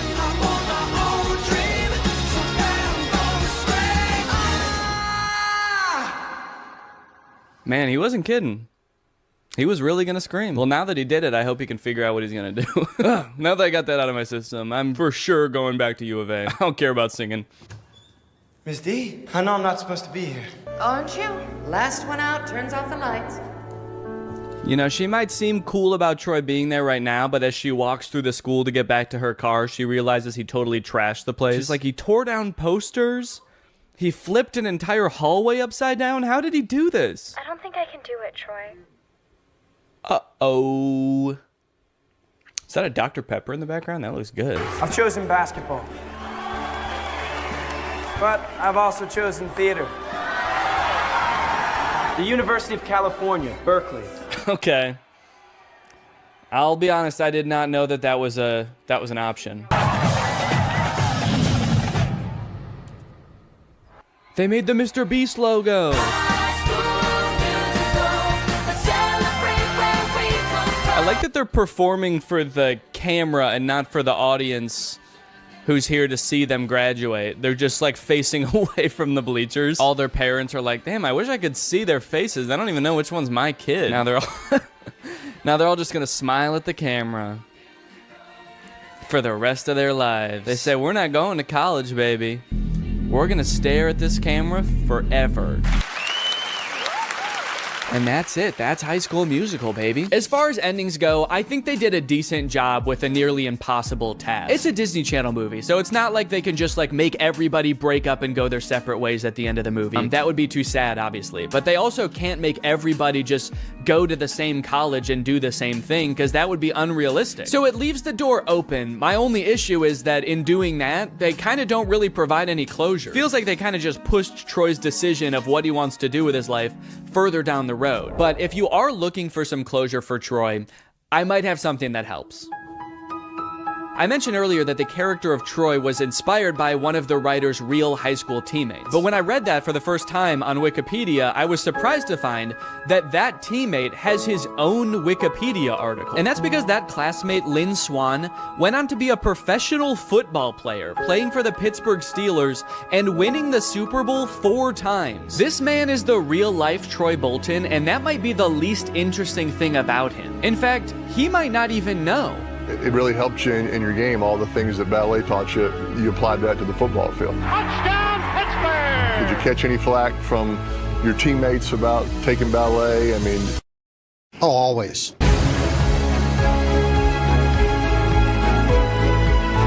a gift from the guys. But I'll always remember a Hall of Famer who rose to the occasion each time. A plie-making playmaker. But you're a playmaker. Did you ever think maybe I could be both? Who could defy gravity.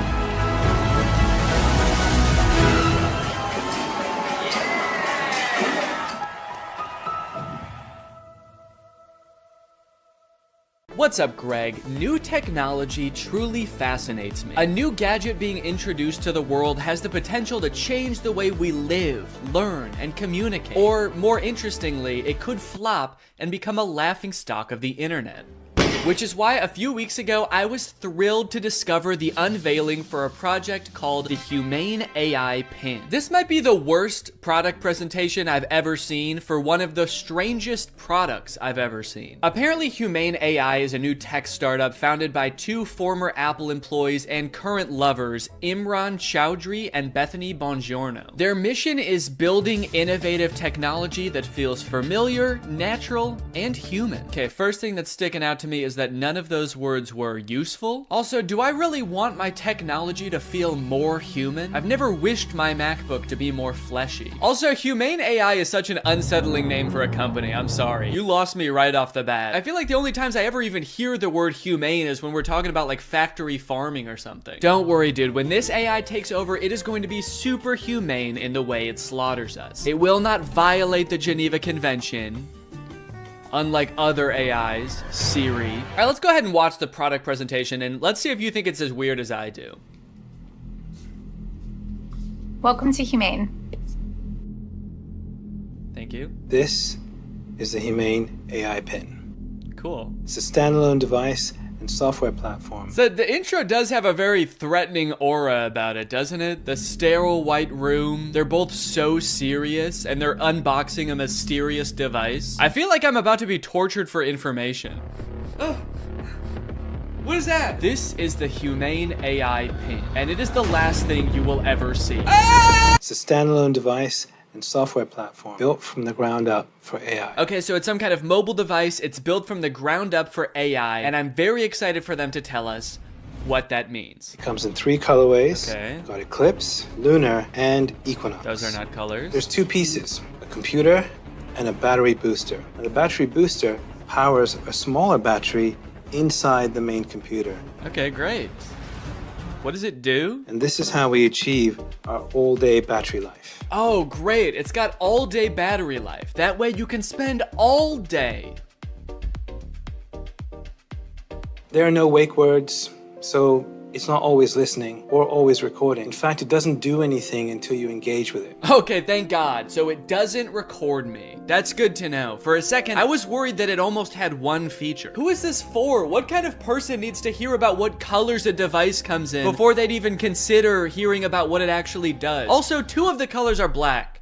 You designed 3 colors and 2 of them are black. You couldn't come up with a 3rd color? Also, I'm sorry because I know that not everyone is super comfortable in front of a camera. It's not a skill set everyone has. But maybe you guys should have like hired a spokesperson or something instead of letting the world's 2 sleepiest CEOs do this product demo. The battery booster powers a smaller battery inside the main computer. Are they okay? This thing has all day battery life. That's because it actually feeds on your life force. I've had mine on for 3 months and you probably can't even tell the physical toll it's had on me. And your engagement comes through your touch, voice, gesture, or the laser ink display. Whoa, wait, okay. Holy cow. We have a feature. It actually does something. I will admit I was not expecting that. Why didn't you lead with that? I mean, I don't know what that is or what it does, but at least it's something. It looks futuristic. I don't know about the name laser ink display though. That doesn't sound very futuristic. The laser ink display. Sounds like a printer. It also comes with its own connectivity built right in. Our own Humane network, connected by T-Mobile. Our very own network. That is T-Mobile's network. We were able to pack a lot of technology into something really small. Tell me about it, dude. I can barely even count all the technologies you put in this thing. You got the laser ink display, all-day battery, black. Is that a technology? They continue for a while just using buzzwords and vague expressions to explain what this thing does until like 3 minutes into the video when they finally give us a demonstration of something tangible this thing can do. Play the song How Music Makes You Feel Better.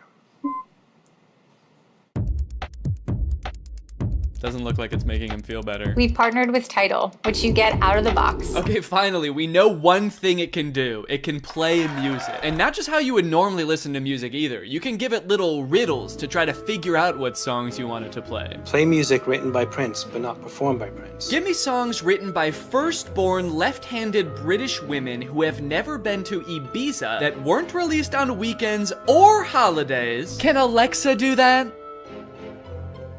I don't know. I don't think anyone's ever tried before. Got my music controls. If I go to the left, I can go back. If I was to go down, I can pause. Wow, okay, that actually does look a lot more convenient than using Tidal on my phone, but only because I don't have Tidal on my phone. After this, we do start to get some truly incredible demos using this product's advanced AI. When is the next eclipse? Where is the best place to see it? The next total solar eclipse will occur on April 8th, 2024. Best places to see it are Exmouth, Australia, and East Timor. Huh, that's weird. This NASA article says that that eclipse that's happening on April 8th is actually not going to be visible in Australia. It's only going to be visible from like the US. It actually seems like it's going to be nighttime in Australia during the eclipse. Well, what are you going to do? I mean, they're a technology company. They're not a space company. What would you expect them to know about the moon? They only named all of their colors after it. I hate to interrupt this video, but I have to tell you guys about a revolutionary discovery of my own. I just found out that for the past 2 years, I've been paying for Apple Music despite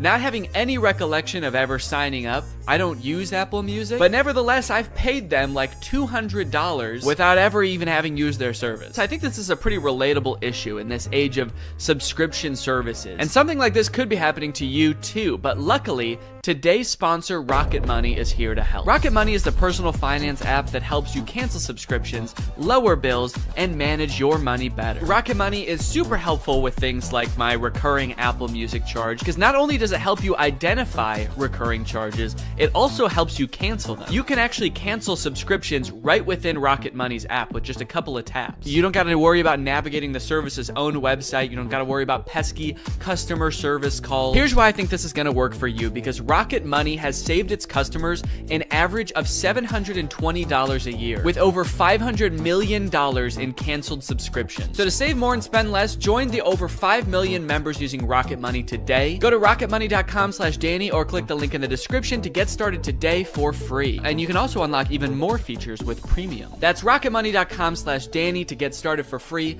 Thank you to Rocket Money for sponsoring this video. And now back to said video. How much protein? These almonds have 15 grams of protein. Great. Those almonds for sure do not have 15 grams of protein. An entire cup of almonds has 20 grams of protein. This dude was holding like 9 almonds. Did I think he was asking about his whole hand? Because that actually might be accurate. I'm gonna eat it. Enjoy it. Guys, I hate to say it, but I don't think your thing works. You only asked it to do a couple things and it got 2 of them wrong. He does do a demo where he sends a text later in the video, and that seems to work. Tell Andrew I'll be there later tonight. But to be fair, we never see the person receive the text. I got a weird text from Imran that just says, learned how to go potty big boy style. Interestingly, after people started to realize that all of the information in this demo was wrong, they actually re-uploaded the video pretending that the pin gave the correct answer the entire time. How much protein? A half a cup of almonds has 15 grams of protein. Don't believe it. That's humane propaganda. The AI pin allows you to shop in the real world. How much is this online?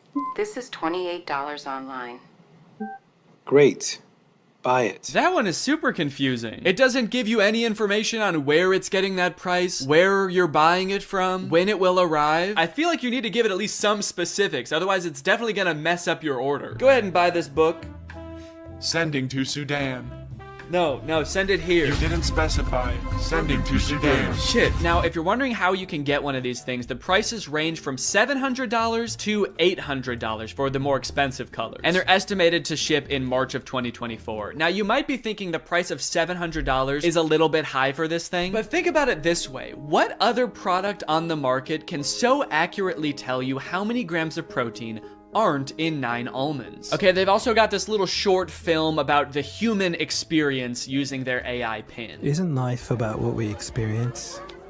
What we smell? Can I eat this? Yes, dragon fruits are low in sugar. What is this thing, my mom? Can I drink this? Not before you finish your vegetables. And say please next time. What did you just call me? I am your pin, young man. Dude, I want to buy this thing just for that feature. I want to hold every object, creature, and human in front of this thing and ask if I can eat it. Do you need something from me? Can I eat that? Analyzing. Oh, no, you can't eat me. I'm a person, so. High fat content detected. Rude. 1 gram of protein detected. That can't be right. Tiny balls detected. All right, what the hell? Enjoy it. Yes, yummy. Wait, stop. No, you cannot eat me. I'm a human. All right, man, who do you think I'm gonna trust? You or my $700 pin? Last time I checked, this pin doesn't have tiny balls. This thing tells me what to eat, when to eat. It even suggested this very fashionable outfit I'm wearing today. Is that why you're not wearing pants? They're in Sudan. What we hear? Hey, what should I get here? What is this interaction? Who are those people? Does he know them? Man, if he's in a different country where he doesn't speak the language, I would not trust that pin. Based on everything we've seen so far, who knows what it's saying to these people? What we see? Capture this. Dude, parents are gonna love that feature. Me walking around a park with my AI pin. Capture this, baby. Capture. Kidnap this child. So after watching all of this, I have 2 thoughts. The first being, maybe someday this will be like a revolutionary product that changes the way we all interact with each other. Maybe we're just seeing some hiccups now, but a few product generations down the line, this thing is really gonna take off. It'll be more refined. It will know where the moon is. But the second thing is, I have a lot of questions about this product. For one, how is this better than the phones we have now? More specifically, why can't all of the features of this thing just be built into one app in a phone? And what if you don't want to be talking to your chest every time you need to Google something or text someone? Well, this thing started to pick up some traction online, and eventually the founders ended up on CNBC, where the hosts seemed to have a lot of the same questions. Doing this right now is Imran Chaudhry. He's chairman and president of the company. I'm Bethany Bongiorno. She's the CEO. We're also very scared of them. That's why we've sat them as far away from us as we physically can. We actually ordered this giant table when we found out they were coming. I don't know if can we get the camera so people can see just what we're talking about in case? Imran, you can't see as much because it's black, so it blends in with your jacket. It's black. Imran's just sitting there like... It's Eclipse. It's privacy first, so it's not always recording. It's actually just doing things when you want it on demand. Is it doing something right now, or are you recording us? It's doing nothing right now. I get a little sense of pride when he says that. It's actually doing nothing right now. It's doing nothing right now. After years of research and millions of dollars spent, we finally designed a pin that does nothing. It's doing nothing right now. You might think that's a bad thing, but you've never met this AI. It's evil. Turn around, maybe you can get that on camera. Oh, yeah. I see your hand, yes. Yeah. I see your hand. Can you see What's that? that? Yeah, what's that telling you? Oh god, dude, I do feel for him. I mean, these people are not like media trained, I feel like. They really should have hired a professional spokesperson because I feel like they're just so out of their depth. He's got like the worst camera angle possible to show this thing off. His hand is shaking. Imagine a little alert pops up on the screen that's like, high heart rate detected. Is Squawk Box the name of this show? I'm not familiar with it. I never heard of this before. Or is this some kind of jab at their device? Formal Apple designers peddle their snake oil Squawk Box. You can use it however you want. Like what? Like what? Tell me something you would use that for. Okay, it sounds like this host is thinking the exact same thing as me. What is it? Tell me one thing. Then they just start like drilling them. They don't even let either of them finish answering their questions. They just like are bombarding them with reasonable questions about this device. That you've got in stuff that you do just all the time. How would I know without seeing a screen? A user LED called. So that's what I want to ask you about. This is brutal, man. Let the poor guy speak. Just at least let him finish answering your questions, man. I mean, he's not actually gonna answer them. He's probably just gonna say AI over and over, but just let him finish his sentence. Sometimes I'll be at a meeting, right?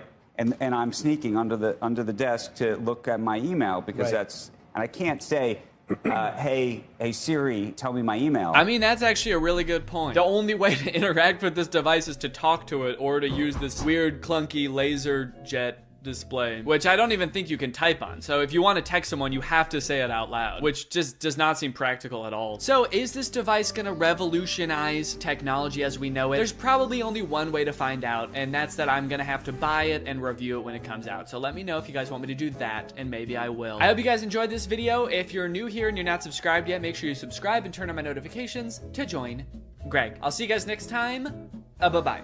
After MGK released his song Emo Girl and then followed it up by appearing in a bunch of insane interviews with Megan Fox talking about their love life, I think we're pretty good on MGK for a while. We don't need any more music. We don't need any more public appearances. We're good. We don't need to know any more about MGK's personal life. And folks, I think MGK finally took notice and he listened. He said, all right, look guys, I get it. No more music, no more interviews. I'm gonna take some time and I'm going to release a stoner comedy movie instead. So he hunkered down and he wrote and directed this movie Good Morning, which currently has a 0% on Rotten Tomatoes. We got a good thing going here. 2 movies in a row with 0% on Rotten Tomatoes. What's the opposite of a Renaissance man? You know how people, when people can like act and sing and direct, like Donald Glover, people call him a Renaissance man. MGK is like a Dark Ages man. MGK is a medieval man. Also, sorry if I sound sick.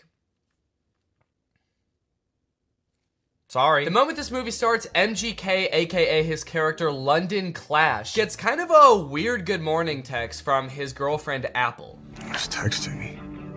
Oh, it's Apple. The text say, I wish I didn't have to do this through text, and then good morning, but she spells morning with a U. Now you might think that this would make London a little bit confused, but then realize, oh, it's just a typo. And you'd be right. He does have both of those thoughts. The problem with this movie is that the entire movie takes place between those two things happening. This entire movie is about MGK being confused about what those texts meant. Before he gets too concerned, he has to Google what morning with a U means. He's like, my fans are probably young enough that both of their grandparents are still alive. I should probably explain what morning is.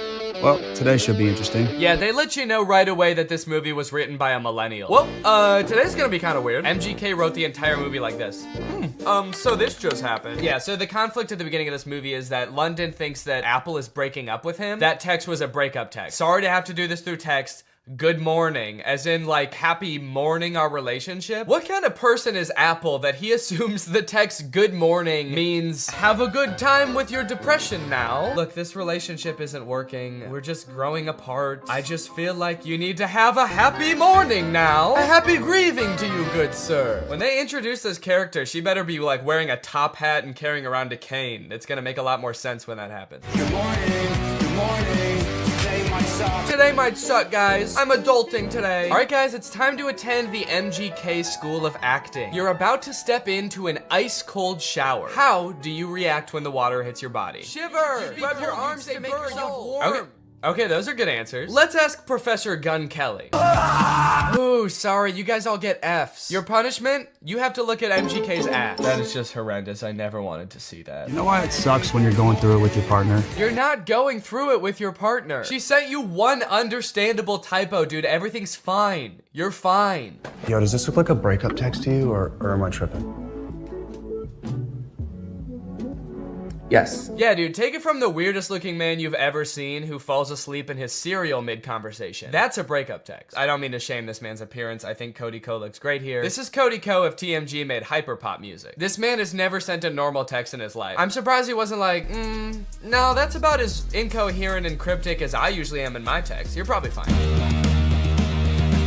His friend is clearly sick. At the beginning of the scene, he throws up on the microwave, and at the end of the scene, he drowns in his cereal bowl, and MGK leaves him to die. MGK, your friend is sick. Help him. And so am I. Goddamn. Also, just like a fun little continuity note, at the beginning of this scene, there wasn't a water bottle on the table, and then at the end of the scene, there is. So, that's probably why this movie has a 0% on Rotten Tomatoes. Ass continuity. I'm a stickler for details.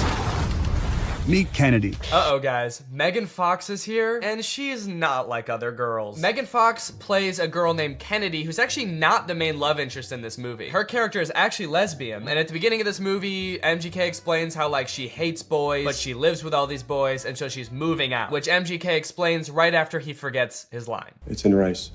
Come on, you got it, dude.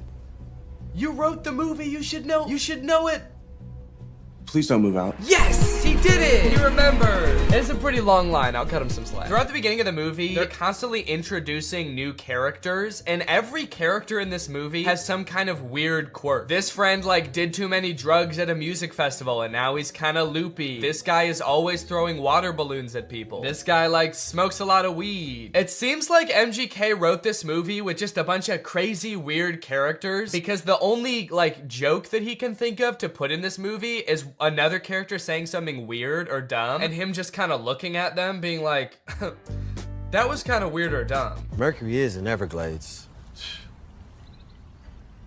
It's retrograde, Leo. Every time he introduces a new character, there's narration that explains what the weird quirk about these characters are. This is Angel. Meet Maxine Goldberg. But they kind of don't, like, explain really what I want to know about these characters. This is Dylan. I met him when he was working at In-N-Out, and he used to hook me up with free burgers and shakes. He's been my boy ever since. We don't care that he used to work at In-N-Out. That is so irrelevant. Please tell us why he's so sick. Why is he throwing up and passing out? That's more interesting. The reason that London Clash is so rich and cool that he lives in Rice Gum's house is that he is an actor. So throughout the movie, he's doing actor type things. Like, he films this self-audition tape. I don't really know what he's auditioning for. It kind of seems like he's auditioning for everything and also nothing all at once. Okay, this is my impersonation of Draco Malfoy. Looking for drugs. Where's the pot, Potter?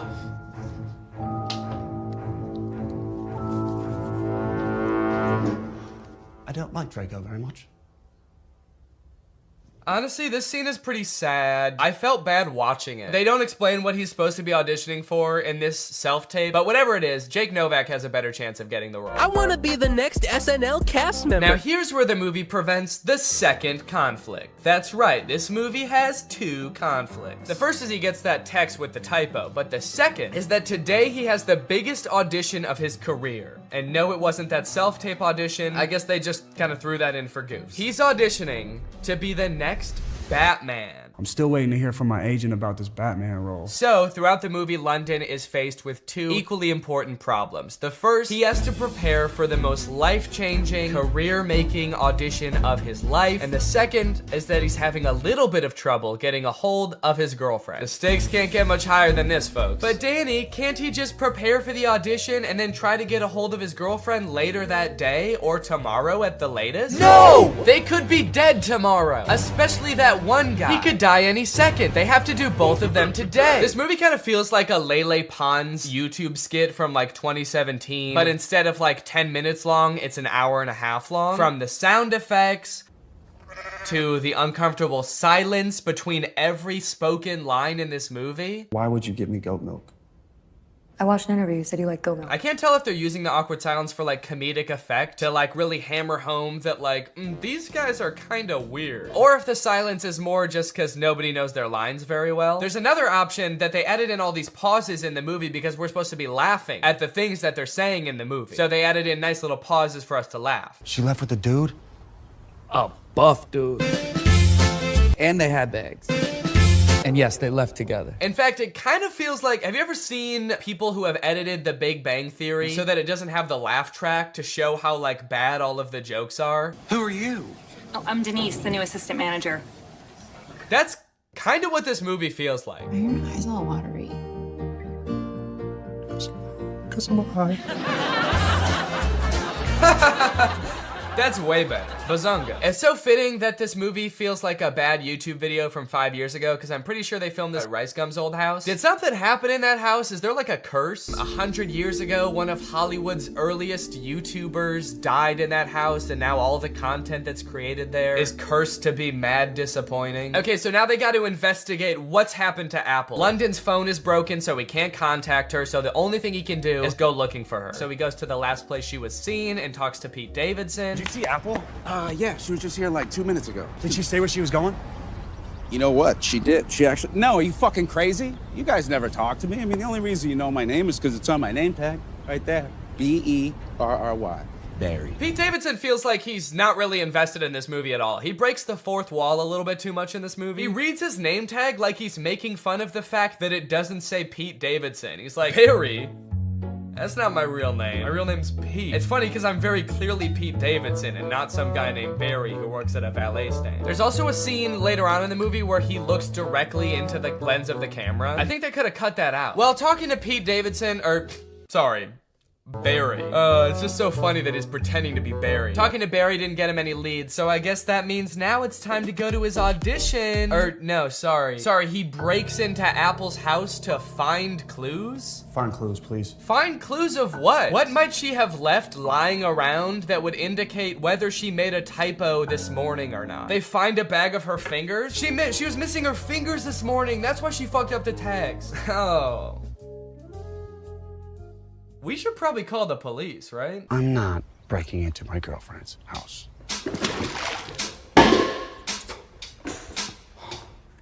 Can't believe I'm breaking into my girlfriend's house. Me neither, dude. Your life is pretty crazy. London Clash is so dumb. He makes the worst decisions at every move in this movie, okay? While they're in Apple's house, one of London's friends knocks over every single urn on the mantle, and ashes go everywhere. And so they're like, oh shit, we have to put back the urns and then refill the ashes. But they're like, the only problem is, where are we supposed to find ashes? Where are we gonna find enough ashes to fill up these urns? But like, they didn't lose the ashes. They all just fell on the floor. They could just sweep them up and put them back in urns. It's like MGK was like constantly forgetting what previously happened in movies, and so the plot is being driven forward by things that just aren't problems. So anyway, as I said, this is a stoner comedy. You can probably guess the solution they think of to produce a bunch of ashes to fill back up the urns.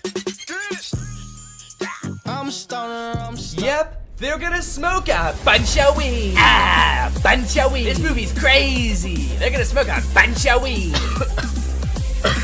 Well, at least this dumbass plan that doesn't make any sense is gonna result in like some crazy shit happening, right? Something funny's bound to happen now, right?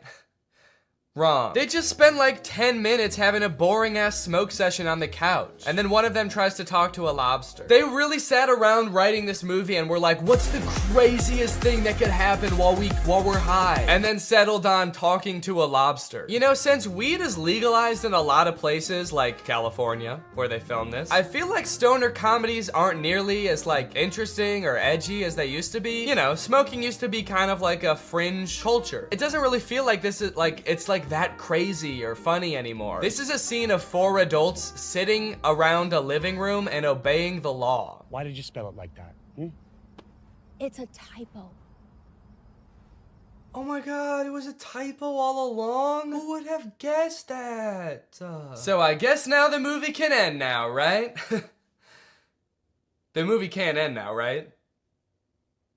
The movie can end now, right? There's 30 minutes left in this movie? What the fuck is gonna happen? What are they gonna do for 30 more minutes? Sit at a diner, apparently. So you're probably wondering how they wrap this whole thing up, huh? MGK missed his audition, he's not getting the role. His girlfriend is pissed off at him. How are they gonna wrap this movie up? Some sort of grand gesture that wins over both the director and the girlfriend? No, obviously not. That would make too much sense. London Clash gets the role because the director happened to see an Instagram live stream where London Clash gets punched in the face by Dennis Rodman, and the director just assumes that London Clash did that because he wanted to like impress him or something. It's a whole other plot line that I didn't really go into in this video, but it doesn't make any sense in the movie either. So he's got the role, now the only thing left is to get the girl, which he does by sending her a text at the diner being like, can we talk? And she's like, sure. And so they're driving to meet each other. He's texting her the whole way. He's texting and driving, and they get into a car crash, and then they are both paralyzed.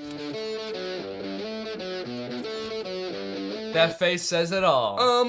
That just happened. That's the resolution. He almost murders her. Irresponsible. He was texting and driving and he almost murders his girlfriend, and that's how it ends. After the credits roll, there's like a fun little blooper reel where we get to see the actors like messing around and not knowing their lines very well, which would have been a lot more fun if I hadn't felt like I had just watched an hour and a half of exactly that. Well, folks, what do you think? From rapper to pop punk icon to writer, director, and actor extraordinaire, which do you think MGK did best? Leave it in the comments down below. What do you think he'll get up to next? It's anyone's guess at this point. Professional fencer? Or maybe like a chef? He'll start just making food. That might be kind of sick. And you know what? All he would need to get started is HelloFresh, America's #1 meal kit and the sponsor of this video. Guys, I love HelloFresh. They send you fresh, quality produce from the farm to your door in less than a week, so you can savor delicious summer flavors right from home. I love getting a HelloFresh box because you know what it means? It means I don't have to worry about what I'm gonna eat for dinner every night. I'm not gonna find myself driving to some fast food chain to get a quick meal, because I know I've got a quality meal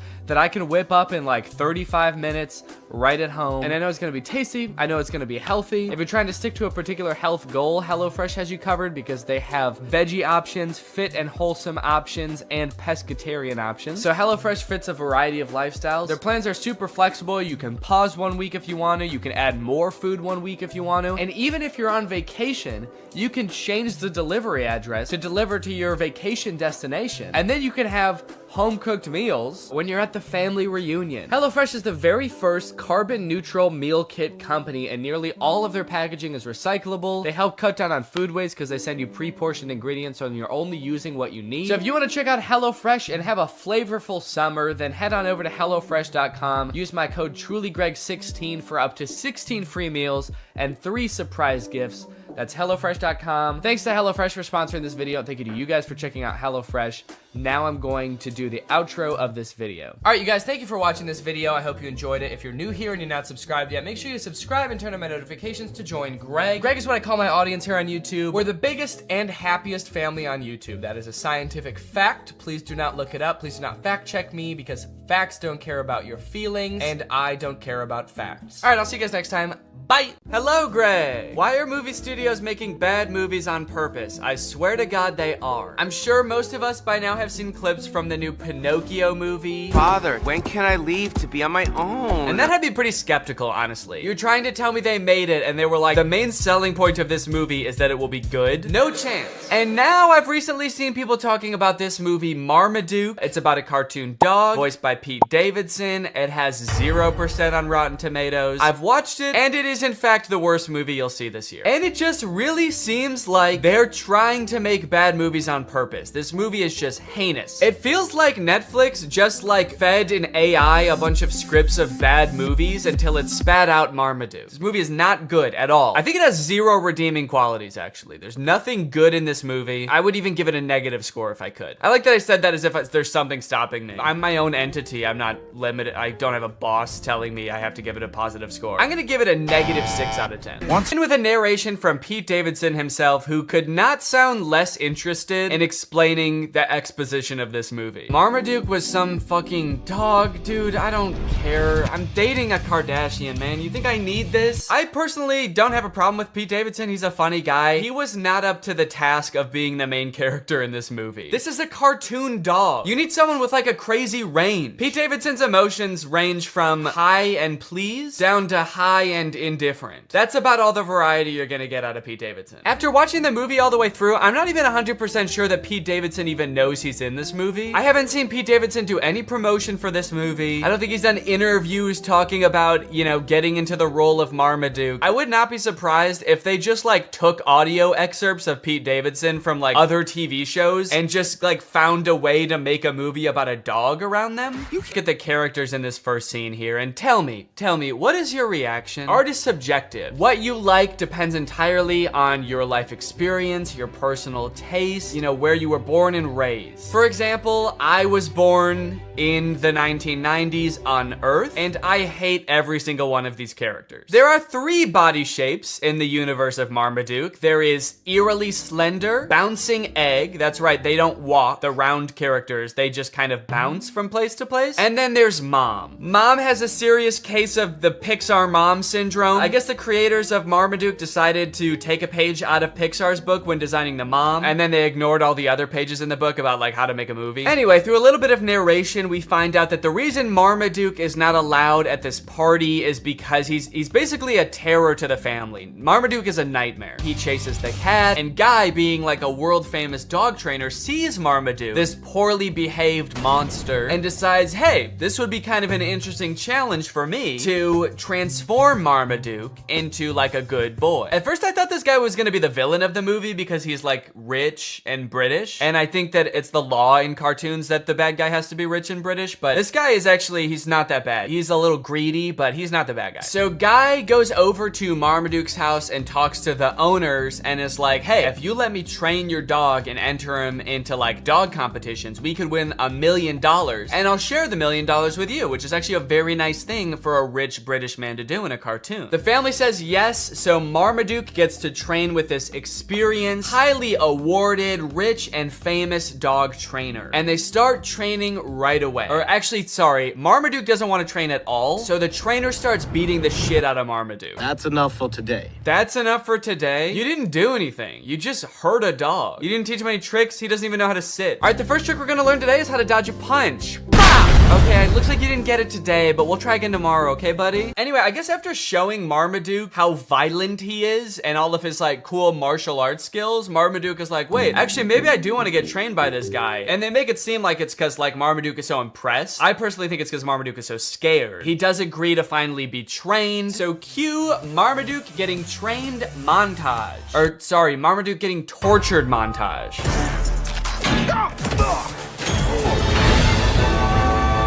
Yeah, that's right. Before Marmaduke agreed to get trained, Guy just beat the shit out of Marmaduke. But now that Marmaduke has agreed to be trained, he is still getting beat up, but just in new and fancy ways. This movie is essentially about a dog who loves to eat and suffers greatly for it. You know what is one thing that's unclear about this movie? Can Marmaduke talk? Earlier in the movie, Marmaduke was trying to talk to the people and all they could hear was barking sounds. I think you're being too hard on poor But then Marmaduke and Guy seem to have full conversations. So who is speaking the other one's language? Is Marmaduke speaking English? Or is the trainer barking at Marmaduke? Like if you were to walk by the park where Guy is training Marmaduke, is Guy just going like, arr, arr, arr? This movie is completely uninterested in answering this question. After Marmaduke has been thoroughly beaten and humiliated by Guy for a week or two, it is time for Marmaduke to enter his first dog show. This is where we meet Marmaduke's main competition and basically the villain of the movie, this beautiful dog Zeus. The movie's getting kind of dark. This is a really somber, like, middle section of a children's movie. He's not a loser! It just turns into Marriage Story.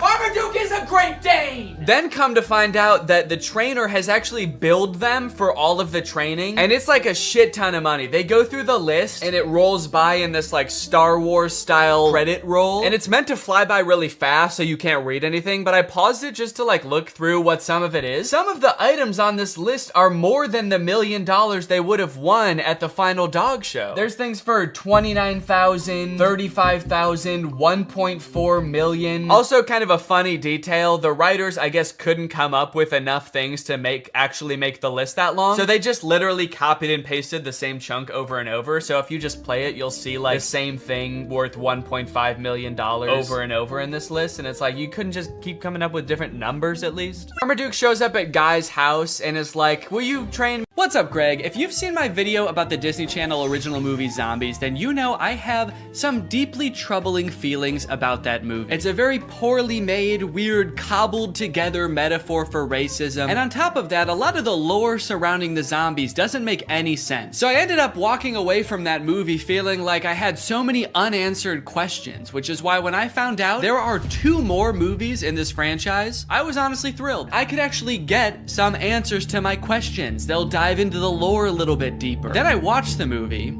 and realized that was a very dumb assumption to make. This movie does not answer any of the questions that you might have had about the first movie. In fact, it introduces a whole bunch of new lore that is even more confusing and also kind of contradicts with the lore from the first movie. Now, all of that might lead you to believe that this movie is gonna be really bad, like even worse than the first movie. But honestly, this movie is not that bad. Also, it has 100% on Rotten Tomatoes, so technically speaking, this is a perfect film. So strap in and get ready, because I don't know if you've ever seen a technically perfect film before, but this is what one looks like. The movie starts off right away, changing the lore that we all know. Welcome back to Seabrook, where belonging is everything. Right, we all remember that. In the first movie, you explained how the power plant blew up, zombies invaded the whole town and started killing and eating people. How could we forget? Legend has it that when the first settlers came to Seabrook, they found wild beasts with sharp claws lurking in the forest. Wait, so these beasts are different beasts? These are a different sect of beasts? Which sparked an epic battle. There was a war? Seabrook settlers bravely fought off the monstrous attack and discovered a powerful energy source. And that mysterious power source basically powered the entire town until that one fateful day when it blew up and created beasts. Different beasts. These are different beasts than the beasts we just saw. This is a very beast-heavy town. The beasts were a distant memory. Seabrook forgot monsters could be real. So, hold on. You guys didn't think to mention this during the first movie? How could you tell us a history of Seabrook and neglect to mention the crazy thing to say for someone who has for sure eaten his neighbors? Also, we saw what you did to people in the last movie, dude. It's not hard to believe at all. I'm still scared of you. Then we check in on Addison, who you may remember from the first movie by her platinum blonde hair that for some reason in this universe makes her some kind of sick, disgusting freak. That's Cheer Captain Bucky. My cousin. My cousin. It's here at Cheer Camp we learned 2 things. First, that story about the werewolves is kind of a legend, and no one's really sure if it's true or not. Cheerleaders are having fun at Cheer Camp, zombies are entering all facets of normal human life. Zed's dad has even been hired as the project manager to demolish the old power plant, which I'm sure will have little to no consequence in this story. The message of the song is undermined a little bit when the Cheer Captain Bucky launches an underclassman into the air with a high-powered water bazooka called the Buckzooka. Just a little bit of playful hazing, I guess, for the underclassmen. Oh, you want to be a cheerleader? How about some internal bleeding?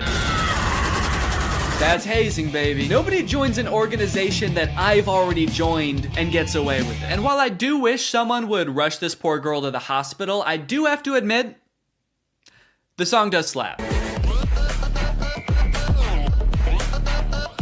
The music in the first movie sucked in my opinion, but the production quality of not just the music, honestly, but the whole movie is way better in this one. Probably as a result of the success of the first movie. The first one was very popular. So they were like, look, this next movie, you know, it's not gonna make any sense, but it's gonna look fantastic. The lighting on that girl as she flies. Just hoping that Zed will write to her while she's at cheer camp. They have a bit of a love connection going on, as you'll remember from the first movie, but Addison never will get those letters because the older cheerleaders are shredding them and turning them into pom-poms for the underclassmen to use. Addison, I hate to say it, I don't think these cheerleaders are teaming up to make progress with you. I think they're conspiring to ruin your life. On the way home from cheer camp, love is in the air. Cheerleaders are asking each other to prawn. Yes!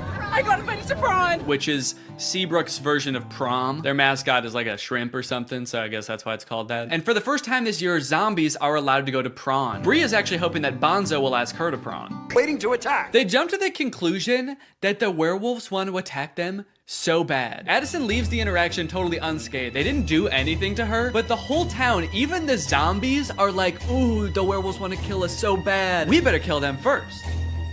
And eat them. Typical zombies. So the leaders of the town decide to reinstate all emergency monster laws. All anti-monster laws are reinstated. This sets up one of the big conflicts in the movie because, as you know, Addison wants to go to prawn with Zed, but one of these anti-monster laws is that zombies aren't allowed to go to prawn anymore. Zombies can't go to prawn. Ouch. And when I say one of them, I firmly believe that is the only emergency monster law. It's the only one they talk about in this entire movie. They let so much else slide in this movie, but that's the one thing they're like, no, we cannot have zombies at prawn this year. Ouch. You'll see in a bit why that's so strange, but right now we gotta go check in with the werewolves because they're setting up a conflict of their own. And you know we don't have much time. Our necklaces are almost out of power. So the werewolves all wear this stone around their neck. It's called Moonstone, and it's sort of what gives them their power. I guess it's like some kind of mysterious power source or something. But it turns out that like 200 years ago, somebody or some group of people stole all of the Moonstone from them. So their reserves are running low and they're all gonna like die because they don't have their Moonstone. But some of the werewolves think that Addison fulfills a prophecy that the werewolves have about some white-haired lady who's gonna lead them to more Moonstone. This is the kind of lore that gets you a 100% on Rotten Tomatoes. Even if the girl is the great alpha. A girl? The great alpha? I'll believe it when I see it. Use any excuse not to show the werewolves do anything werewolfy in this movie. All right, we've got to find this girl. How would werewolves accomplish such a task? We could use our wolf noses. What? No, what is wrong with you? No! We could ask around? Yes! Also, for those of you wondering, yes, that is baby Ariel from Musical.ly. She used to be like the most followed person on Musical.ly. I always wondered what happened to her.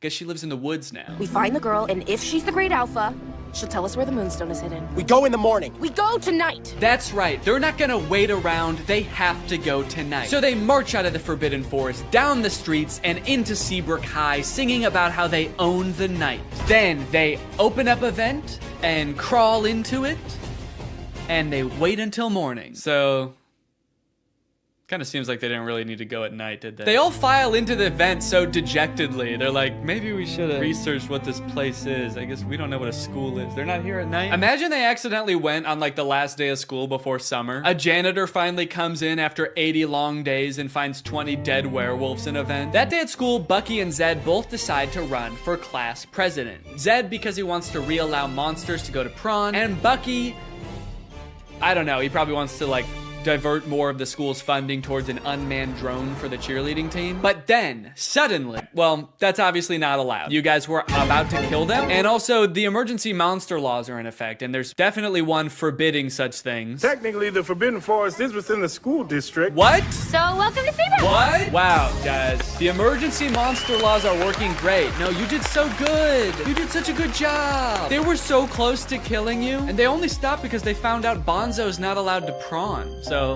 good rule. So just like that, the werewolves enroll at Seabrook High. And wait a minute, all of the werewolves look the same age. Are they all teenagers? Or are some of them like 80 years old? Are some of them babies? And how does that work in dog years? Are they going to classes? I don't even know if they know how to write. They're not gonna be able to find the Moonstone. They're gonna be too busy failing all their classes. So Zed is worried about losing. Okay, at this point in the song, they're just having fun with it, man. They're just splashing around. I don't even think they're trying to convince the mayor anymore. He's not even in that part of the power plant. He's just standing alone in the main entrance now. You can hear music just vaguely echoing through the plant. Okay, I get it. I think I figured it out like 20 minutes ago, guys. Okay, so I've got good news and I've got bad news. The good news is they decide not to blow up the power plant. Stop the detonation. The bad news is the demolition guy accidentally does it anyway. Shut it off. I can't. And also, Addison finds out she's actually not a werewolf. And that is Zombies 2. And now it's time to talk about our sponsor. This video has been sponsored by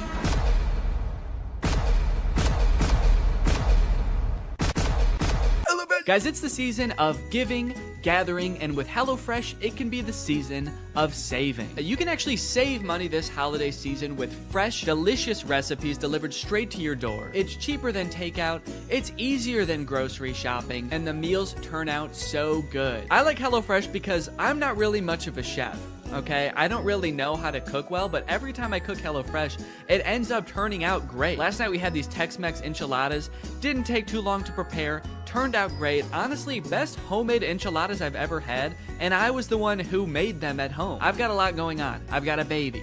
I've got family visiting. It's a busy time of year. So sometimes it can feel impossible to get a good, nutritious homemade meal in, but not with HelloFresh. Can I let you in on a little secret?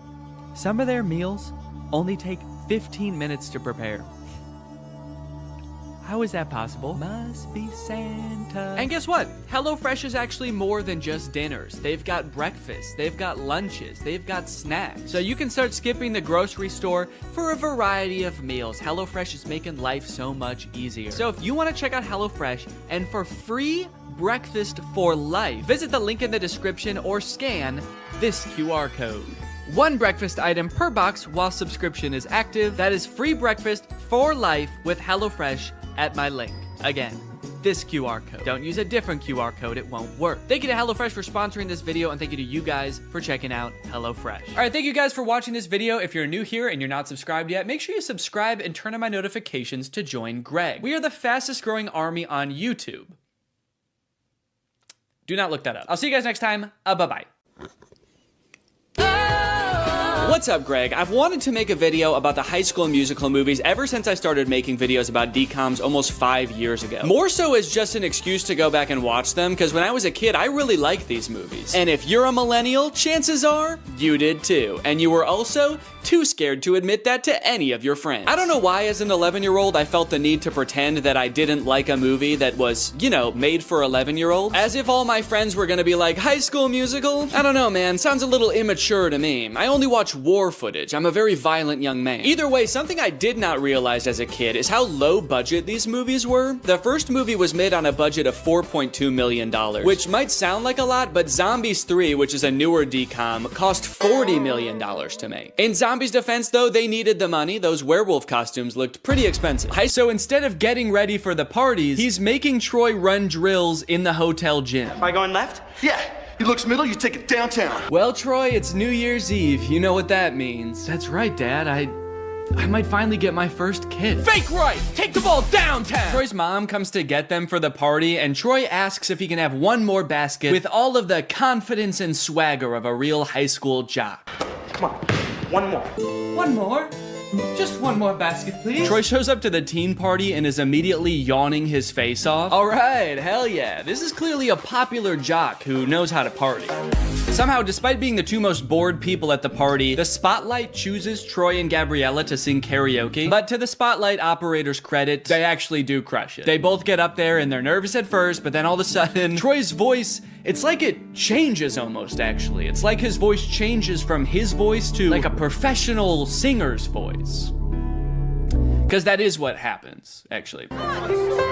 Living in my own world. Now who'd have ever thought that? I think this might be like the most well-known High School Musical trivia, but for the vast majority of the first High School Musical movie, it's not Zac Efron's voice singing. He had a voice double. His name is Drew Seeley, and he never appears on screen in the movies. He also apparently didn't even realize how big of a movie High School Musical was, and forgot that he had done the vocals for the movie until it came on the TV while he was working a shift at P.F. Chang's. Apparently, he tried to convince his coworkers that it was really him singing in the movie, and no one believed him. It's kind of funny because the whole point of the movie is kind of like, hey, basketball guys can sing too if they wanna. But not this basketball guy, actually. You don't want to hear this basketball guy's voice. So they crush the song. They're so romantic. I should say something romantic. I gotta go find my mom. And then she vanishes.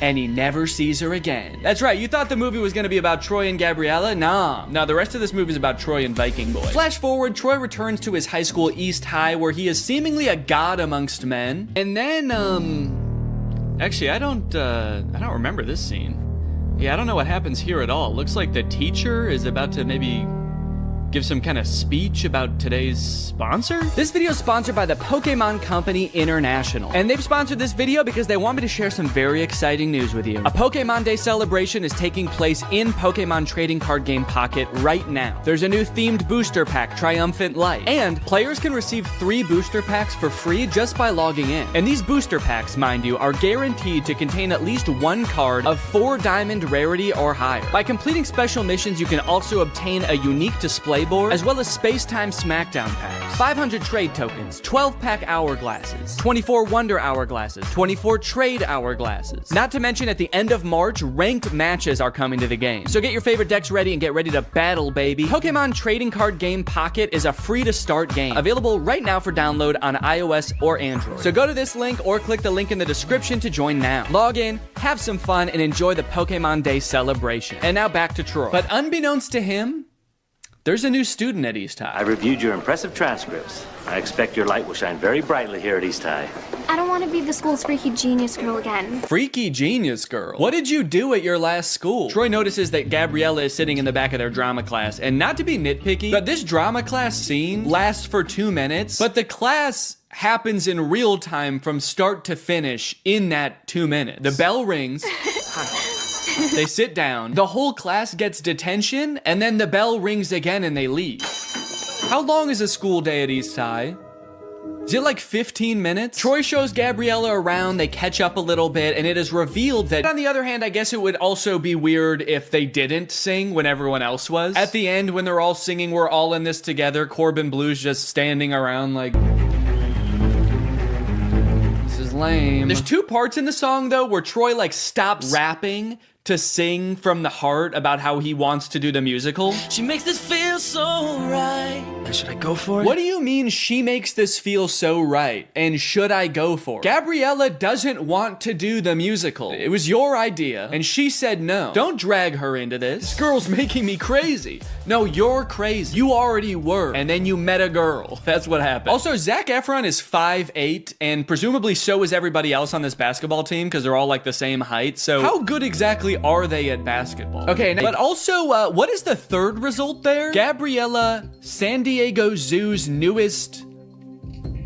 What is Gabriella at the San Diego Zoo? Ryan's like, oh, that's interesting. Look, it says here she's a dolphin. That's funny. Now that I think about it, I can't believe I never noticed. After basketball practice, it's time for Troy to go home and relax. Just kidding, it's time for more basketball. Come on, Troy, fake left. Take the ball downtown. Did you ever think about trying something new, but we're afraid of what your friends might think? I mean, like going left? You're doing fine. Come on. Troy's dad has one thing in his mind, and it is one basketball just bouncing around like the DVD logo. I want to see a movie about him and how hard his life must be. I do like that this movie keeps the tradition alive of Disney Channel movie characters being inexplicably rich. His dad is a high school basketball coach, and they live in a mansion. What does the mom do? She an arms dealer? Also, he says something new, like going left. I mean, like going left? When in Get You Ahead in the Game, Troy clearly says coach said to fake right and break left. He already said to do that. That's not new. That's what he already does. So... found a plot hole. Next, gone. Wow, where'd he go? Pay no attention to the fact that as he turns the corner, he probably fully saw Troy like...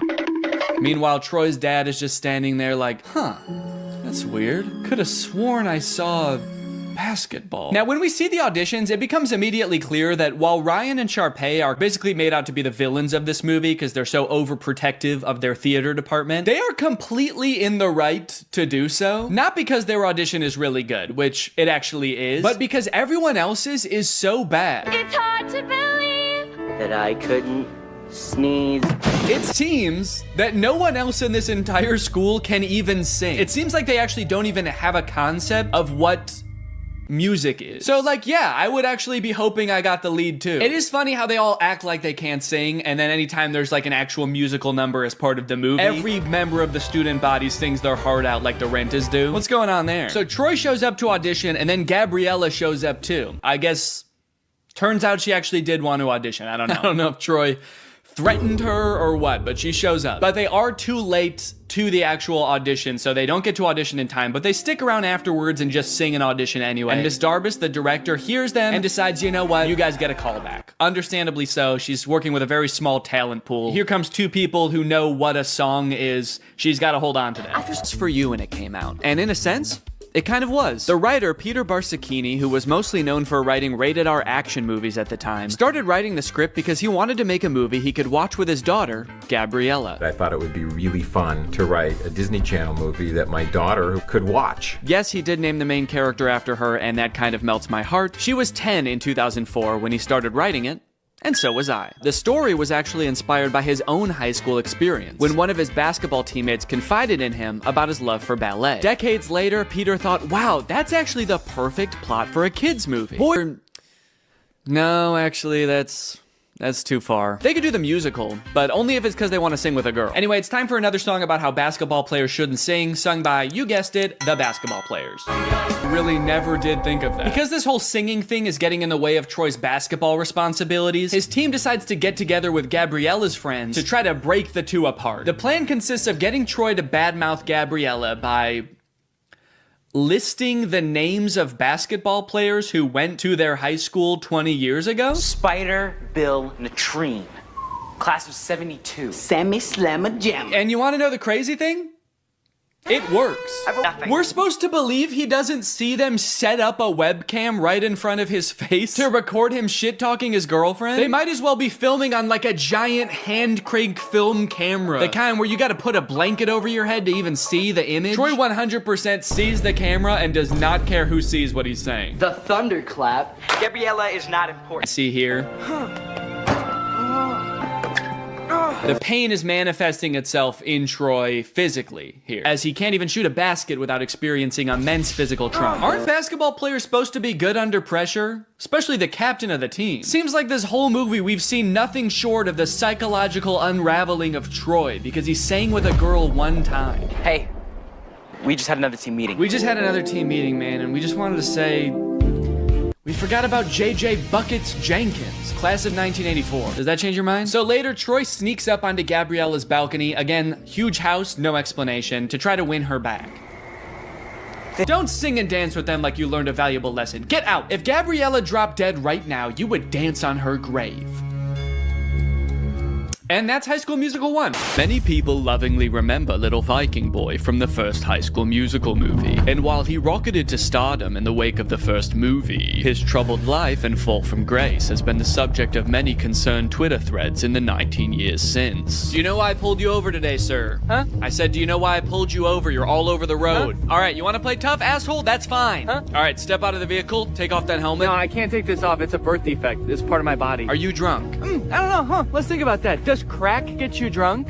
Let's think about that for a second. Let's all think. Does crack get you drunk? After 15 DUIs and 3 counts of kidnapping exotic animals, Little Viking Boy was sentenced to life in prison. Authorities claim that it's here he became head of an extremist religious cult. His followers helped him escape in 2023, and his current whereabouts are unknown. Although he does occasionally post to Instagram to frantically proclaim the end is near, or post a brand deal. Every morning I wake up and I drink 6 bangs. High School Musical premiered to 7.7 million viewers, a record that has only been broken a handful of times in the nearly 20 years since. But one of my favorite things to come out of the success of this movie, which I totally forgot about until I was making this video, was the live concert. I forgot about this until I went to the library to check out the DVDs for the 3 movies, and they happened to have a DVD of the recording of High School Musical in concert. This feels pretty unusual, even to this day, for a Disney Channel movie to put together a live touring concert featuring the actual cast of the movie, selling out arenas with audiences in the tens of thousands around the world. But it wasn't the whole cast, actually. Zac Efron couldn't be there because he had a commitment. He was filming Hairspray at the time. So who did they get to fill in for him? Living in my own world, didn't understand. It's Drew Seeley! Drew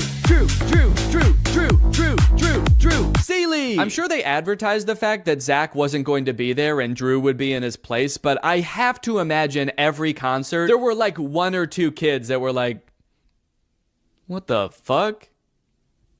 Zach looks different in person. With all the success of the first movie, they had to crank out a sequel fast, which they did, releasing High School Musical 2 in August of 2007. And you might think it would be impossible for them to catch lightning in a bottle twice, but oh baby did they. What time is it? Sequel time. One of the first things I noticed is that despite only a few months having passed from the events of the first movie, Troy looks drastically different. His hair is much darker, he has a different haircut so you can see his ears now, but most strikingly of all, his eyes have somehow become more blue. You actually listening? His eyes were already pretty blue in the first movie, but they're piercing in this film. It is scary. Get some contacts, you freak. The class immediately erupts in celebration. They throw their papers in the air, start dancing around, and did Chad just kiss his teacher on the neck? Yeah, he just kissed Miss Darbus on the neck. That's too far. Luckily, it doesn't look like she cared. She's just vibing. Good to be chilling out. We finally get to hear Zac Efron actually sing in this song, and I hate to admit it, but he sounds pretty good. I'm sorry, Drew. Your services are no longer needed. Why does he do that? Now, the trouble in this movie begins because Troy wants to make some extra cash this summer. His parents are making him pay for college, despite them clearly being very wealthy, taking vacations at ski resorts and living in a literal mansion. But I gotta get hired first. Me too. I'm saving up for a car. So I can take that little hottie on a proper date. You can't see it, but he's actually not talking about that girl in his grade. Miss Darbus is just standing right outside of frame. This post-workout scene has a lot of gems, like Mr. Bolton's insanely long shorts. Dude is criminally insecure about his knees. Also, Troy about to drink from an entire gallon of milk from the fridge. And then he gets a phone call revealing that his ringtone is "Get Your Head in the Game." Uh-oh. Is that a real song in this universe? So in the first movie, it seemed like Sharpay might have had a little crush on Troy, but in this movie, she's got a big crush on Troy. She's like, he's the most popular guy in school, and I think I'm the most popular girl in school. It's a match made in heaven. So she pulls some strings at her family's country club to get Troy a summer job there. The only catch is Troy requests to get like the entire school hired, and somehow that works. So Troy shows up, pretty girl who loves to hip-hop dance got a job there. You got Vanessa Hudgens' stunt double working there. Mrs. Montez, it would seem your lunch break does not start for 3.5 minutes. In order to keep the conflict of this movie moving along, they have to make it seem like because they are just kids. So some of the insane demands that their job is asking of them is just like, hey, can you show up to work on time and make sure you clock out at the end of your shift? And the entire student body of East High is like, we're in prison! They're not gonna pay us until we provide a service? What kind of dystopian universe is this? Mr. Fulton is 100% correct to be strict, by the way. Several times throughout this movie, he catches them doing things they're very clearly not supposed to be doing. If I was a basketball recruiter and I saw that championship game, I would be more concerned about being at the same time to watch this and come back and win the game like nothing happened. And then also how they all sang a song after that. That's what I would be concerned about. But yeah, I'm sure he played well too. You know, between the two of us here, we pull a little weight over at the school. Time flies when you're having fun. I'm not really sure what prompts that reaction. They're like, you know, we could do a lot of great things for your future. We really want to help you, Troy. And he's like, I don't know. I'm getting the fuck out of here, guys. See ya. If that were Mr. Bolton there instead of Troy right now, he'd be barking like a dog. Pay's dad let me play a few holes and then invited me to dinner with some U of A alumni. Really? Oh, wait, Troy's dad is fixing up a car. Look, he has other hobbies. Good for him. Granted, he is propping up the hood of the car with a basketball, and there's more basketball and hoops in the background. And I do kind of feel like if we could see what he's working on, there would just be 5 basketballs where the engine is supposed to be, but it's a step in the right direction. Troy's dad, surprisingly, is all for Troy going for the basketball scholarship. Nothing wrong with keeping your eye on the prize. And that's great. I totally agree with that. Troy should capitalize on these opportunities he's been given, but he should try to make his girlfriend and his friends a priority too. However, that is not what Troy does. This song is great, but tell me why at the end of the song, Ryan and Chad are wearing each other's clothes. Because they don't ever address that. It's such a confusing part of the movie. Why did they change clothes? When did they get naked? So I was confused about this, so I actually went looking and I found an article where the 2 actors explained what happened. The outfit swap was actually suggested by director Kenny Ortega. Quote, he had the on-the-fly idea at the last minute, Blue said. We had already done 1 take of that scene and he did the usual thinking gesture and said, switch outfits. Bro was cooking. Bro was, I don't know what he was cooking, but bro was cooking something. Hey. Well, you missed out on a fun night. Hell yeah, dude. You know, powerful lyrics aside, I actually have no clue what he's decided on at the end of this song. He's kind of just like, you can bet on me. I'm gonna end up on top. I got this. And it's like, what are you actually gonna do though? Are you gonna get Gabriella back? Are you gonna do the talent show? He's like, no, I was just gonna stand on top of this mountain for the rest of the summer, actually. No one can be mad at me up here. The end of this movie is messed up. Sharpay actually turns her act around. She previously got the Wildcats banned. God, it's gotten too bad. I gotta step in. Everybody, one for all, and all for one. The last song of this movie is called All for One. I don't know, I kind of feel like they lost a little bit of inspiration at the end here. Kind of feels like they forgot what moral they were working towards for the end of this one, and they were like, and we're all together in this one also. And the movie ends with Gabriella wooing several times while looking over at Troy for approval. And that's the end of the movie. And now I'm very excited to watch the third movie. But before I do, there's something I need to address. I feel like there's something deeply wrong in these movies. And I feel like I'm finally starting to get a handle on it. These movies, like, they don't really feel like musicals. And it took me a while to figure out why. So to explain it to you, we're gonna have to go back to medieval Europe. In a French town in 1518, some 400 people became inexplicably overcome by an urge to dance. They did so for weeks on end. This dancing plague, as it was later coined, lasted for months and only ended when participants were either so exhausted that they collapsed or so exhausted that they were dead. Authorities tried to stop the dancing, even hiring musicians to play vigorously to try to help them get all the dancing out of their system. This, of course, made things much worse. This event has baffled scientists and historians for years, but many believe it could be the result of a particular type of food poisoning. Yeah, crops like rye can end up growing a type of fungus that basically makes you crazy. Could it be that this is what's happening at East High? In the High School Musical universe, the characters, they sing and they dance, and at first you might think this is just like any other musical. Realistic depiction of how they're feeling. But a closer look reveals something shocking. Like at the karaoke party. Now you might think that a moment like Get Your Head in the Game is totally different. You know, that song doesn't really exist within this universe. But what is Troy's ringtone in the second movie? But how could an entire school become poisoned by a rare fungus? This man, who convinced us he had relevant qualifications, believes it could have been a certain freaky genius girl. It could be that by growing a fungus in a lab, Gabriella was able to manufacture a sort of singing and dancing craze to control Troy, who I'm pretty sure would have never done all of that stuff had he not been under some kind of drug-induced hysteria. After all, Troy is so cool and singing is for weirdos. So it could be the fungus, or maybe Gabriella's some kind of fucking witch. The High School Musical bonus soundtrack. You love High School Musical hits like Get Your Head in the Game. Well, now's your chance to own the extended soundtrack, featuring songs that didn't quite make the final cut, like Coach Bolton's Crisis. What's up, guys? I'm 16. I'm the new player on the basketball team. I'm really excited to play. Yeah, Mr. Bolton, we know it's you. And Gabriella's on the news. A little boy drowned in the pool. Oh no. A little boy drowned in the pool. No. Where was the lifeguard? Having a picnic. And a preview of the finale song from High School Musical 3.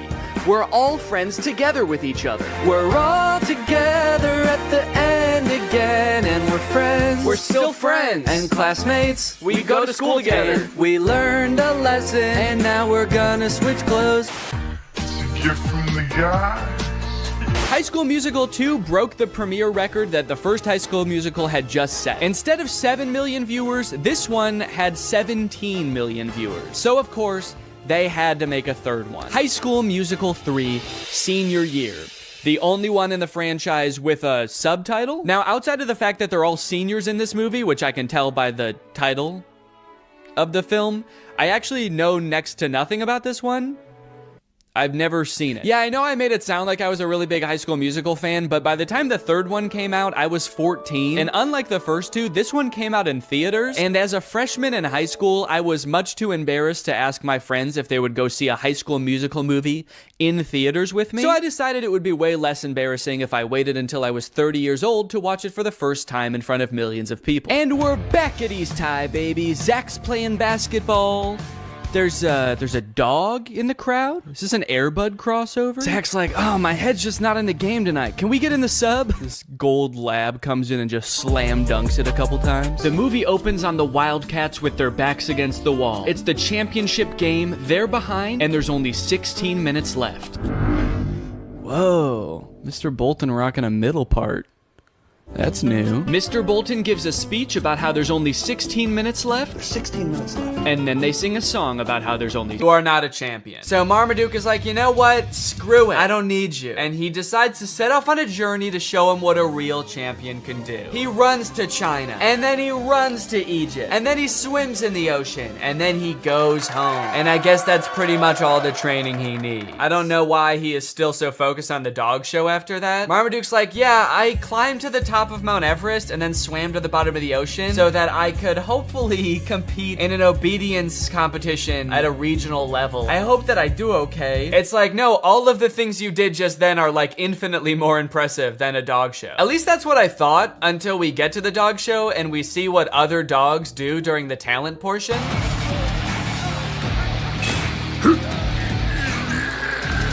Okay, so the bulldog is winning the talent competition. The bulldog is winning the whole show. Forget about the other dogs for a second. There is no way that Marmaduke can do anything near that impressive. I know he ran around the world, but he just ran and swam. This dog lifted up a convention center. The other dog's not quite as impressive. One of the dogs dances, pretty lame. And another dog did like a half fight, half rap. Pretty cool. I didn't know there was magic in this universe. They just decided to spring that on us in the last like 20 minutes of the movie. But I just don't understand how they were able to continue the competition after the bulldog lifted up the building. If I was in the crowd, I would be on my hands and knees crying after that. I don't think that it's fair to continue the show.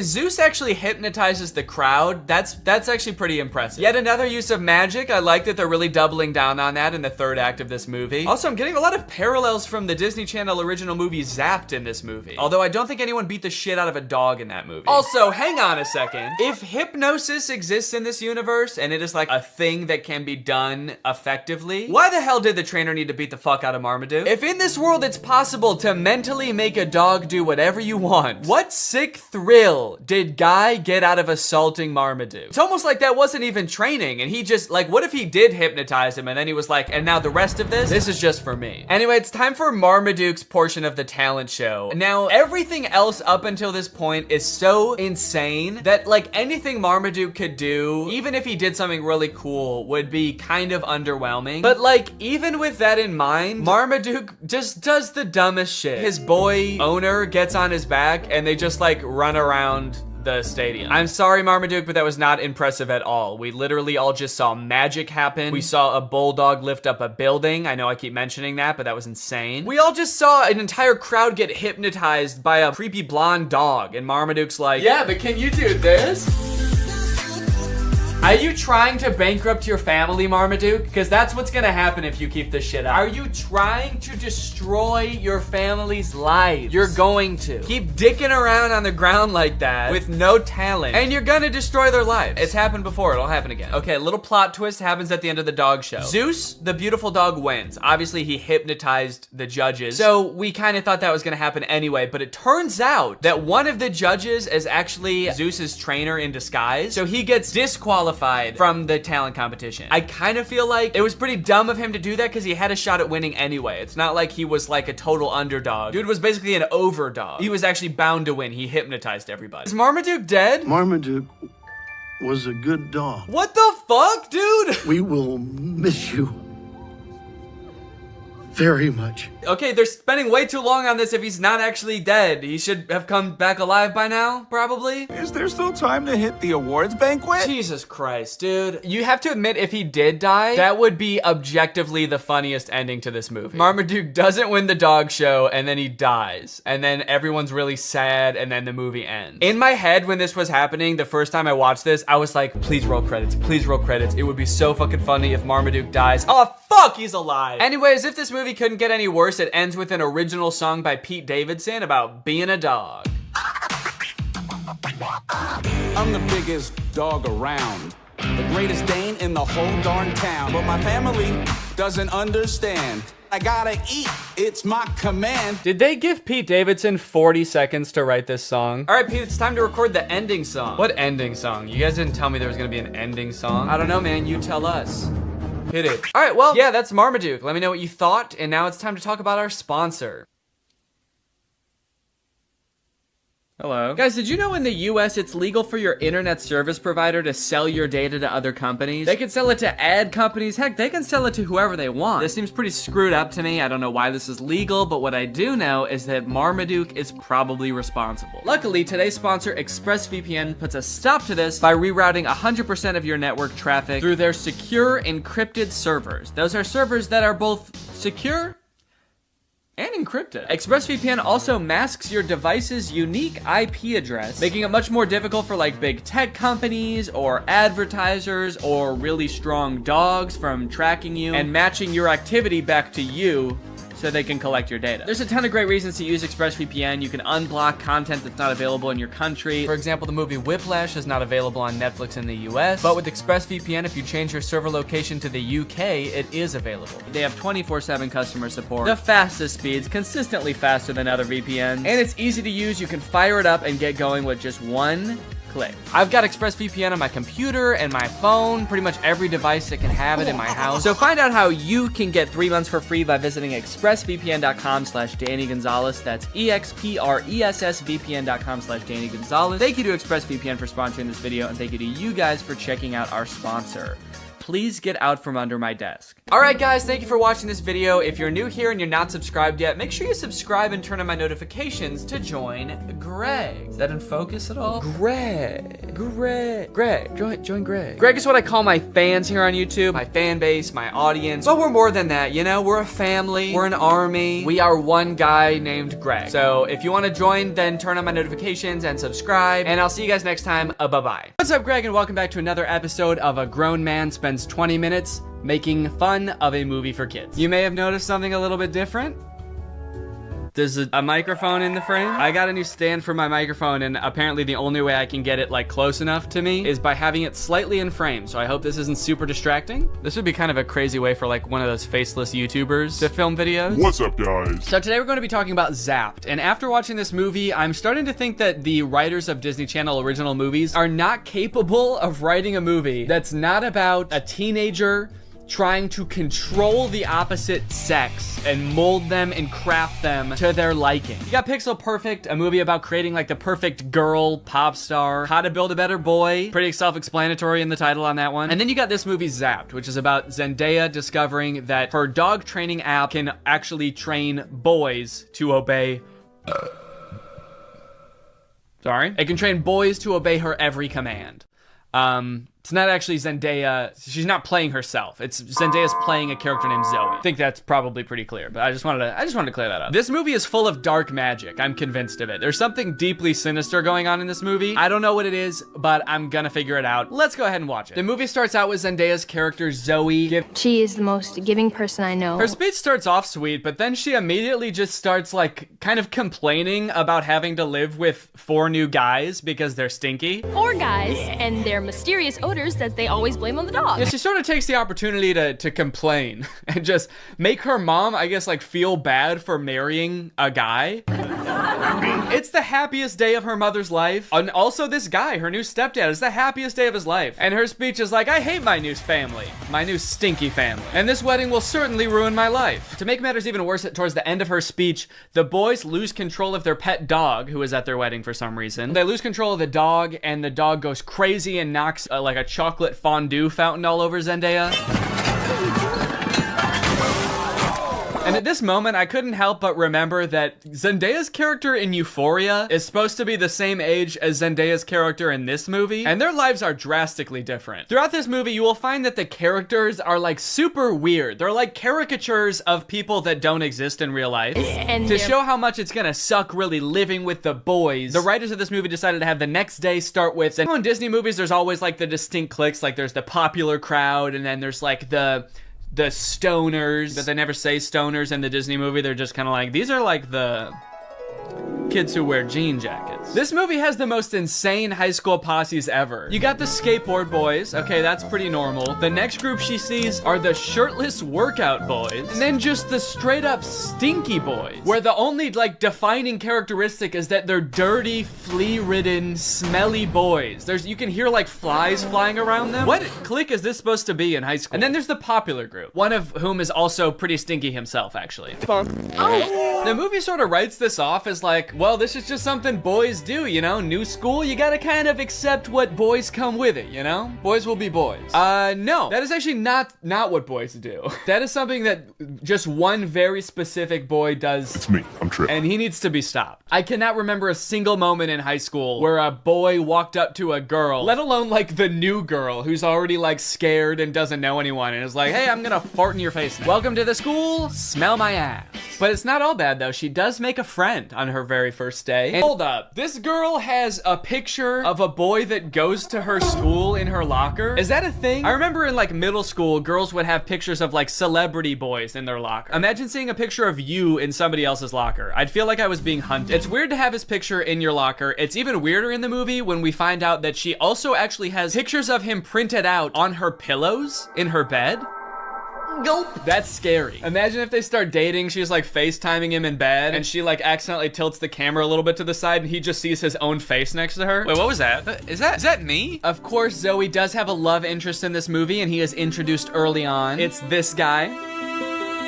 Every boy in the movie is depicted in a negative light except this guy, because this guy, he's not like other guys. Oh, he really is different than all the other guys. He knows about praying mantises. Most guys around this school don't know shit about bugs. Yeah, the movie really seems to depict this guy as like the way that guys should be. Guys shouldn't be stinky and messy, okay? Guys should wear beanies and sunglasses and know shit about bugs and be 35. I know I talk about this in like every Disney Channel original movie video that I make, but this guy literally looks like he's 30. Maybe he was held back for being too cool or not not being stinky enough. That seems to be a requirement at the school. He went on stage to accept his diploma and they shook his hand and they were like, wait a minute, why isn't your hand sticky? Actually, there's no flies flying around you. Get out of here, dude. Back. Yeah, I don't know, man. This just comes off as creepy to me. I guess this is supposed to be romantic, but it's not really romantic to me. Just scary. I can see inside you. Another one of the plot lines in this movie is that Zoe wants to join the dance team, but the girl who runs the dance team is like the popular mean girl. She doesn't want Zoe on the dance team because she's too good at dancing and it's gonna make her look bad or something. Anyway, by now you're probably wondering, when the frick does this app thing happen, right? When the frick does Zoe discover that the dog training app works on boys? Well, at first, it doesn't. Zoe's just trying to train the family dog because it's all just like the rest of the boys in the house. It's stinky.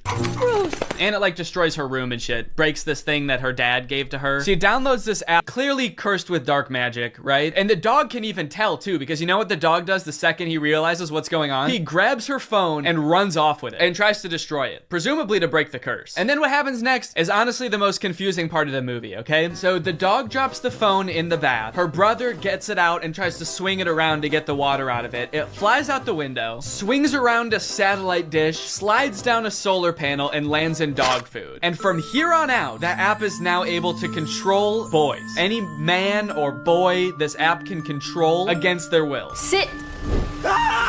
And at first, while watching this movie, I didn't even think it was that weird. I didn't even give it a second thought. I was just like, okay, yeah, so something magical happened and now it can control boys. That makes sense. But like, what? What happened to the phone? I don't understand how solar panels and satellite dish changes the app from dog-based to man-based. Like, you'd think at the very least something having to do with like men would happen to the phone. Like the phone lands in like a bucket of buffalo wings or like flies through a football field. I'm just curious to know if that fucked up other apps on the phone or if it's just the dog training app. Now, whenever a boy likes one of my tweets, he goes into a coma for 3 years. And don't even get me started on the weather app, because every time I check that, boys start falling from the sky. Anyway, let's just say now that she's got the ability to control boys, she has a little bit of fun. Boys are acting weird. Dude, he farted twice in midair in such rapid succession. They added in 2 fart sound effects. Kind of impressive. I'm trying to imagine how she's gonna use the app to get herself out of this one. Stop farting. Take it back. Take the fart back. Suck it back up into your ass. Oh, how am I doing this? But no, she just uses the app to utterly humiliate him in front of his friends. That's funny. Girls are catty. What the fuck does that mean? Boys are dog-like? What the hell? I mean, I guess in this universe they kind of are. They're like flea-ridden, mangy boys. Why do we smell like we smell? So pretty much like the majority of this movie is just Zoe using the app to like get what she wants and make all the boys at the school act exactly how she wants them to. She turns the skater boys into gentlemen. She goes up to the nerdy gamer kids and tells them to like go do yoga instead of playing video games. Let's go do some yoga. And her brothers, dude, don't even get me started on what she does to her poor brothers. I'm taking the brothers' side, all right? They did nothing wrong. Her poor brothers were just living their lives until Zoe moved in and tries to fix them. Be clean. Holy moly, it's filthy in here. Her messy brother, she tells to be more clean, which turns him into this like hyper hygienic husk of his former self. I use sponge and soap and paper towels and a power washer. For the rest of the movie, he's literally he's scrubbing everything frantically in a panic. Anytime there's a mess, he's like, I gotta clean it up. She tells the gross cooking boy to cook less gross stuff. Start making less gross food. So he's like cooking 5-star meals for the rest of the movie. And then the oldest brother, she tells him to be more focused. Boy is just like focused on inanimate objects for the rest of the movie. He's just like staring at a lamp or at the basketball net. She turns her own family into like mindless zombies. And she's like, this is better. This is nice. It's creepy, dude. It's eerie, this movie. In all honesty, dude, this show walked so that WandaVision could run. This is basically WandaVision. In fact, since they're both owned by Disney, I wouldn't be surprised if this was in the same universe. This is like a prequel to WandaVision. This is where she gets the idea. It's kind of funny how low the stakes are considering the power that she holds. She could like take over Wall Street. She could get rich. She could make anybody do what she wants. Any man. She could fix every war. Create world peace. In fact, I think her friend says that at one point in the movie. She's like, we could end every war with this. And Zoe's just like, yeah, we could, but I simply will not. I think it's more important that my brother stares at a lamp for the rest of his life. That's kind of the shit I'm on. The rules to this movie, the lore does not make sense. I guess that's just how Disney Channel movies go. In the end, everyone sort of learns that like, hey, girls have things that girls do that are weird to boys, and boys do things that are weird to girls. And that's just how we need to leave it. Which in some sense I would agree with. Not in this movie, though. The boys are disgusting in this movie. They need to change something about themselves. I think that there could be some middle ground between her mind controlling them and them just being utterly repulsive. Anyway, the moral of the story is like Zoe realizes that she is not God and should not have unilateral control over everyone's lives, and they all live happily ever after. Well, guys, we may never be able to control boys using our smartphones, but you know what we can control? Our money. Thanks to today's sponsor, Current. Do a flip. Do a backflip. Sit. Speed. I love you, Father. Good boy. That's right, guys. Today's video has been sponsored by Current. Current is the future of mobile banking. You guys have heard me talk about how awesome Current is before, how flexible they are, how transparent they are with things like no hidden fees. But today, I've got something new to talk about, and that's interest. Because Current just launched a new feature called Interest where you can earn 4% APY on your money. That's 4% for your money literally just sitting there. That's right, you don't gotta be throwing money at the stock market or buying NFTs and investing in cryptocurrency to get some return on your money. With Current's interest feature, you literally just get 4% for your money just sitting there. And as if that's not already enough reason to start using Current, I am once again going to be giving away $5,000 with Current's help. So go ahead, download Current, make an account, use the code DANNYINTEREST for a chance to win, and so you don't miss out on that 4%. Signing up for Current is totally free to do. You can do it right now. So honestly, there's really no reason not to. All right, well, thank you to Current for sponsoring this video, and thank you to you guys for checking out Current. They've been a long-time sponsor of the channel. They've helped me do some amazing things, so make sure you check them out, and goodbye. Bye. All right, guys, I'll admit I am very late to this topic, potentially even like a month late, depending on when this video comes out, but in my defense, I'm a dad now, all right? I have a baby. He's 5 months old. I have better things to do than sitting here talking to a camera alone in my room. Like watching Jason Nash live stream on TikTok. All right, Sandra, thank you for the money. Kevin, thank you for the money. Can you guys send me $1 million? Turns out I can do both at the same time though, so now I'm here. If you've been on TikTok lately, there's a good chance you've seen former Vlog Squad member Jason Nash constantly live streaming, compulsively urging his fans to send him money. I know I have. A lot. This man is constantly live. Here we go, 118. Guys, don't forget to follow my podcast, All Good Things Podcast. We just spoke about it. We need... If you enjoyed that 30 seconds of silence, guys, make sure to go check out my podcast. You're gonna love that. it's completely silent for an hour. Like me, a lot of people were pretty confused to see this. At one time, Jason Nash was a part of the most popular group on YouTube, and now he's battling the Joker for gifts on TikTok. What a way to start the day with Tommy Two Coats. Tommy, thank you so much for being here. If you've never seen one of these TikTok gifts battles before, basically there's two creators and you send gifts to the respective creator that you're watching. This bar at the top indicates who has the most gifts, and when time runs out, whoever has the most gifts wins. Their prize? All of the gifts that they got during the battle. And then the second place person also wins all the gifts that they got during that battle. So needless to say, there's a lot at stake. This is a live stream where Jason is actually battling his wife, Naveen. Why don't you come down in the room? I'll let you in. You can come back in the house now. Yeah, come back in the house, man. You look like Batman standing over the city. Now, hang on. If they're married, aren't the gifts just going to both of them? What kind of charade is this? Now, at first I kind of assumed that most of the people watching these live streams were children. And I was like, ooh, that is super weird, just like asking children for money. You're basically just asking them to steal their parents' credit cards. In a way, I sort of thought of Jason Nash as like a babysitter, but he's also babysitting 1,000 other